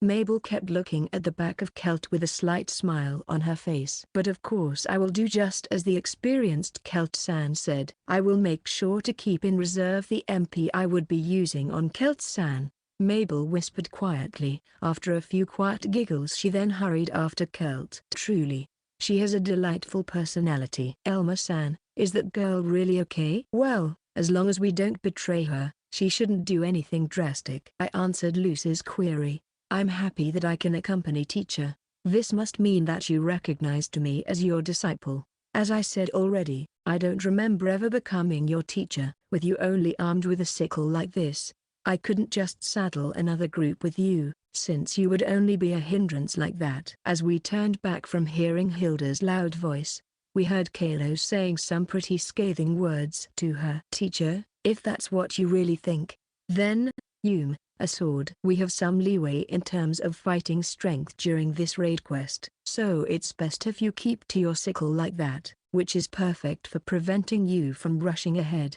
A harsh assessment. Although, since Kalos didn't want to bring her with us on this raid quest to begin with, it's somewhat understandable. Chapter 35, Graveyard of Sorrows. Graveyard of Sorrows recommended level 70. As soon as we entered, the message resounded in my mind. Crosses and statues depicting angels and skeletons lined the gloomy stone corridor we arrived in. I know that this place was only created from the nightmares of a god, but I can't help but feel creeped out anyway. I remember seeing this scenery countless times when it was just a game, but the feeling of presence it gives off when seen in person is entirely different. Luce seemed to feel the same, since she kept sticking to me as closely as she could while she walked behind me. Even if they told us to search for anything strange here, I don't even know where to start. To me, every statue looks kind of suspicious, or perhaps mysterious. Ordinary adventurers tend to only know what they need to know about dungeons. Information about each dungeon isn't shared here in as much detail as it was while this was a game either. Even if someone suddenly told them to search one for anything strange, it wouldn't be a simple matter. However, if something abnormal is happening here that's different from its game, then if it's me I should be able to pinpoint it. We are adventurers, not scholars. Our current objectives are to thin out the monsters' numbers and deal with the dungeon. So we shouldn't overthink the whole thing. In my opinion, the guild only expects us to do what we were told and properly report on what we saw in the meantime. Just as Mabel said, the guild most likely only expects that much from us. Hey, Heavy Knight, walk a bit further ahead of us. What would you do if we were ambushed and our healer was targeted first? Ha! You need to at least know what to do in your own role. Try not to hinder me too much, okay? Kelt started quibbling about my actions. Come on. Why should the slow-moving heavy knight be the one to walk that far ahead? It only increases the risks of getting surrounded or failing to run away if something were to happen. It would take too long for me to meet back up with the other 3 members of the party too, even if I ran, which would prevent us from making the best use of our party's strong points. In any case, the one who Kelt wants to protect from an ambush is not the healer, Mabel, but himself with the long-ranged hunter class that has low defense. However, even if there are problems with what Kelt said, it can still be chalked up to a difference in approaches and priorities, so it's hard to argue against. If it was because he was selfish and had a narrow mindset, then it would be easier to deal with, but he does this intentionally. He slowly pushes through minor concessions, which creates an atmosphere where we are more and more likely to heed his orders. Then, pitter-patter, pitter-patter, the sounds of numerous legs could be heard from ahead of us. Monster incoming. I moved to the front as I yelled out. Everyone readied their weapons. Luce was standing beside me. G-E-G-E, G-E. 4, 1-meter-tall monsters covered almost entirely with bandages showed up. A kind of putrid fluid was seeping through between the bandages. They were shambling on 4 legs. Oh, it's just a few Rana, Luce said quietly with audible relief. They were the undead versions of the monster frog, called Rana, mascot character of Magic World. I understand that you are feeling relieved because it's just a few Rana, but their status is not that dainty. The Rana was the most famous small fry monster type of Magic World. There were countless types of bonus and joker versions of the monster, starting with the Golden Rana. However, it's not to say those are always weak monsters. Monster Mummy Rana level 55 HP 147 MP 99. The Mummy Rana has a lot of HP, so it's kind of a pain to take it down. Its speed is on the higher side among the undead types too. Not only will it tire you out with a long battle, but if you let your guard down for a second, it will launch a ranged attack at you. In addition to that, due to its dulled sense of pain, it barely flinches from taking damage. So if you don't attack it exactly right, it will be able to land a counterattack on you. In exchange, its attack power itself is low and its method of attacking is not that tricky either. All in all, I just need to fight it carefully and keep the damage sustained to a minimum. Shadow Stomp. I stomped on the shadows of the Rana that was targeting the 2 in the back line, stopping its movements and forcing the aggro to myself. Shield Bash. Next, I sent the other Rana flying back. With this, I was able to decrease the number of mummy Ranas we have to deal with at the same time. Since it's not easy to move with the Shadow Stomp, in effect, I don't want it getting behind me. Luce. I know. Luce made use of her excellent speed and move to cut off and keep in check the mummy Rana that tried to move behind me. Huh. That brat. As expected of someone who tried to stand up to me. He knows the bare minimums of his role, Kelt said with a satisfied expression. Taking on 4 monsters at our current level is hard for a frontliner. I should also help out with my magic attacks and decrease their number. No need, it's a waste of MP. Keep to white magic, Kelt said and stepped 1 step forward. You shouldn't move too close like that. With a hunter's range that distance is. Who do you think you are trying to order around? With our frontliners working as they are, this is perfectly fine. If I'm closer, then I can shoot faster and more accurately. An arrow shot by Kelt cleanly impacted the forehead of one of the mummy Ranas right in the center. However, one characteristic of the undead is that critical attacks don't mean much against them. The mummy Rana charged towards Kelt without heeding its injury at all. Oi, even we can't cover you if you come this close, I shouted at him. Kelt quickly took out a knife and stabbed it into the abdomen of the mummy Rana. Then he kicked the hilt to push it deeper, using that kick to fall back.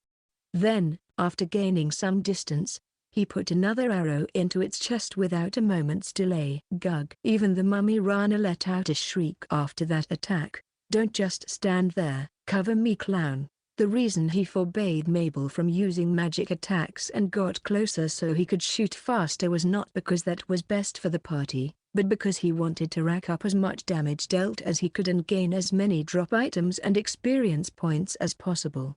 As expected of someone that managed to become a B-rank adventurer in this world. He's an arrogant and crafty man, but there are indeed no doubts about his abilities. Chapter 36, Uneven Party. Stunt Barrage. Luce kept slashing with her knife while spinning. Gugge. The mummy rana fell over with its back to the floor and stopped moving. Below the cover of bandages, a dried-up husk of a body could be seen. You have gained 639 experience points. One of the 4 mummy ranas was finally defeated. With this we managed to eliminate their number advantage. The HPs of the remaining 3 were also on their way down. We should be able to push on like this. TSK she took the final hit with a skill. Damn, I wanted to take down at least 3. Kelt grumbled quietly. It seems he really was after the last hit experience and the drop items. Kelt got even closer with his bow at the ready. He must have decided that as long as he's careful, he should be able to come a bit closer. Now that the number of opponents went down, with Luce taking the first one, he must be chomping at the bit to make up the difference. However, he came simply too close. It's not a distance where a long-range class should be staying at. At the same time Kelt let loose an arrow. A different mummy rana than the one he was targeting spit out a purplish beam of water. It was the skill, Venom Shooter. Dammy. Kelt contorted his body, but the purple line connected with his shoulder. It punctured through his clothes and gouged into his flesh. In contrast to magic-type skills, the wind-up time of the mummy rana's, Venom Shooter, is short. In addition to that, the mummy rana possesses the advantage that its eyes and face are mostly covered by bandages, so it's difficult to notice any signs of skill activations through them, making it hard to react to. It deals a decent amount of damage and even inflicts a poison abnormal condition on its target. It's a fairly troublesome skill, and even though it's just a single ranged skill from a lower-leveled opponent, a hunter's HP is quite low. The poison status effect is also pretty serious for a hunter. The greatest threat from the poison is the constant decrease of HP, but it also inflicts a decrease in speed. It all but destroys one of the most important advantages of a hunter. It just became highly difficult for Kelt to continue with his gung-ho fighting style. That damnable frog. A potion would take too long to heal me. Oi, use your magic to cure me.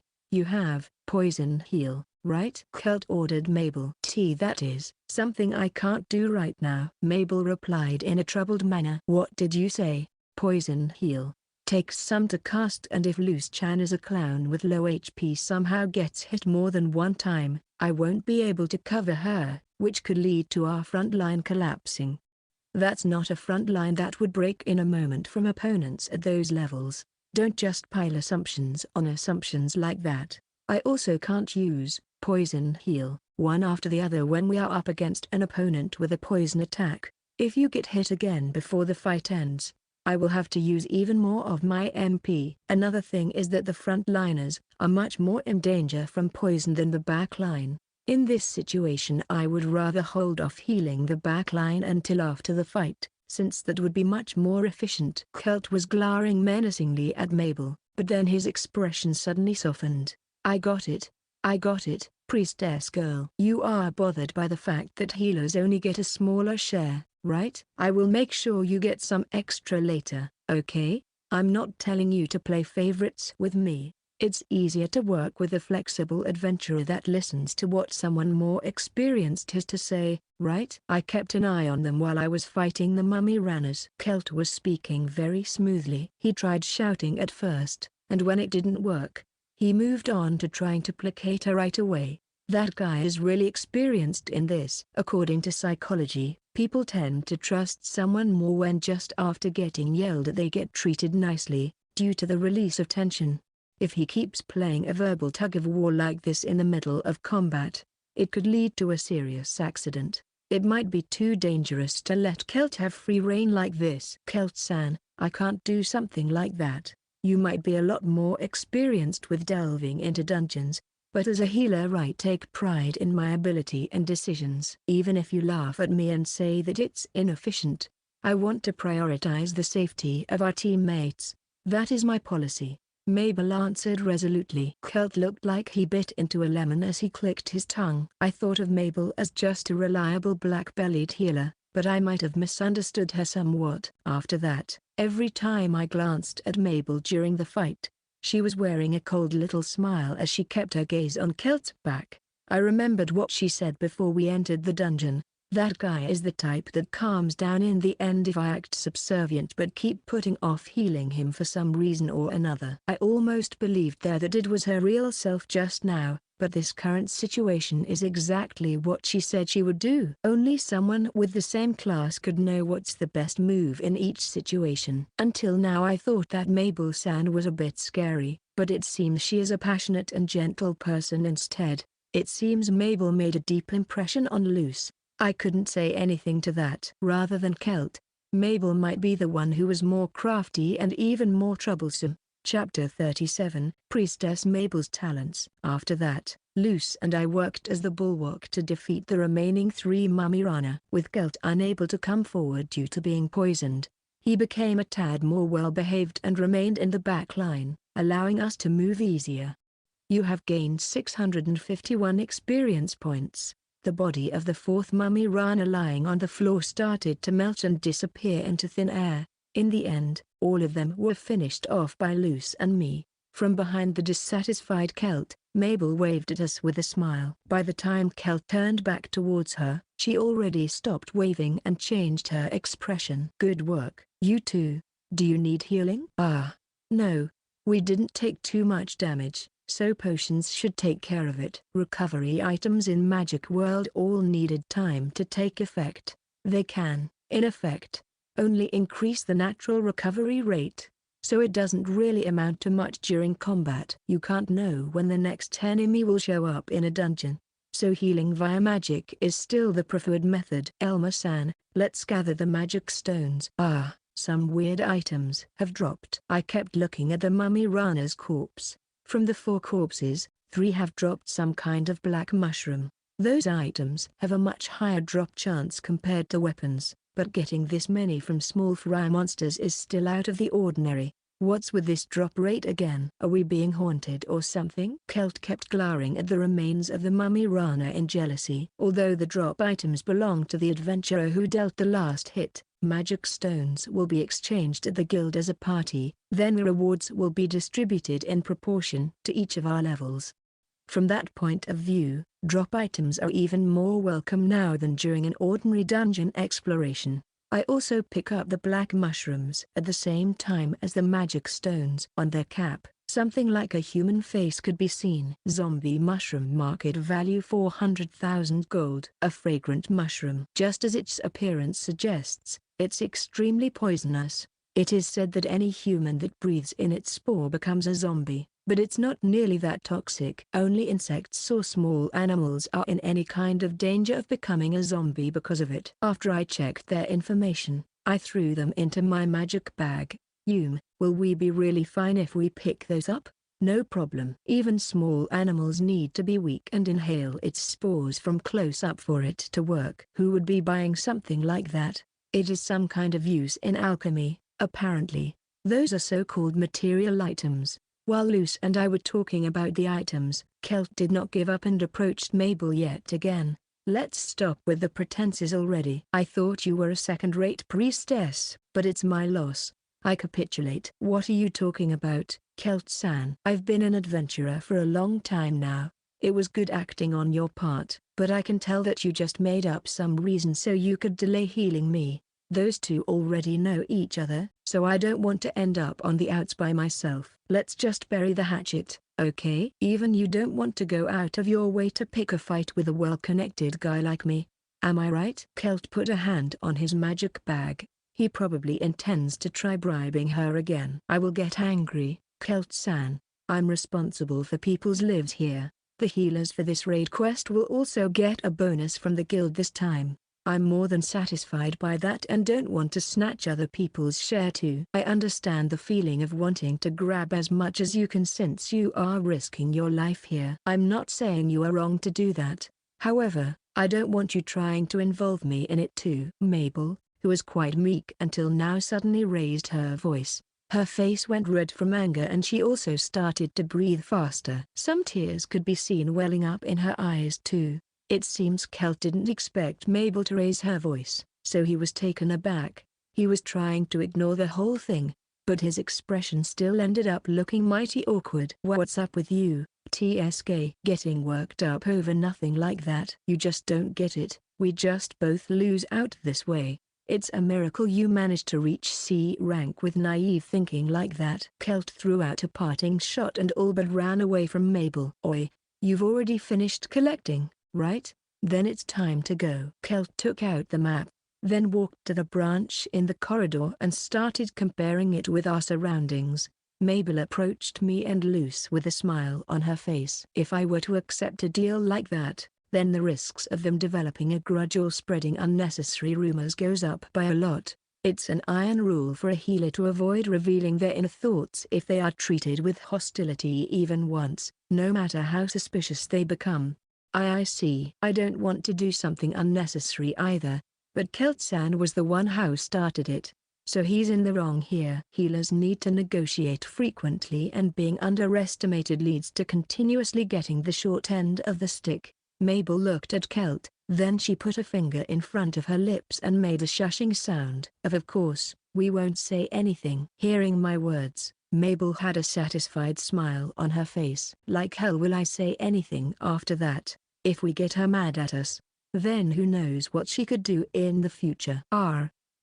Mabel-san, do you want some of my drop items? I've said it just now, but healers get a proper bonus reward. You don't need to worry about me. Just treat me normally. I'm thankful for the sentiment though. Mabel smiled at Luce. Is that so? Luce ended up mimicking her and returning an awkward smile. I thought that Mabel was pretty quick-witted even before this, but I might have been underestimating her still. With how Mabel constantly needs to balance the need to avoid being looked down on and prevent the developing of grudges at the same time, this might not be all that surprising. Chapter 38, Dead End. What a damnably convoluted maze is this? What the hell is the guild thinking? Kelt clicked his tongue while glaring at the map. Our objective this time is investigating the dungeon. That's the reason we even split into groups. The reason why we need to meticulously walk through every path is to search for anything out of place for one, and to cut down the number of monsters for another. Normally, the monsters within the dungeon disappear when the Dream Lord is defeated. However, when their numbers increase beyond a certain limit, some of them can escape outside and start laying waste to the surrounding area. A monster pool already happened in this graveyard of sorrows and quite a number of monsters overflowed already. If we don't cull the monsters before we defeat the Dream Lord, it might become a serious headache later. Even so, this is some weird as hell route. I took a peek at the map over Kelt's shoulder. It circled some place multiple times and just simply passed by others. When we got the map, I thought it was the result of wanting to make best use of the adventurer's stamina in the investigation, but now that I'm actually experiencing it, I can't really pinpoint what their aim really was with this. In addition to that, it seemed the map itself wasn't that accurate either. It was made in a hurry for this raid quest, so perhaps it's something that cannot be helped. Kelt drew a bunch of corrections on it already. He seems like a reckless person in general, but maybe he's more meticulous than I thought. TSK, what the hell is the guild thinking, telling us to explore a high-level dungeon with a monster pool happening with an inaccurate map like this? If we went by this route we would be in severe risk of getting stranded or pincered by monsters. Kelt kept complaining while muttering under his nose. I understand his point of view. Well, it's not like a raid quest that needed a bunch of B-rank adventurers to mobilize would be that easy. It wouldn't be funny if we came across a troublesome monster. We are ignoring the map and heading for the rendezvous point by the shortest route. It will be safer to hunt monsters around that area. Kelt turned back towards us. Kelt, do you intend to ignore the mission objectives? We won't be able to investigate or cut down the monsters' numbers either. No one would know, you hard-headed brat. Even if something were to happen after this, it would just be chalked up to the monsters not getting cold enough. What's wrong with going with the safe and steady method? You seem somewhat skilled, but I'm a lot more experienced and higher level than you. Just shut up and do as I say, or perhaps, do you want to try your luck? What? Is he implying that we should have a duel while within a dungeon? It seems Celt was irritated about failing to seize the leadership of the party and pulling Mabel to his side. Even so, there is no advantage to having a duel here at all. Hey, I'm just joking, obviously. Don't be intimidated by a half-assed threat like that. It seems a brat is just a brat. However, don't try to be too cheeky, or it might not stay that way. As expected, he wasn't serious about that. Instead he went for trying to regain the initiative. His apparent bad mood itself must be an act to convey his point more thoroughly. He's really a pain to deal with. I understand wanting to do your duty to the guild, but we have no choice but to bend on this somewhat. Mabel lowered her voice and whispered into my ear. Celt also has his pride as a first-rate adventurer, so he must not have felt very amused about a younger newbie possibly getting one over him. It would be bad if he got a big head from this, but like Mabel said, it would be best to defuse the situation here. There are many inaccuracies with the map of the dungeon, and that's a fact. Changing part of the route to decrease the risks of getting cornered by monsters is indeed a perfectly logical thing to do. Even if the truth is that he just wants to profit with the safest and easiest method available. Very well, Celt. We will let you decide our path. However, please refrain from using the most obvious shortcut. You should have just started with that. It's not that big of a deal. We'll just avoid the most convoluted and annoying parts. Celt smiled a wicked smile, then shifted his gaze from glaring at the map towards further down the passageway. Okay, then it's straight there. Heavy Knight, you go forward.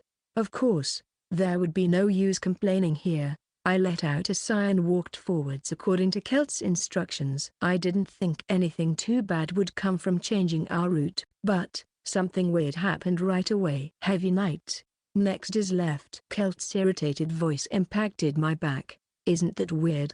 You said right just now. Didn't you want to avoid going the long way? Right, left. We were wandering aimlessly in a zigzag. Didn't he say he wanted to go with the shortest route? It's not my fault. The map of the pathways aside from the indicated route is full of errors. Left on the next corner for now. Heavy Knight. Celt, shouldn't we get back to the route we are in charge of for now? If we got lost at this rate without reaching the rendezvous place, then it would be an inconvenience for the other adventurers as well. Do you want to say that I have no sense of direction, you bastard? Just go left at the next corner. We are still heading in the correct direction, so it shouldn't be that much of a difference. After shouting at me, Celt started roughly scratching his head as he kept glaring at the map. That damn guild, giving us a sloppy map like this. Just leave the uncertain places blank, damn it. Who the hell reported this information? Heeding Celt's instruction, the four of us proceeded left at the next corner. After walking a bit further,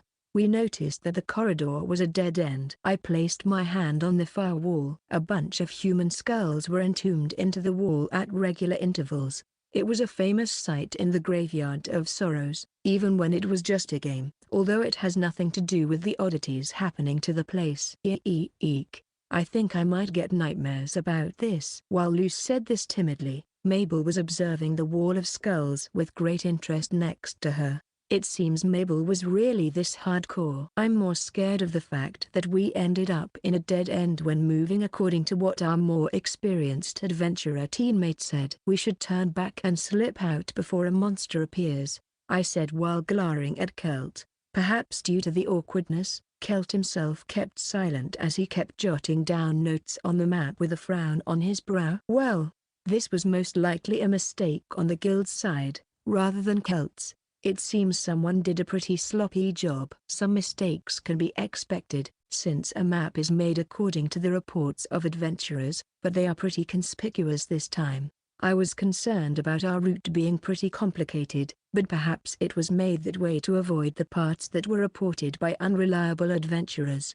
Chapter 39, Three-Armed Reaper. TSK, That damn guild doing a shitty job like this. We are going back to our original route for now. Kelt shouted out, turned around, and started walking fast. With this many mistakes with our map, our original route is starting to seem suspect too. Or maybe not, until we left our designated route. Something like this where we didn't even know where we were on the map didn't happen. If we go that way, then we should at least be able to reach our rendezvous point. At least I would like to believe so. Will you be at the front this time? I would appreciate it if an agile hunter would be the one to lead. You are just slow as hell, Heavy Knight. Don't just stand there. Get in front of me. Just when Kelt thought he was able to seize the leadership position, something happened to take the wind out of his sails, so he must be fairly mad. At first I thought Kelt-san was kind of scary, but maybe he's just a bit clumsy. I'm starting to feel a certain kind of kinship with him, Luce whispered in secret.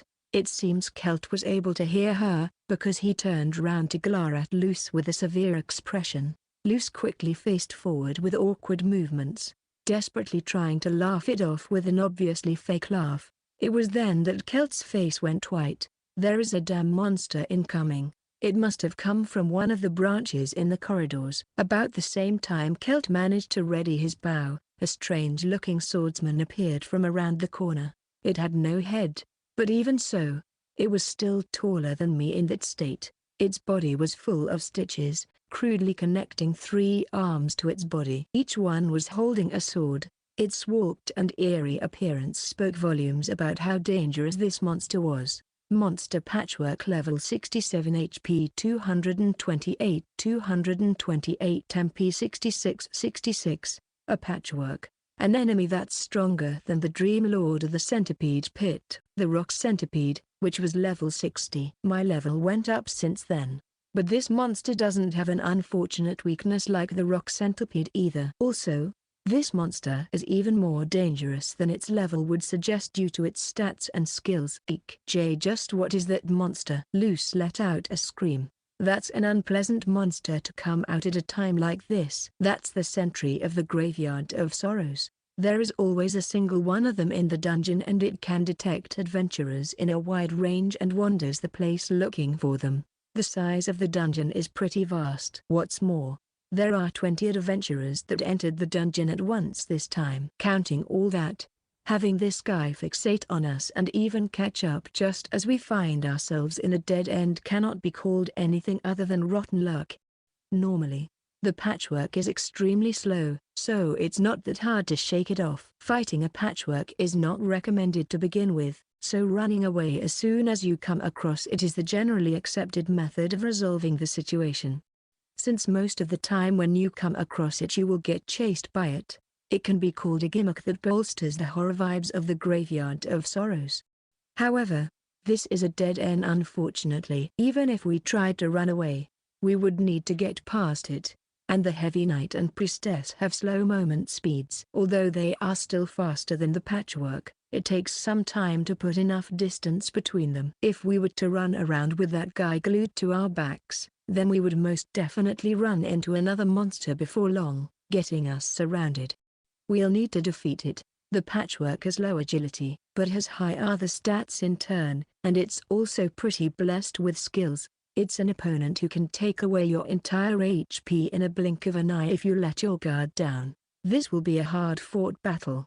But there are 4 of us here. Kelt, hurry and come back here, I shouted as I ran towards Kelt.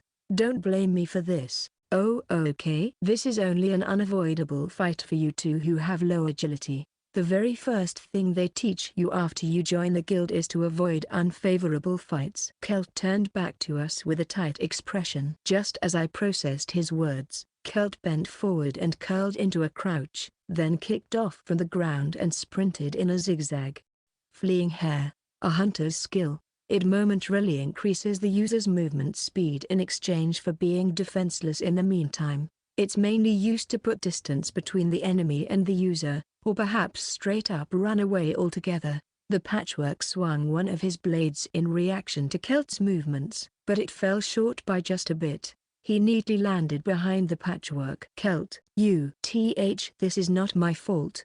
In an abnormal situation like this it's better to have even one more person survive. There is no way I would be able to fight a 3-armed Reaper. You all need to find some way to escape too. Celt has retreated. He must have known how terrifying the patchwork was. Although the patchwork is pretty high level, the reason why it's scary is something else. With its high attack, it can deal enormous damage if you take one wrong step. Especially its Death Sword skill can deal an absurd amount of damage. And it's very hard to avoid too. It's the characteristic skill of the patchwork. If we simply go by its status, 4 people should be able to surround and defeat it. But even in the game, there was a high rate of death among the adventurers that went against one of them. At that moment, a second patchwork appeared suddenly in front of Celt. A blade of the patchwork mercilessly sent Celt's body flying. Celt impacted the wall with his back, then crumpled to the floor while moaning in pain. It seems he was cut near the waist. At least that seems to be where the bloodstain originated. Yuga, it hurts. This really hurts. Elma-san, didn't you just say that there is supposed to be only one of those? That's how it should be. This must be because of the monster pool. The original reason for calling a raid quest in the Graveyard of Sorrows was because Kalos wasn't able to deal with it due to the monster pool event happening here. A monster pool event is when monsters appear en masse in a dungeon, causing some of them to group up when they otherwise wouldn't, or a special monster to spawn when the criteria for it haven't been met. Now, a second patchwork has appeared. Chapter 40. The 2 Reapers. Sir, save me. Celt was desperately trying to crawl away from the patchwork. It was slowly following after him.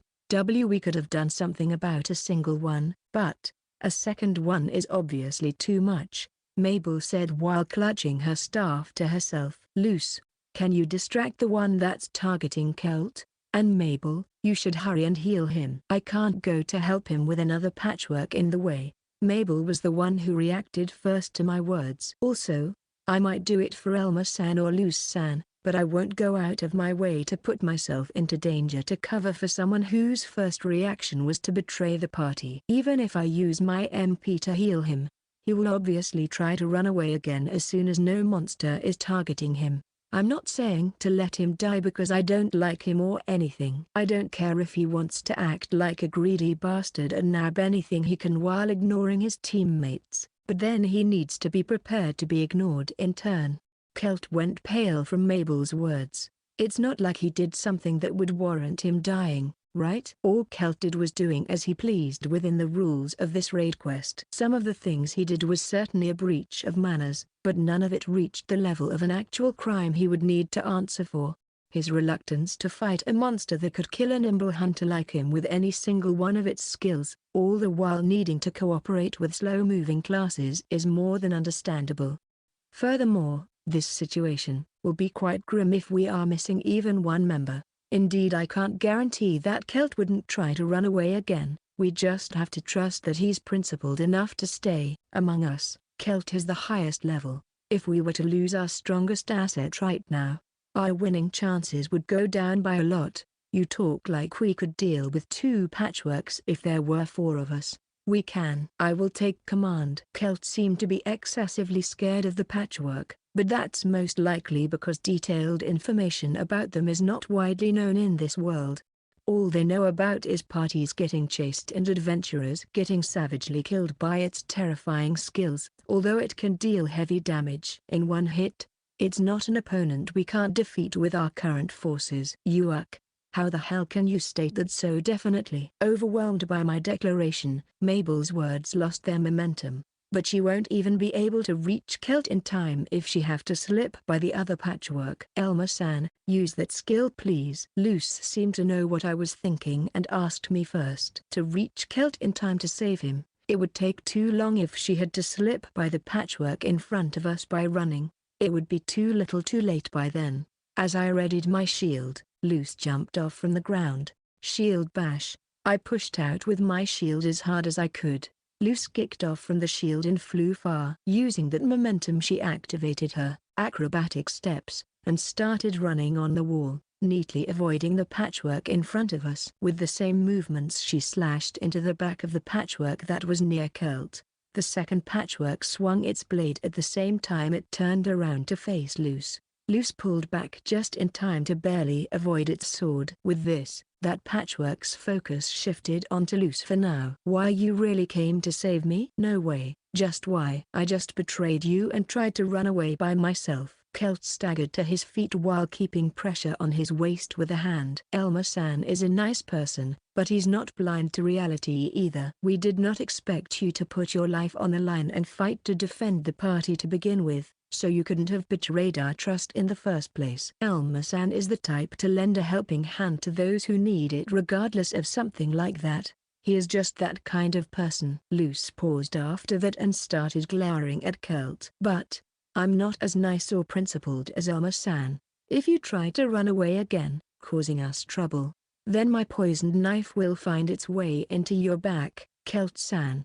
It seems she was quite irritated by Celt's action thus far too. But we really shouldn't be fighting the three-armed reapers. These kinds of abnormally strong rare monsters exist in every dungeon, and now, with two of them here, there is no way we could take them both down without some of us dying. By three-armed reapers, he must mean the patchworks. Apparently, dreading the thing, the adventurers of this world call it by that name. He's right.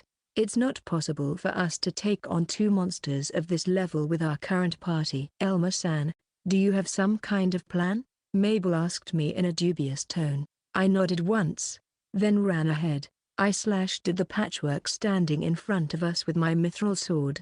The patchwork blocked it with his own sword, turning it into a struggle. I will take on one alone. Mabel, you should heal Celt first, then deal with the second with the three of you. Yay? Take on one alone. There is no way you would be able to do something like that. It's a heavy knight's job to hold the attention of enemies. If you are worried about me, then you should get back to helping me once you three defeated the other one. But just hurry up and go. It's much more cruel to have Luce with her low defense fight like that while having to cover for an injured Celt. I got it. We will finish it right away and get back here to help. Mabel bowed her head towards me, then slipped by me on her way to help Luce and Celt. At that moment, the patchwork shoved away my blade and tried to lunge toward Mabel's back. However, the movements of the patchwork suddenly jerked to a stop in midair, as if it was pulled by something. It was the effect of my shadow stomp skill. Your opponent is me. I slashed at the open back of the patchwork, but it was blocked by another sword. A second sword was swung towards me. At the same moment I dodged that by ducking down. A third blade arrived from yet another angle. I only barely evaded that by shoving myself back by pushing against the sword I was struggling against. The patchwork uses its three stitched-on arms to swing his swords. But that's not all it can do. A magic circle was deployed with the patchwork as the center. The moment I noticed that, I jumped back half on reflex as far as I could. A slash made of purple light flashed in front of my eyes. It was the patchwork's magic skill. There, Death Sword. While it's a close-range only magic skill, it has a fast activation and absurdly high power. It is said that even though the patchwork only has 3 arms, if you add their Death Sword, then it has 4 swords at the ready. After disrupting my stance with a 3-hit combo, it immediately followed up with the Death Sword. It's the largest reason why the patchwork is feared so much. Chapter 41, The Fourth Sword. The patchwork and I kept struggling. Our blades locked with each other. However, since my opponent had an overwhelming advantage in strength, I was constantly on the back foot. The patchwork not only has a long reach due to its large body, but it has 3 arms too. Also, if I recklessly tried to go on the attack, I would immediately fall victim to a Death Sword coming my way. It took all I had to keep fending off its attacks. The patchwork is blessed with high stats, but it's the 3 arms and their Death Sword that makes it truly frightening. It's definitely an opponent that's more dangerous than its level would suggest. Our fight so far makes me keenly aware that it's not an opponent I can handle in a straight fight for too long. Luce, try to keep on its right side. Its 3rd arm is on its left side. So if you try to approach it from that way, you will get hit by a barrage. The front is just as dangerous. Keep at least a meter away from it and don't stay in one place for more than a second. You won't be able to dodge its magic sword otherwise. Don't attack, keep your focus on defending and dodging, and let Celt and Mabel handle the offense. If you see the light of a magic circle, that means a death sword is coming. It's very hard to accurately dodge it, so just get away as far as you can. I gave directions by shouting to Luce while I was crossing swords with my patchwork. It's very difficult to fight against a patchwork without a concrete plan. If she gets hit by the death sword, after missing with her own barrage skill, Luce's HP would not be able to endure it. It's better if she gives up on attacking and focuses on evasion instead. The only time she should try to attack it in the back is when the patchwork's attention shifts to Celt or Mabel. Make as much use as you can of your acrobatic steps near the walls. The patchwork can't use its sword as freely that close to the walls, so even if you get hit, you will be able to survive the damage. Mabel should be able to cover for you with her white magic that way. Why yes, I'll do my best. Even Celt is cooperating without trying to escape, especially because he was just saved after trying to abandon us to our fates. He is dashing around while shooting arrows at the patchwork, doing his best to keep it from focusing entirely on Luce. Mabel was acting with healing Luce as her first priority. Then whenever she had time, she kept attacking with her ice magic skill. The way they were fighting, it was obvious the fight will take quite a bit of time, but that's fine. The reason why the patchwork is feared is due to its high stats, the continuous attacks it can deliver with its 3 arms, and the highly damaging death sword skill it has. However, in exchange it's slow and doesn't have any ways of attacking at range. The patchwork's ability to corner opponents who focus on running away is low. When fighting against a patchwork, the most important things to focus on are fighting carefully, and trying to prevent your party members from suffering an accidental death. If you get too impatient to deal damage to it, you will surely fall victim to its death sword. The way Luce and the others are fighting can be called steady for now. The problem is on my end instead. I have no teammates to divert the patchwork's attention, nor can I run around fast enough due to the heavy knight's slow movement speed. I don't have enough leeway to keep myself far enough and on its right side at all times either. I can only try to fend off the patchwork's continuous attack straight on. But this is really nerve-wracking. The fact that the patchwork has their death sword in reserve is very important. Since I can't move into places where I wouldn't be able to deal with the death sword if activated, my range of movements are greatly restricted. Taking advantage of the fact that I can't attack it, the patchwork keeps intensifying its assault. Even with my stats, the Mithril sword allows some damage to go through. Since it's also higher level than me, my unexpected upset title's attack boosting effect also comes into play. I want to poke it once to decrease its momentum. Although it's tough having to deal with its continuous attacks, it also means that its defense becomes relatively lax in turn. A chance to capitalize on a gap in its defense will undoubtedly come up. Parry. I parried the patchwork's sword, then avoided the trajectory of the blade swung by its second arm. Using my opponent's momentary hesitation, I charged forward into its right side and swung my sword. A large gash opened up on the rotten meat of the patchwork, spilling out some kind of black liquid. As I swung my sword the second time, a source of light intruded in my field of view. I immediately jumped backwards and brought my shield up in defense. The purplish light of the death sword impacted my shield, sending me flying with its force. I suffered some damage I couldn't defend against with my shield. There. Death Sword's activation is fast and can target anywhere regardless of the user's posture, making it an excellent defense as well. It's a truly terrifying skill. With my balance thoroughly disrupted, the patchwork charged at me. It seems it noticed me taking damage, so being confident in its victory, it intends to capitalize on it by keeping up the pressure. However, I also became confident in my victory. The requirements for defeating the patchwork were steadily being filled. I can't really spend too much time on this either. I engaged the incoming patchwork straight on. I blocked the first slash with my sword and I parry the second. The third one I dodged by jumping to the side. Then, I stood still, The patchwork sent out a death sword at me because of the perceived weak point it saw.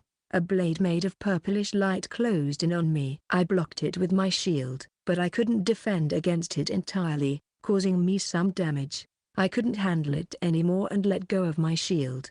My mad demon shield rolled on the floor. With this, all requirements have been finally met. For me to defeat the patchwork, a few conditions were needed to be fulfilled. The first one was to manage my HP, so that I could activate Half-Dead Savage Dragon, and the other was to chip down the patchwork's HP while making it use up its MP.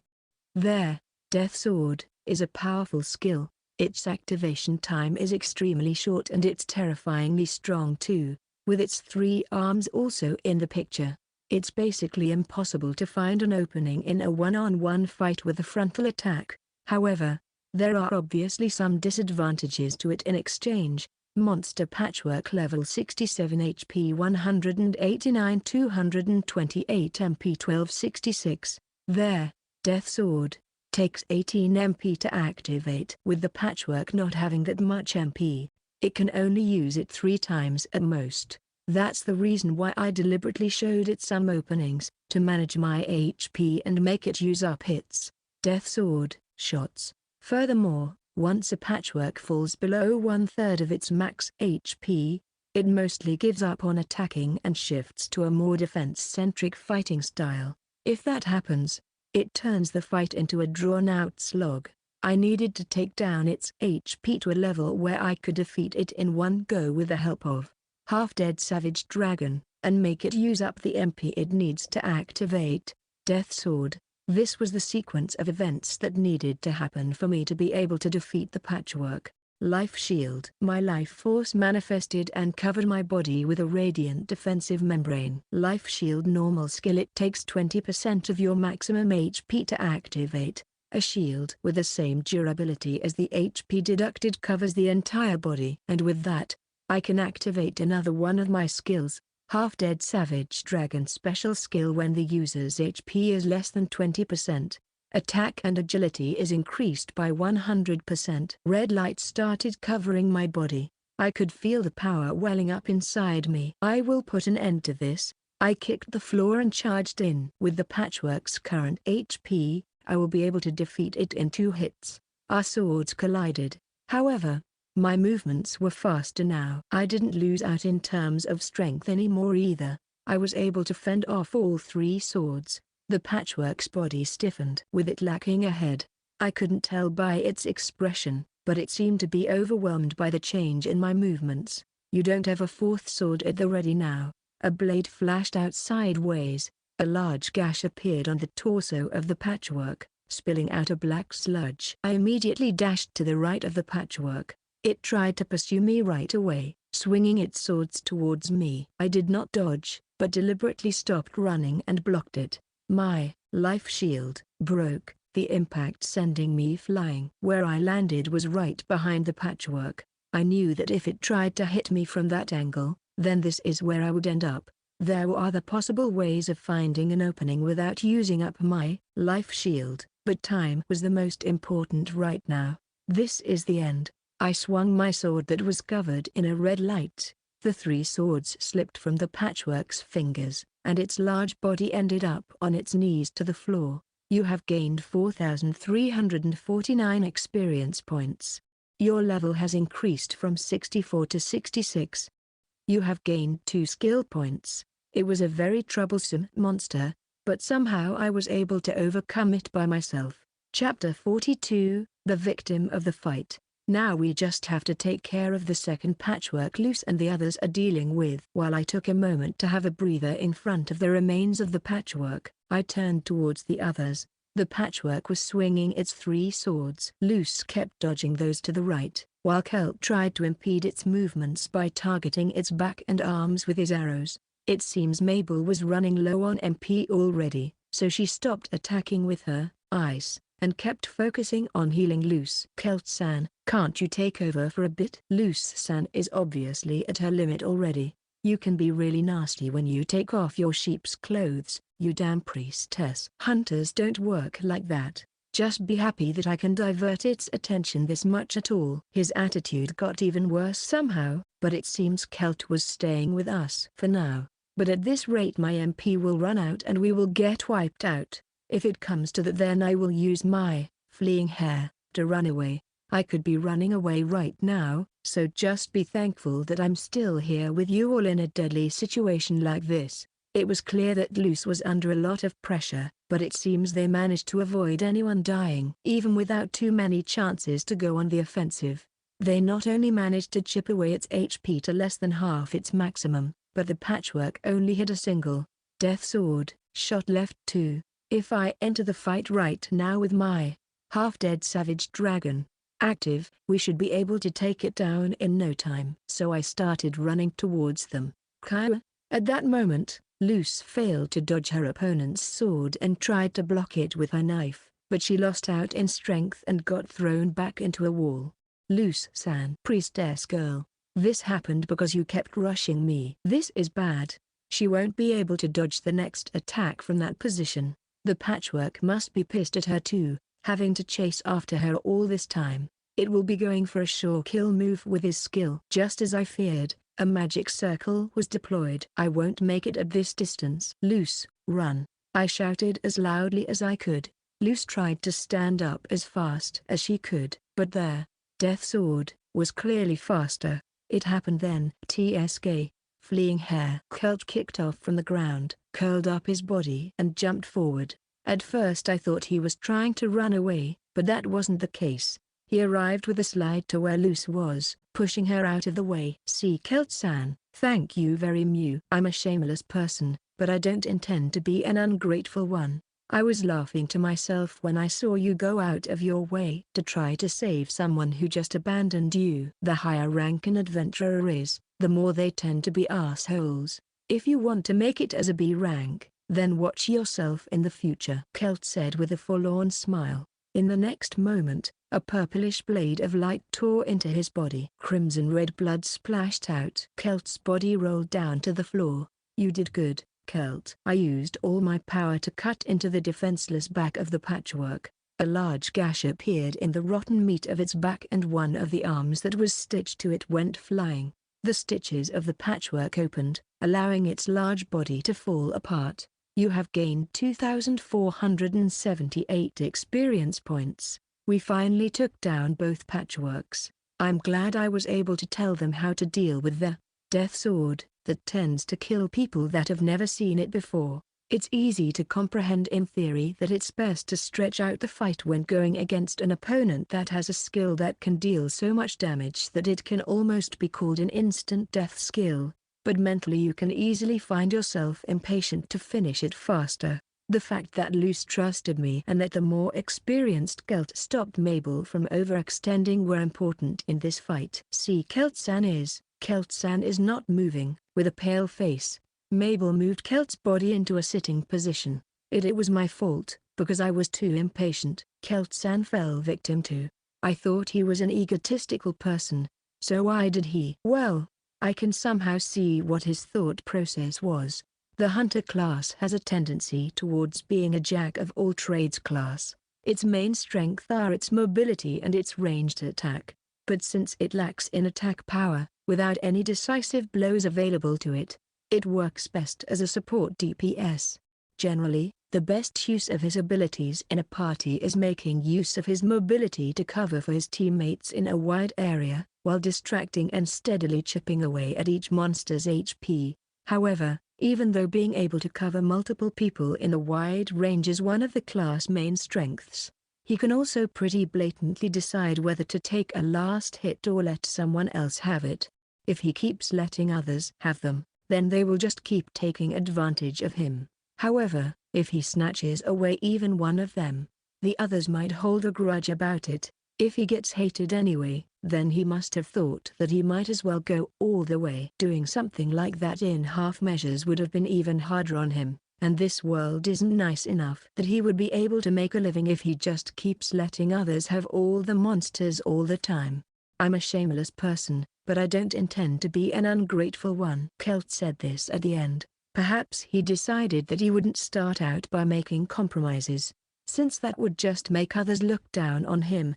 But if someone does him a favor, then he would do his best to return it. Luce was the one who actually saved him, so he must have felt reluctant to let her die right in front of his eyes. Why are you so calm, Elma-san? He might not have been that good of a person, but someone who was our teammate just died. Nah, he's alive. Ha! Mabel's eyes went wide from hearing my words. Oh ouch, it seems I lost consciousness for a bit there due to that critical blow. Hey, priestess. Heal me now please. Kelt opened his eyes. Kelt-san. You're alive. I'm so glad. Mabel let out a large sigh and her knees gave out in relief. I was able to tell because of how much experience points we got. It was how much we would get as a party of 4. The hunter has a skill called fake death. Kelt's shoulders twitched from my words. When on low HP after receiving a large amount of damage, fake death can mimic a death-like state by collapsing to the ground. It shifts the monster's focus from the user to another adventurer nearby, and if lucky, this skill may even allow the user to successfully escape from the fight altogether. Do you want to blame me? If that magic hit me in a bad place, I could have died just now. If I was about to be out of commission, either way, then of course I chose the method that may allow me to live. If you didn't feign to be unconscious, then I may have reconsidered my opinion of you. Mabel grumbled in exasperation. Chapter 43, Break a Magic Sword. After that, Kelt was healed by Mabel's heal, without any further incidents. However, since she didn't have too much MP left, Kelt was just healed up to half his max HP, leaving the rest to healing potions and his natural recovery to take care of. Thank you very much, Kelt-san. If you hadn't come to my rescue at that time, I might have died there. I just didn't want to keep being in debt with people like you. Kelt looked pretty awkward from Luce thanking him. He stopped speaking, creating an uncomfortable silence for a few seconds, but then he bit his lip and started talking again in a serious manner. I won't apologize for taking the last hits. Even if that decreases the efficiency of the party, that's how I operate. It's obvious that we can't work together on things where our interests do not align. If you don't like that, then find yourselves some more bosom buddies and create a fixed party that can work together like clockwork. It looked like you were gearing up to say something important, but it was just this. I couldn't help but let out a wry laugh seeing Kelt's surly expression. However, I apologize for immediately trying to run away from a fight we could win. I'm sorry. I hindered everyone because of an error in judgment on my part. Kelt lowered his head towards us. He is hard to deal with and generally an unpleasant guy for sure. But he's not someone who is rotten to the core. At any rate, I didn't think you would be able to take down a patchwork all by yourself, Elma-san. I was even thinking how we should hurry up and defeat ours, then go and help you as soon as possible. Are you really just a simple adventurer? I thought heavy knights didn't have that much attack power. I've heard before how to deal with a patchwork. It's partly thanks to this mithril sword, and partly, well, a somewhat rare skill tree as well. I wouldn't have expected that you would even come to help us out instead. Elma-san, are you perhaps even stronger than Kelt-san? Oi, priestess. You really do have quite a mouth on you once you discard the sheep's clothing. Kelt started roughly scratching his head. But don't mistake me, okay? Like I said before, I just didn't like the thought of me owing you people something. I have no intentions of chumming it up with you all. People having different interests during a raid quest is obvious. We are not playing around here. I have no intentions of changing my methods after this either. We got it. We got it. After I brushed off Kelt, I saw something within the remains of the patchwork. The swords are part of the monster too, so they should have all disappeared as well, but a single one neatly remained. It looks like the patchwork I defeated first already mostly disappeared, barring its magic stone. So it seems only the one Luce and the others fought against had something drop. I walked closer and picked up the sword. Breaker recommended level 60 attack plus 30 market value 14 million gold. A rusted greatsword formerly wielded by a patchwork warrior. With its cutting-edge subper, it depends on its weight to cut things. Even though it's long, heavy, and unwieldy, it's extremely powerful. The one who can swing this greatsword is truly deserving of the name Breaker. It's not a bad weapon. However, Now that I have my mithril sword, it's just an unwieldy weapon, with only its long reach the sole positive thing about it. Even so, its price is very nice. And another one dropped again. Do you have a luck increasing skill or something? Celt gave Luce a sideways glance. As expected of someone so experienced, he is well informed. Thanks for covering for Luce. If you didn't, she might have been in a lot of trouble, I said as I held out the breaker for Celt to take. Huh? What are you playing at? I didn't have much to do with your fight against that patchwork. I was only able to deliver the finishing blow because you three distracted it. Are you trying to mock me with this, because of my focus on drop items? I don't need that. I was simply working within the rules of the raid quest, and only saved the clown girl to repay my debt. Ah. That wasn't my intention. If I keep looking at how naive you're all acting, I'm going to start to have a bad taste in my mouth. Hey, get a move on already. Celt started walking further down the corridor while glaring at the map. If you walk ahead too much, then I won't be able to defend you from the attacks of monsters if they show up. You are slow as all hell and your armor keeps clanking. I'm saying that I will take the lead since I'm more experienced. I have good ears, and have a stealth skill, okay? That's not what you've said before. I already expressed my opinion that someone else should take the lead since I wasn't fast enough for it, but Celt was against it that time. Although, I won't complain if he decides to take up a dangerous role by himself like this. He is a bit of a contrarian, but he's still a cute mister, Luce whispered while looking at Celt's back. Celt shot us a glare, urging us to get a move on already. We hurried to catch up to him with quick steps. Chapter 44, Morning Trap Zohedron. None of us had too much HP or MP to spare, but we decided to head for the rendezvous point, since it was much closer than turning back would be. Also, if we manage to get there, then we can leave Nightbone, the Dream Lord, for other adventurers to fight. Kalos should be more than enough for that by himself.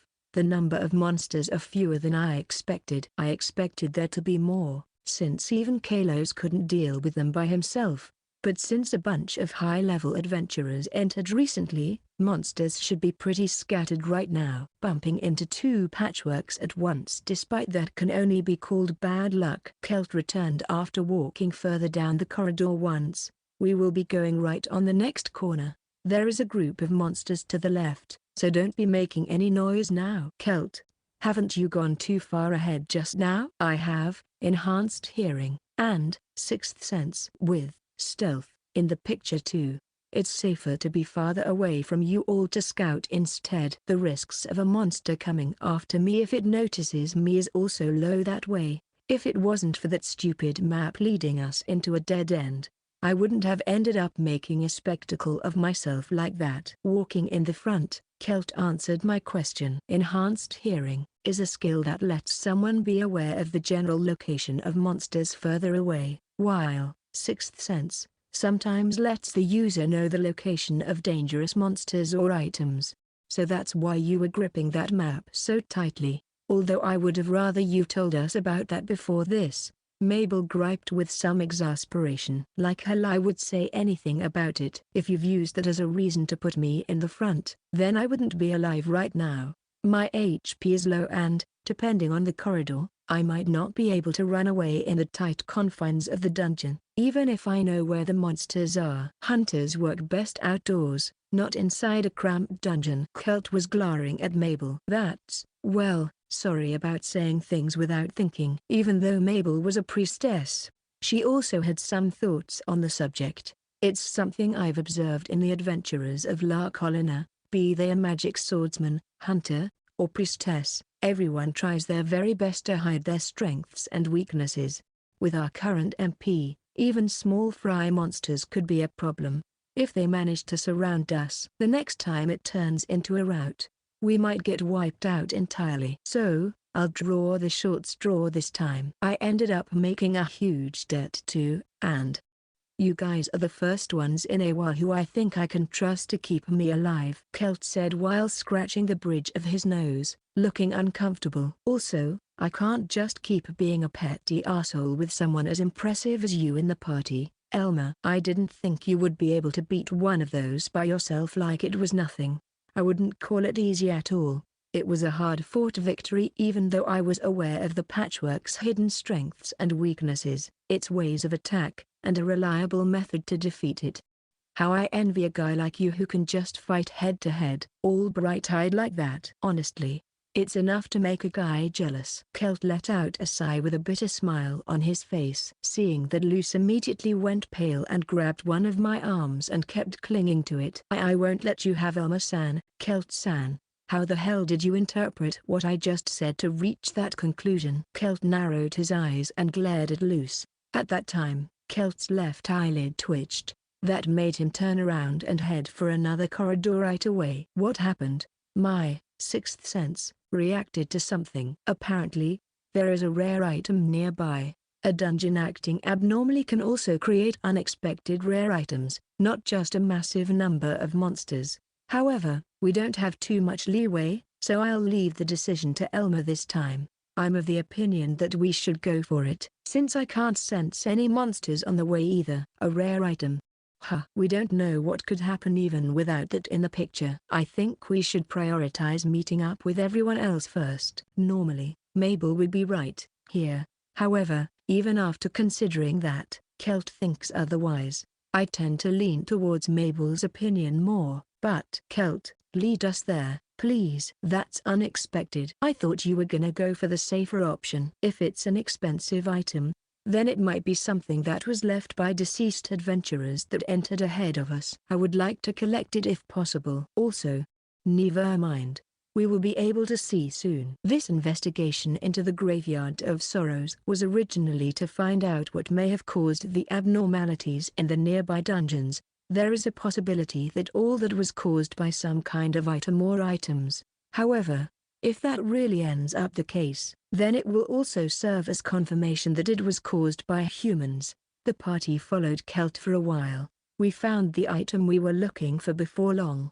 It was simply left there, halfway buried into the floor. What kind of gem is that? It's somewhat different from a magic stone. I did not expect a rare item like this. What Celt picked up was a black, irregularly shaped gem with many sides. It was approximately the size of a clenched fist. With how dark it is in this place, without sixth sense, we may have just walked over it without noticing it at all. It's unknown what this item might be used for, but apparently it's quite valuable. Elma-san, Luce said in a cheerful manner. However, I couldn't care less about it at that point. Celt, give me that, please. Okay. What is it? I took the item, the morning trapezohedron, from Celt and immediately threw it at the wall with all my strength, then shattered it with my sword. The fragments let out some black miasma, then shrunk down somewhat. Hey, Elma, what did you do that for? That was a valuable item. That's something that could not be allowed to remain whole. Please understand, Celt. Morning trapezohedron market value 25 million gold. It was created by forming a crystallized mix of high-purity dark mana and the souls of monsters by the use of necromancy. A strong grudge dwells deep inside it, which invites disasters if left uncovered. It's especially difficult to store. In other words, it's a very powerful magic stone. Dungeon abnormalities happen when strong sources of mana pile up in the dungeon and surpass its capacity to contain it. Those usually mean the corpses of high-level adventurers and the magic stones left behind after monsters. A morning trapezohedron is a magic stone with artificially increased purity. If there are people who intentionally and maliciously leave such items within dungeons, then it can explain the sudden increase in abnormal situations. However, just one or two of these would not lead to this outcome. There should be at least 10 or so scattered around. That means that the culprit must have used items worth at least 200 million gold to cause this phenomenon. With this in the picture, the story changes significantly. If the culprit went this far with this, then they won't simply accept the dungeon getting cleared by this raid quest without a word. They should be aware of the movements of adventurers too. It's obvious that they would have a plan to deal with it. Trying to take down the Dream Lord right now would be too dangerous. Hey, I can hear a scream from far away, and also, the footsteps of something coming closer stupid fast. Celt's face lost its color. It's most likely not just enhanced hearing, but also sixth sense. that are warning him right now about how abnormal the situation is. We really should have just headed for the rendezvous point first then. Celt mechanically shook his head at Mabel's words. It's coming exactly from that direction. We won't be able to meet up like this anymore. I could feel a shiver run down my spine from those words. I already thought it couldn't get worse when we found the morning trapezohedron, but it seems the world's about to prove me severely wrong. The rendezvous point is near the Dream Lord's room. It's a Wandering Lord. Wah! There is no way that can be true. If a Wandering Lord were to get loose right now, it would be a disaster. Celt shouted with wide eyes. When the Dream Lord manages to temporarily escape its room to roam the dungeon, it's called a Wandering Lord. If it were to encounter the adventurers before we can meet up again, then the whole advantage of the raid quest would disappear. With the Dream Lord's high recovery speed, it could go around and take down the unprepared groups of adventurers in detail. Also, a Wandering Lord is easy to cause by simply attacking the Dream Lord, then withdrawing immediately. Normally, a Wandering Lord wouldn't be roaming for too long, but if you know the exact timing of when the adventurers will enter, then it would be fairly easy to set up.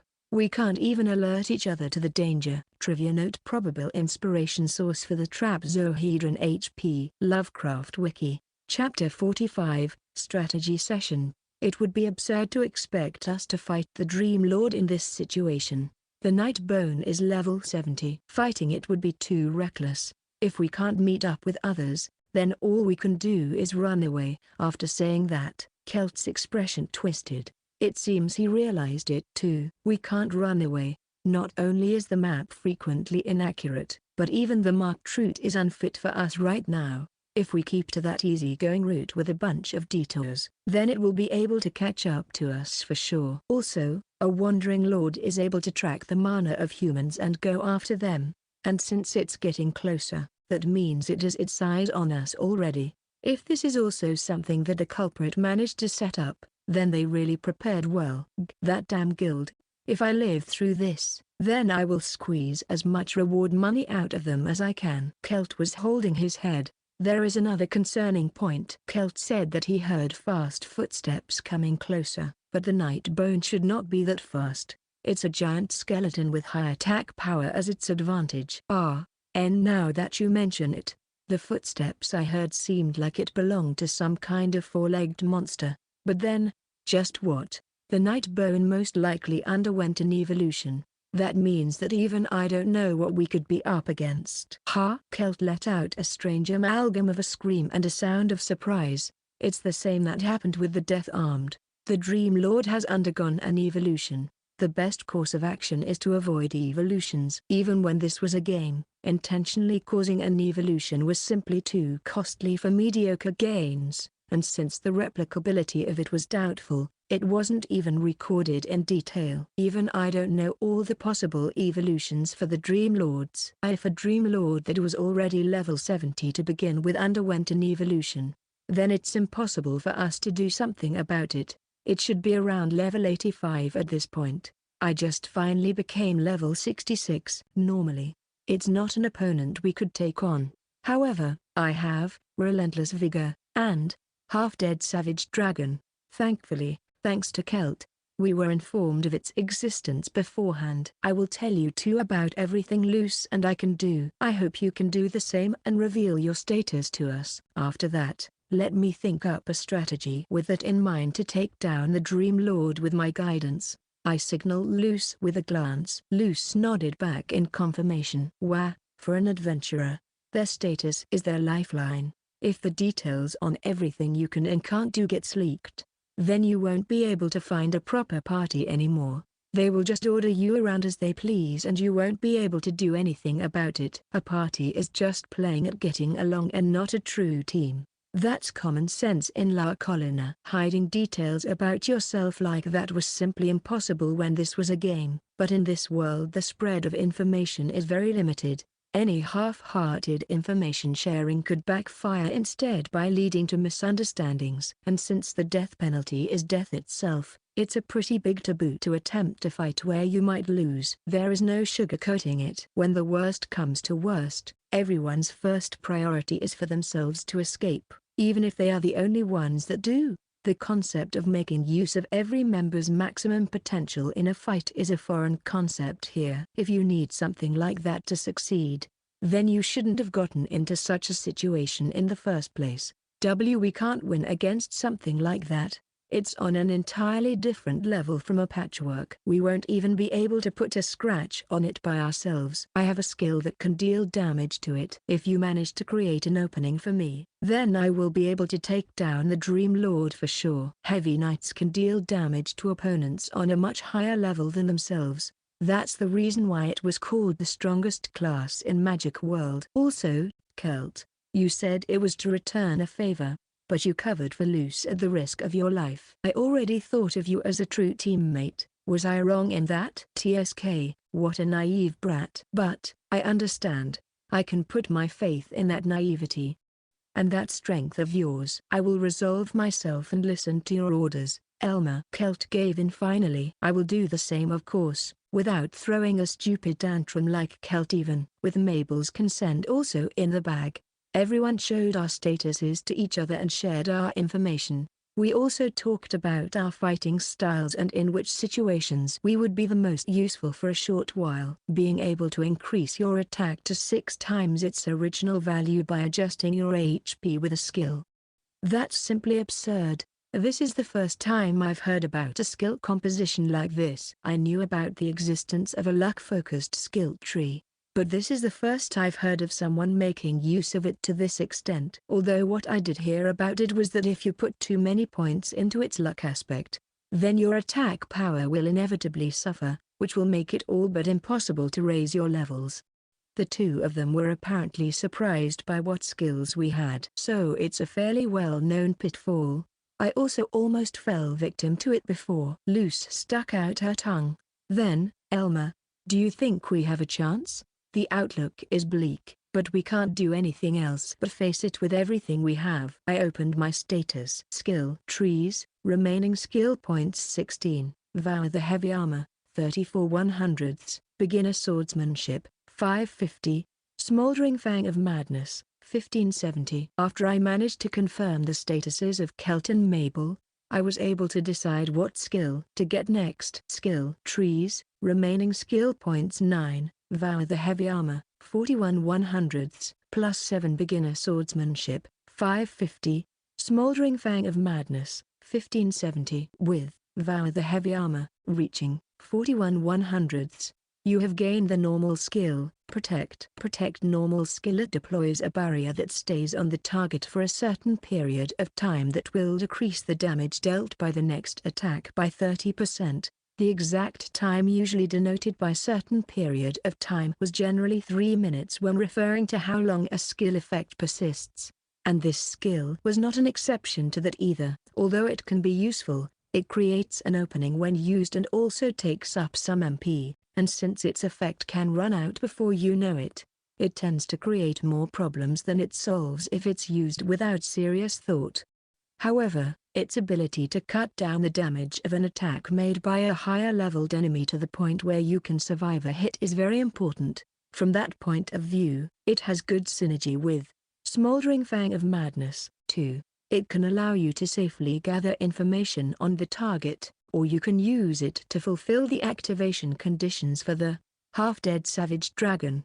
I would like to heal everyone up first, but with my remaining MP it would be tricky. I was thinking of using one heal each on Luce-san and Elmer-san. Nah, my HP is better like this. Please, heal Luce and Celt for now. Emmy. Celt looked at me doubtfully. During this fight Celt will need to be in the front quite a bit. Chapter 46, The Nightmarish Monster Horse. We all took the positions we agreed on during our strategy session. Thanks to his skills, Celt will know when the Dream Lord will arrive at our position. If everything goes as it normally would, then we will simply lose. Even normally, since higher-level opponents could kill you with a single hit, going for a long fight is not a valid choice. With the Wandering Lord, we need to fight in a tight space, which makes dodging a difficult prospect. We need to take it down with a short battle at all costs. I wanted to take some time to gather information, but Celt and Mabel may just crumble in the meantime. I intend to make use of the skills from there. smoldering fang of madness, and take down the enemy in one go with the firepower of the heavy knight. In this long corridor, I was standing on the right, while Luce stood on the left side, with Mabel behind us at the ready. Footsteps were coming closer and closer, becoming louder and louder in the process. From the darkness of the corridor, a giant skeleton appeared. It had a helmet on its head and gauntlets on its hands. Its left hand was holding a sword, while its right one a shield, and its lower body was that of a large jet-black horse. It was something like a centaur skeleton. Obviously, it was different from the night bone, which means it really did evolve. A bluish-white sphere was floating within its sternum. The night bone had the same trait, although it is a weak point. With the sternum in the way, it's not easy to hit. Ooh, ooh. The skeleton monster howled. It's really completely different from what we heard it should be. What a vile appearance. Monster Skull Lord level 85 HP 761 787 MP 307 315. Here it is, a level 85. The HP of Dream Lords starting around this level shoots up greatly. From a metagame perspective, this was most likely because it was the point where parties were able to start working together by combining the effects of their skills to deal much higher damage than before, although this is just the logic for it when it was still a game. However, my own stats increased greatly too. The attack boost I got from my Mithril sword should be very effective. Life Shield. My life force manifested and covered my body with a radiant defensive membrane. Life Shield normal skill. It takes 20% of your maximum HP to activate. A shield with the same durability as the HP deducted covers the entire body. And with this I can activate Half-Dead Savage Dragon without too much risk. Half-Dead Savage Dragon special skill. When the user's HP is less than 20%. Attack and agility is increased by 100%. By fulfilling the requirements for it, my body started to emit a reddish light from deep within. I can feel power flowing into my entire body at the same time. Then, Relentless Vigor. On top of that, I thrust my sword into the air and roared. Relentless Vigor normal skill can only be activated when the remaining HP is under 50%. It lowers defense to 0 and increases the attack by the same amount. While it's activated, it continuously consumes MP. The bluish-white light of the Relentless Vigor started mixing in with the red light of the Half-Dead Savage Dragon. It's the standard 3-skill combo of the early Heavy Knight. My HP decreased to a very low amount, with only my Life Shield providing protection. It turned into a form with a bit more focus on speed than the night bone, but it shouldn't have changed that much otherwise. We are going with the strategy we agreed on. I kicked the floor and charged at it from the right side of the corridor. Luce ran the other way, getting ahead of me in a way by using her acrobatic steps to run up the wall. The Skull Lord looked just as I imagined it would. Kelt judged it to be a 4-legged monster from the sound of its footsteps, with it most likely keeping the traits of the night bone to some degree. I was able to predict its shape and fighting style to a certain extent. However, I did not expect it to have a shield. There is a huge difference between it having something like that or not. What we are hoping for is a short battle, and one that depends on the high combo damage of the Heavy Knight. If it can divert the decisive blow in any appreciable way with its defense, then that just might mean our loss right there. In terms of speed, our opponent is simply too far ahead. Even though we have the numbers advantage, dealing a decisive blow to an opponent with a shield is a difficult prospect. Even if both Luce and I were to charge it straight, it would be able to fend us off with a single swing of its sword. Now, Kelt. I raised my voice and shouted to Kelt. Kelt showed up out of nowhere from behind the Skull Lord. It's the effect of Kelt's skill. There, Shadow Sync. Apparently he got it from there. Assassination Basics, Skill Tree. He can conceal himself within a shadow, but it takes MP to keep it up, so he can't do it for long. So I had him hide right before the Skull Lord showed up. I had him do that because by doing that we could attack our opponent from both sides in this long corridor. When their Shadow Sync is activated, the user's presence fades out somewhat. If he doesn't get seen by the Skull Lord first, then taking advantage of an opportunity to attack it with its guard down is more than possible. No matter how fast the Skull Lord might be, avoiding an attack sent from a perfect ambush in this gloomy and narrow tomb-like corridor is nigh impossible. Especially not with its large, four-legged lower body. Point shot. The arrow flew through the gaps of the ribcage of the Skull Lord, piercing right into its bluish-white colored spherical weak point. The entire body of the Skull Lord jolted from the impact. Then it tried to twist around to check its flank. It seems he really comes through when it really counts. How complacent with an enemy right in front of you. Stunt barrage. Luce kicked off from the wall, then spun around, her knife flashing. The Skull Lord drew its sword and used its shield to block Luce's barrage. The narrowness of the corridor should prove a significant hindrance due to the Skull Lord's large body. It's a monster that was originally designed for fighting in a wide open space. It turning into a wandering lord is indeed terrifying. But having to fight in these corridors is not entirely to its advantage either. Luce, with her walking on the wall trick via their acrobatic steps, is very hard to hit with a giant weapon like that monster has. If it's not careful enough, the blade could hit the wall instead. That's why it ended up having to use its shield from an awkward posture like that. Even though it pulled out its sword already, it couldn't even block all hits, taking some of them head-on. And now for the most important part. Disarm. Disarm normal skill lowers the attack power of the opponent by a level for a short time on hit. The blade was enveloped by a purplish light. It's a hit powered up by both Half-Dead Savage Dragon and Relentless Vigor. My heavy slash impacted the Skull Lord's sternum. Disarm is a powerful skill, but its main disadvantage is that it only lasts for a single minute. Furthermore, thanks to a Dream Lord's resistance against ordinary abnormal status effects, its duration and potency is halved. Slow. Mabel also sent out a spell targeting the Skull Lord, piling it onto our attacks. A purple light managed to hit the Skull Lord. It's a magic skill that lowers the speed of the opponent for a certain amount of time. To be able to land this slow, Mabel also came forward to a distance normally unimaginable for a backliner. I did it, Elma-san. The poison worked. Luce shouted.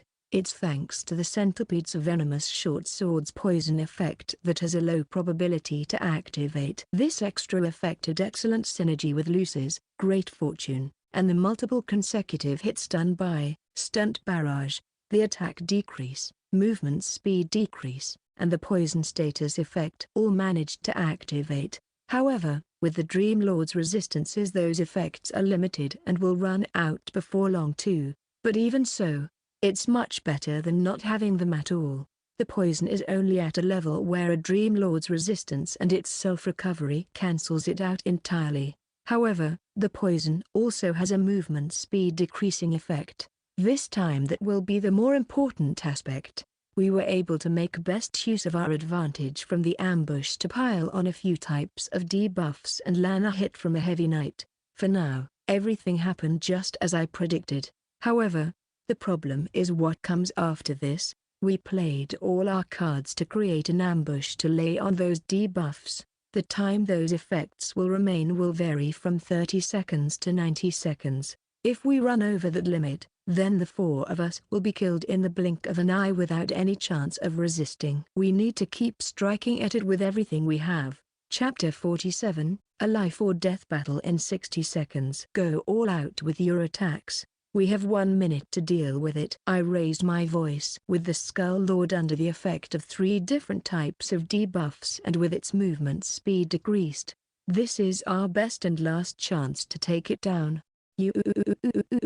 The Skull Lord swung its sword. I deflected it with parry, and tried to counterattack. However, it was easily blocked by its returning blade. In terms of sheer strength I have the advantage, but in movement speed I'm far too behind. It managed to block Luce's barrage with its shield and evade Kelt's attack by shifting its body too.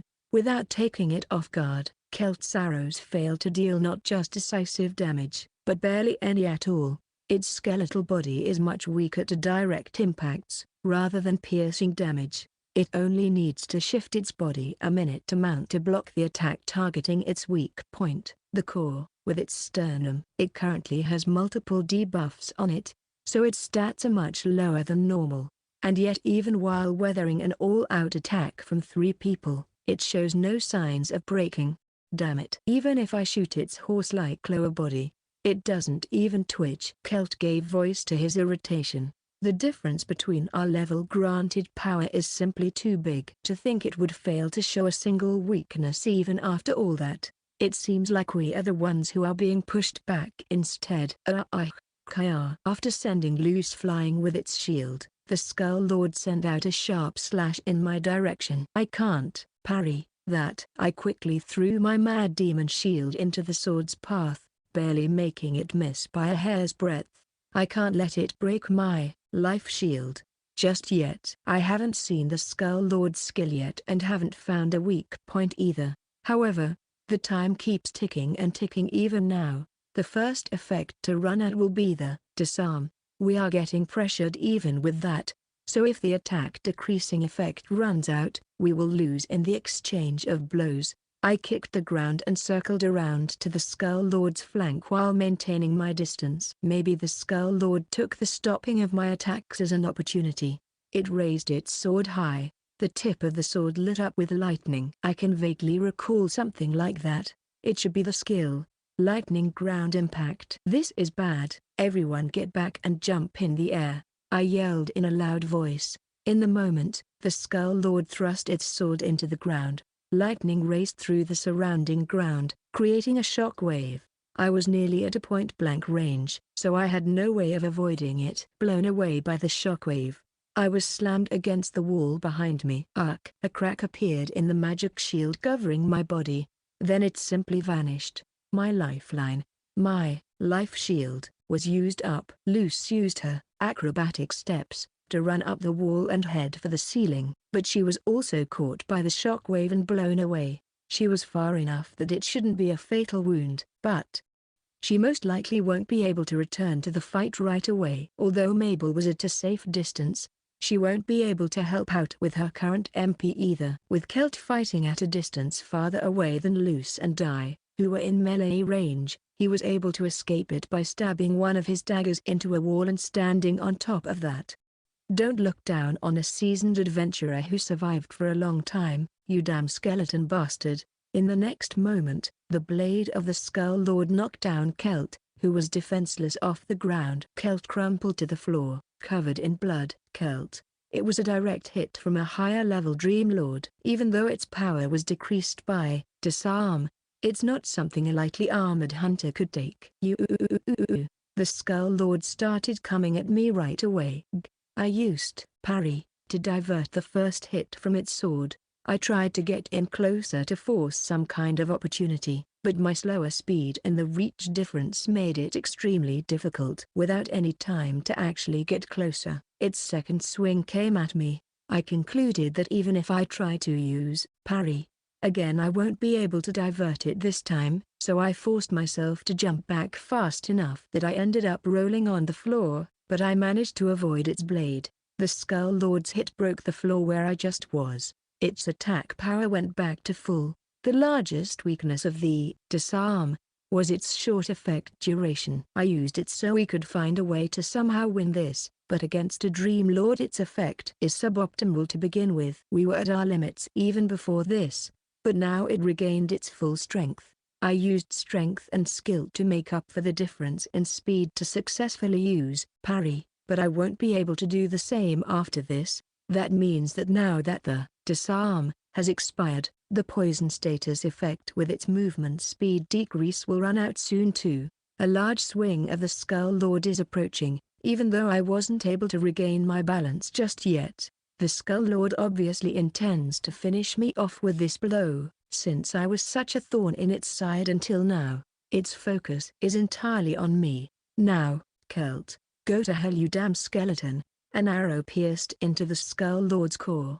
The spherical mana within its torso, the movements of the Skull Lord have stopped at once. Celt was able to shoot it from a point-blank distance from the floor.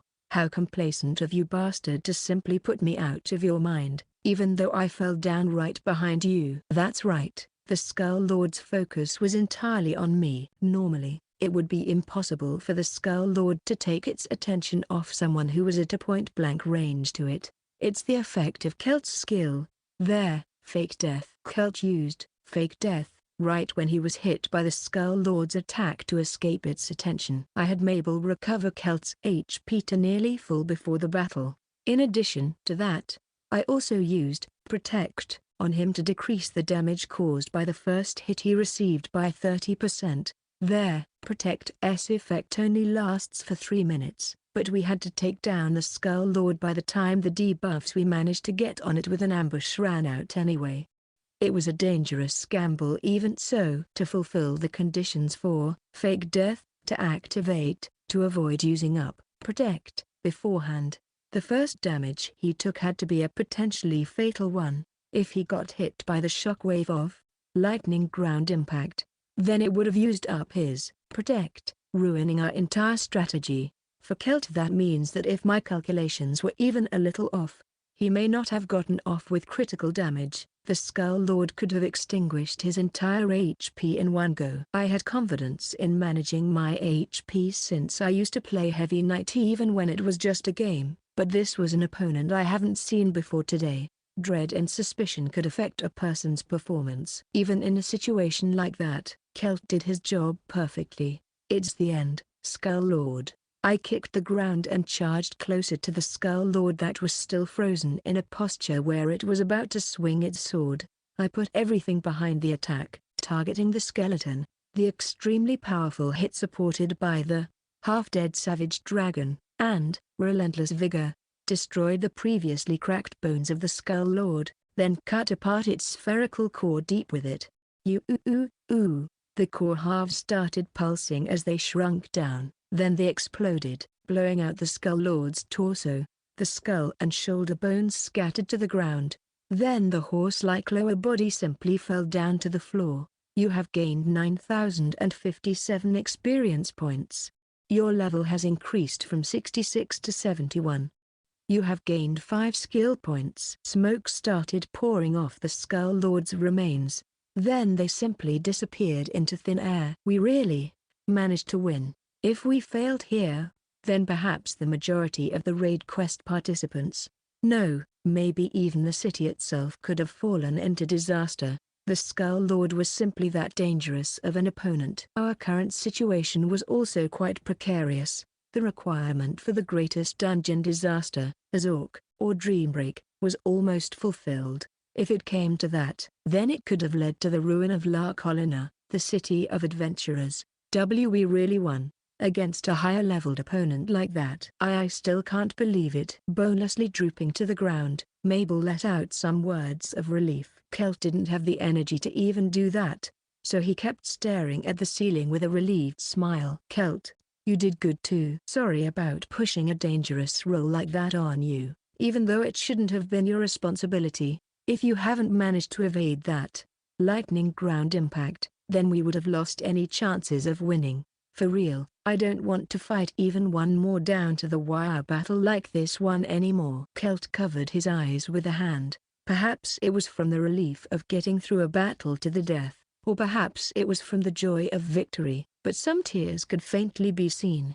Damn it, what the hell? It's not a bad feeling at all. Chapter 48, The Corpse General's Drop Item. We managed to defeat the Dream Lord of the Graveyard of Sorrows, the Night Bone-turned Skull Lord. The corridor shook greatly, cracks appearing on the floor and walls. The dungeon was starting to break down. I picked up the Skull Lord's magic stone. Even in a situation like this, we shouldn't forget to gather up the loot. This is the first time I've seen a level 85 magic stone. I wonder how much that will be. Kelt walked closer. Let's see. It should be just under 10 million gold, I think. The value of a magic stone is determined by its level. There is no exact ratio for it, but I can more or less remember what level is worth how much. 10 million gold. Kelt's voice went into falsetto from surprise. Even though just this one means at least 2 million gold per person, we also have 2 magic stones from the patchworks. The reward we will get for the raid quest pales in comparison. And yet neither you nor Luce look too fazed by getting a lot of money like this. Luce was trying to avoid the implied question by laughing it away. To be honest, for Luce and me, A 10 million gold drop is pretty common. Much gratitude to Luce for that. I noticed that the shield remained next to the Skull Lord's remnants that almost entirely turned into dust by now. Well, not entirely the same as it was.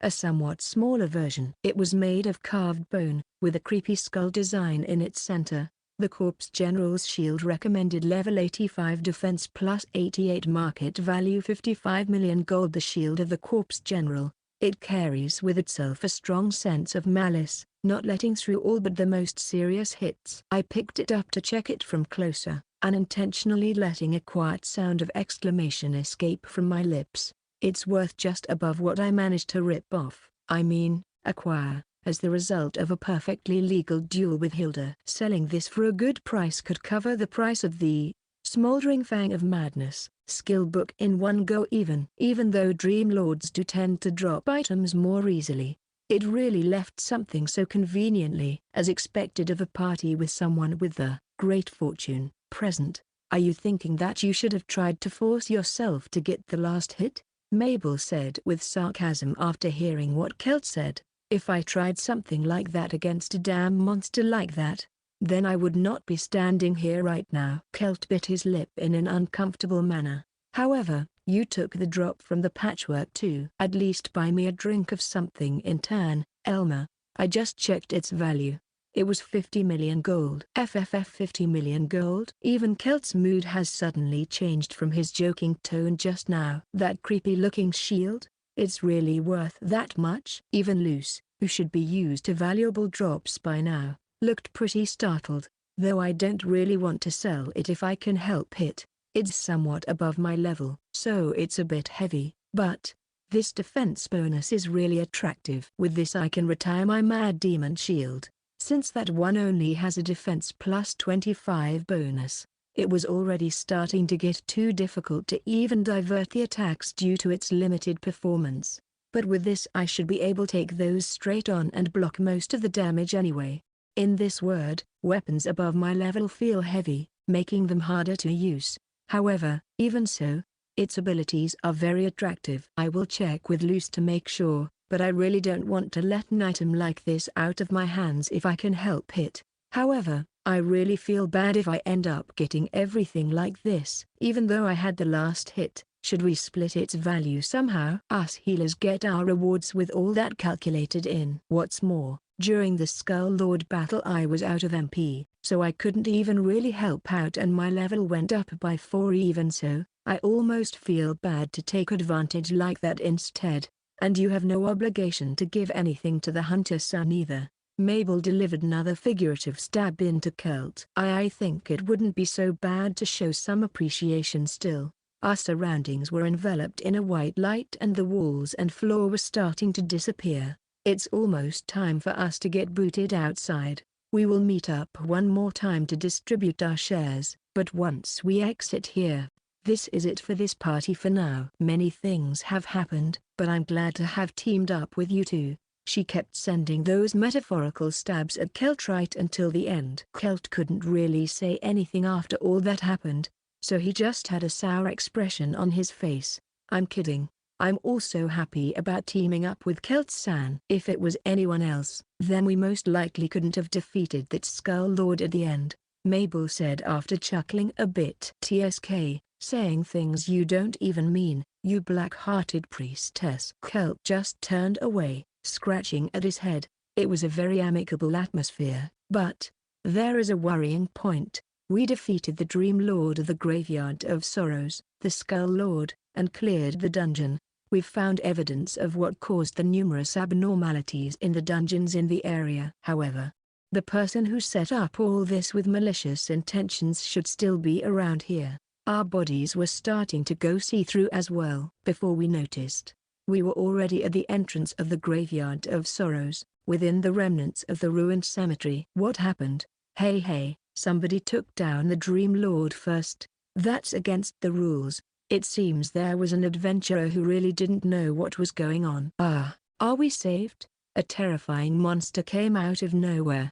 We were almost wiped out. There is someone who managed to take that thing down? A large man said, while drenched in blood and twitching. It seems he had a direct run-in with the Skull Lord. I glanced around the area. 6 people have disappeared. Out of the 20 adventurers, only 14 were present now. Those who die in the dungeon don't get transported outside. Their corpses also disappear together with the dungeon. However, there wasn't anyone new here. I was thinking that if there was a person who brought about the Wandering Lord, they should have been here right now. They could be hiding among the raid members, or they could have escaped outside before we took down the Skull Lord, or perhaps they lost their lives somewhere along the way. Impossible. Some adventurer was able to take down an evolved monster like that. No way. Who could have? Kalos kept looking around in a panic. It was my party that took it down. I walked up to Kalos's back and called out to him. A commotion broke out among the adventurers around us. It seems Kalos was surprised as well. He kept staring at me with wide eyes. You all? No, so it was you. Elmer, I knew there was something special about you, but I didn't think that you would be able to defeat the monster I was helpless against. He is talking me up like it was me alone that defeated it. If even one person was missing from the other 3 in my party, I couldn't have done anything against it. So you fought against the Skull Lord too, Kalos? Indeed, once I caught a glimpse of it, I knew immediately that the other 3 in my party could not hope to stand up to it, so I tried going against it alone. However, to my embarrassment, I couldn't measure up to it. I ran away to notify other adventurers, but, when suddenly the Graveyard of Sorrows disappeared, I was really shocked. I glanced at Hilda. Teacher, I'm really glad that you're all right. I wouldn't know what to do if Teacher had died all of a sudden. You're exaggerating, is what I would like to say, but it was pretty close this time. Really, thank you, Elmer, you have as good as saved my life. No, everyone lives here. Kalos shook my hand. I want to thank you a bit more in the near future. Also, you've certainly caught my interest. After saying that, Kalos leaned closer and continued with a more quiet voice. It became clear with how this ended up. The dungeon calamities were caused by human hands, and the Howlett family, or at least the guild, had to have had a hand in it too. Saying no more, Kalos walked away from me. He was probably trying to say that he wants to talk again once we are back in the city. It seems Kalos came to the same conclusion as me. I carefully looked through the remaining members. There is a chance that the person that caused the Wandering Lord incident was among us here and now. I thought about bringing this up to everyone, but I kept my mouth shut. I don't know the opponent's class, level, or how much HP or MP they currently had. In contrast, most adventurers here were already exhausted. It would be too dangerous to bring up the morning trap Zohedron and try to look for a culprit at this current time. Chapter 49, Epilogue. The day after the raid quest, Luce and I were invited by Kalos to a private room at an inn. Apparently, he wanted to avoid the possibility of someone overhearing us even more than before. It seems he paid for a room just for that. Once again, thank you for what you did during the raid quest. Thanks to you too. The truth behind these calamities are starting to emerge. Furthermore, if you weren't there, then all those who participated in the raid quest would have ended up dead, and La Colina would have had to contend with a Skull Lord, after already having lost most of its fighting force. Kalos said in an apologetic tone. He must be feeling responsible for the fact that the raid quest he was in charge of nearly got wiped out, only avoiding this fate by an unexpected upset. Did you find out anything about the reason why the calamities happened, or what was up with the maps? We already reported to the guild through Kalos the discovery of the morning trap Zohedron and the inaccuracies with the maps. Those mistakes were clearly not because of a simple mistake on the guild's part, or because of adventurers trying to sell fake information to stuff their pockets. On those maps we got, only the designated route did not have large mistakes. If that wasn't the case, then some parties may have tried to turn back or meet up with other people instead. Aside from the designated route, the other parts of the map were entirely made up. Because of that, even if someone noticed the presence of the Skull Lord, the possibility of escaping outside the dungeon was cut off. It was intentionally designed in a way that it would get the most adventurers killed. There is another reason for that conclusion. The fact that the morning trap Zohedron was buried away from the designated route. Without Kelt going wherever he pleased or without his sixth sense, We couldn't have found it. It's possible that those maps were made that way to prevent us from finding those morning trapezohedrons. There was a man that became a staff member after a guild-sponsored adventurer career. Apparently, he was an outstanding employee who had a good grasp of the circumstances of the adventurers, so he was trusted with numerous duties. It seems he even pressed the need for this raid quest to his superiors and ended up taking care of most of the minutiae, like setting the reward money and such, mostly by himself, but his whereabouts are currently unknown. I see, so that's how it is. I let out a sigh. The how and why of those maps getting altered should have been a large clue to the recent incidents. I kept traveling through this Northern kingdom to investigate the abnormalities for a while now, and just when I finally thought I would be able to find a decisive lead, it fell through my fingers just like that. It's quite vexing.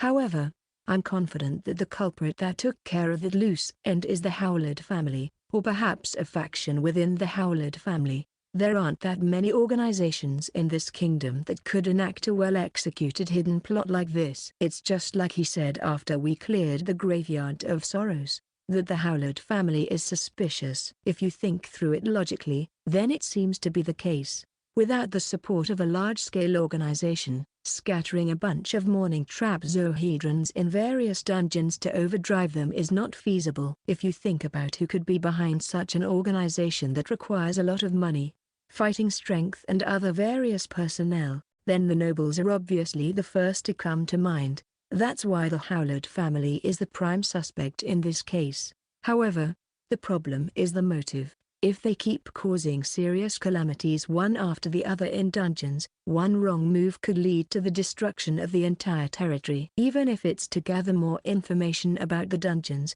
this is clearly overkill. It's doubtful if there is anyone that would gain anything from all this. Now that they made a showy move like this in La Colina, I expect them to do something again soon for sure. However, it was already proven that I am too weak to stop them by myself. That being said, I can't trust the Howlett family to cooperate with me on this either. If it comes down to it, then I would like you two to follow my lead instead of the Howlett families. This must have been the real issue at hand. This incident was obviously fishy. I know that it could be dangerous to involve ourselves in this even further, but not doing so might be risky as well. In my opinion, even with the Graveyard of Sorrows, if I wasn't there, then there is a high possibility that all raid participants would have got wiped out, the danger spreading to La Colina as well. I feel that as a noble, and as someone who is aware of how this world functions, I have a duty to involve myself in this case.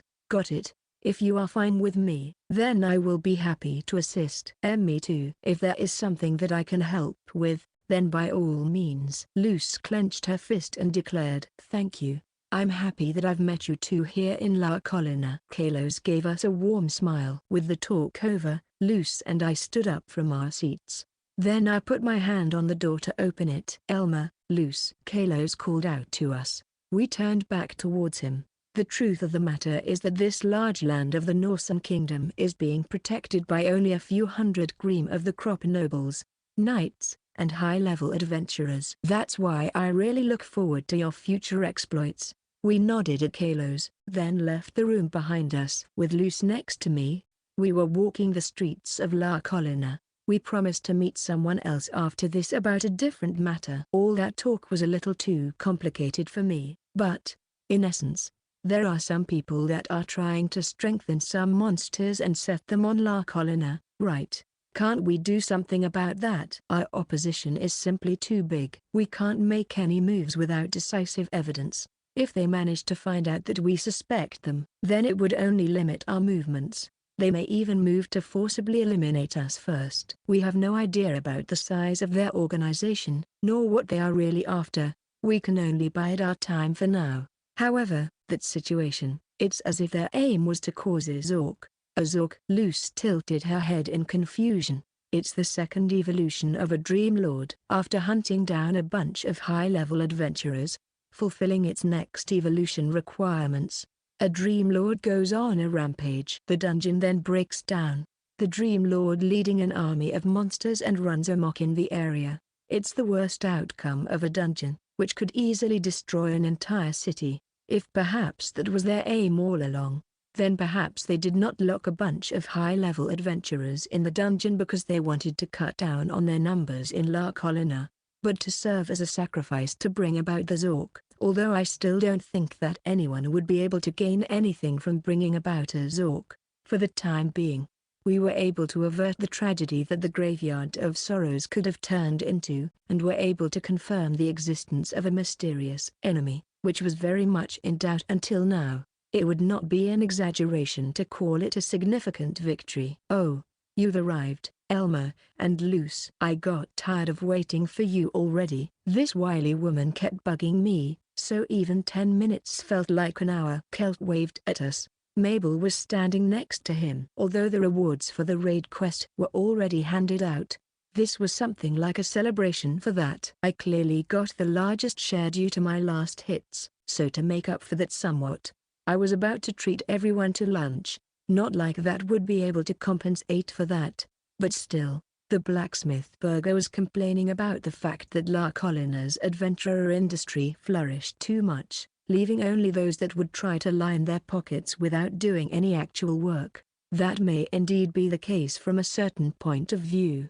However, even though Kelt and Mabel both looked to be a crafty adventurer like that at first sight, as we got to know them, it became clear that to make a living in La Colina as adventurers, they had no choice but to become like that. Who knows if the conditions are like this because of the people here, or the people are like that because of the current conditions. I wouldn't have minded if you took your time a bit more. I was having fun. You, Mabel said that with a blank face, making Kelt sigh and facepalm. It seems Kelt-san and the Mabel-san somehow became good friends already. Luce said with a strained smile. Volume 2, Statuses. Elmo Edvin.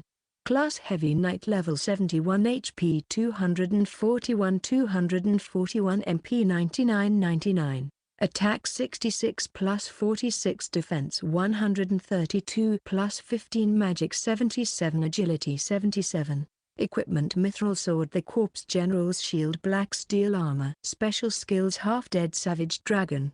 Normal Skills: Rampart, Reversal, Disarm, Parry, Vital Blow, Shadow Stomp, Shield Bash, Life Shield, Relentless Vigor, Protect. Titles: Immovable 1B Rank Adventurer, Unexpected Upset, Nightmare Slayer. Skill Trees, remaining skill points 14, Vow the Heavy Armor, 41 100ths, Beginner Swordsmanship, 550, Smoldering Fang of Madness, 1570, Loose Rubies. Class Clown Level 64 HP 104 MP 102. Attack 60 plus 28 Defense 46 Magic 65 Agility 111. Equipment: Venomous Centipede's Short Sword. Special Skills: Angel of Fortune. Normal Skills: Dice Thrust, Acrobatic Step, Stopple, Illusion, Stunt, Barrage. Titles: B Rank Adventurer, Unexpected Upset, Nightmare Slayer. Skill Tree, remaining skill points 20, The Fool's Acrobatics, 18 100ths, Great Fortune, 30 70, Attack Power-Up, 050. End of Volume 2.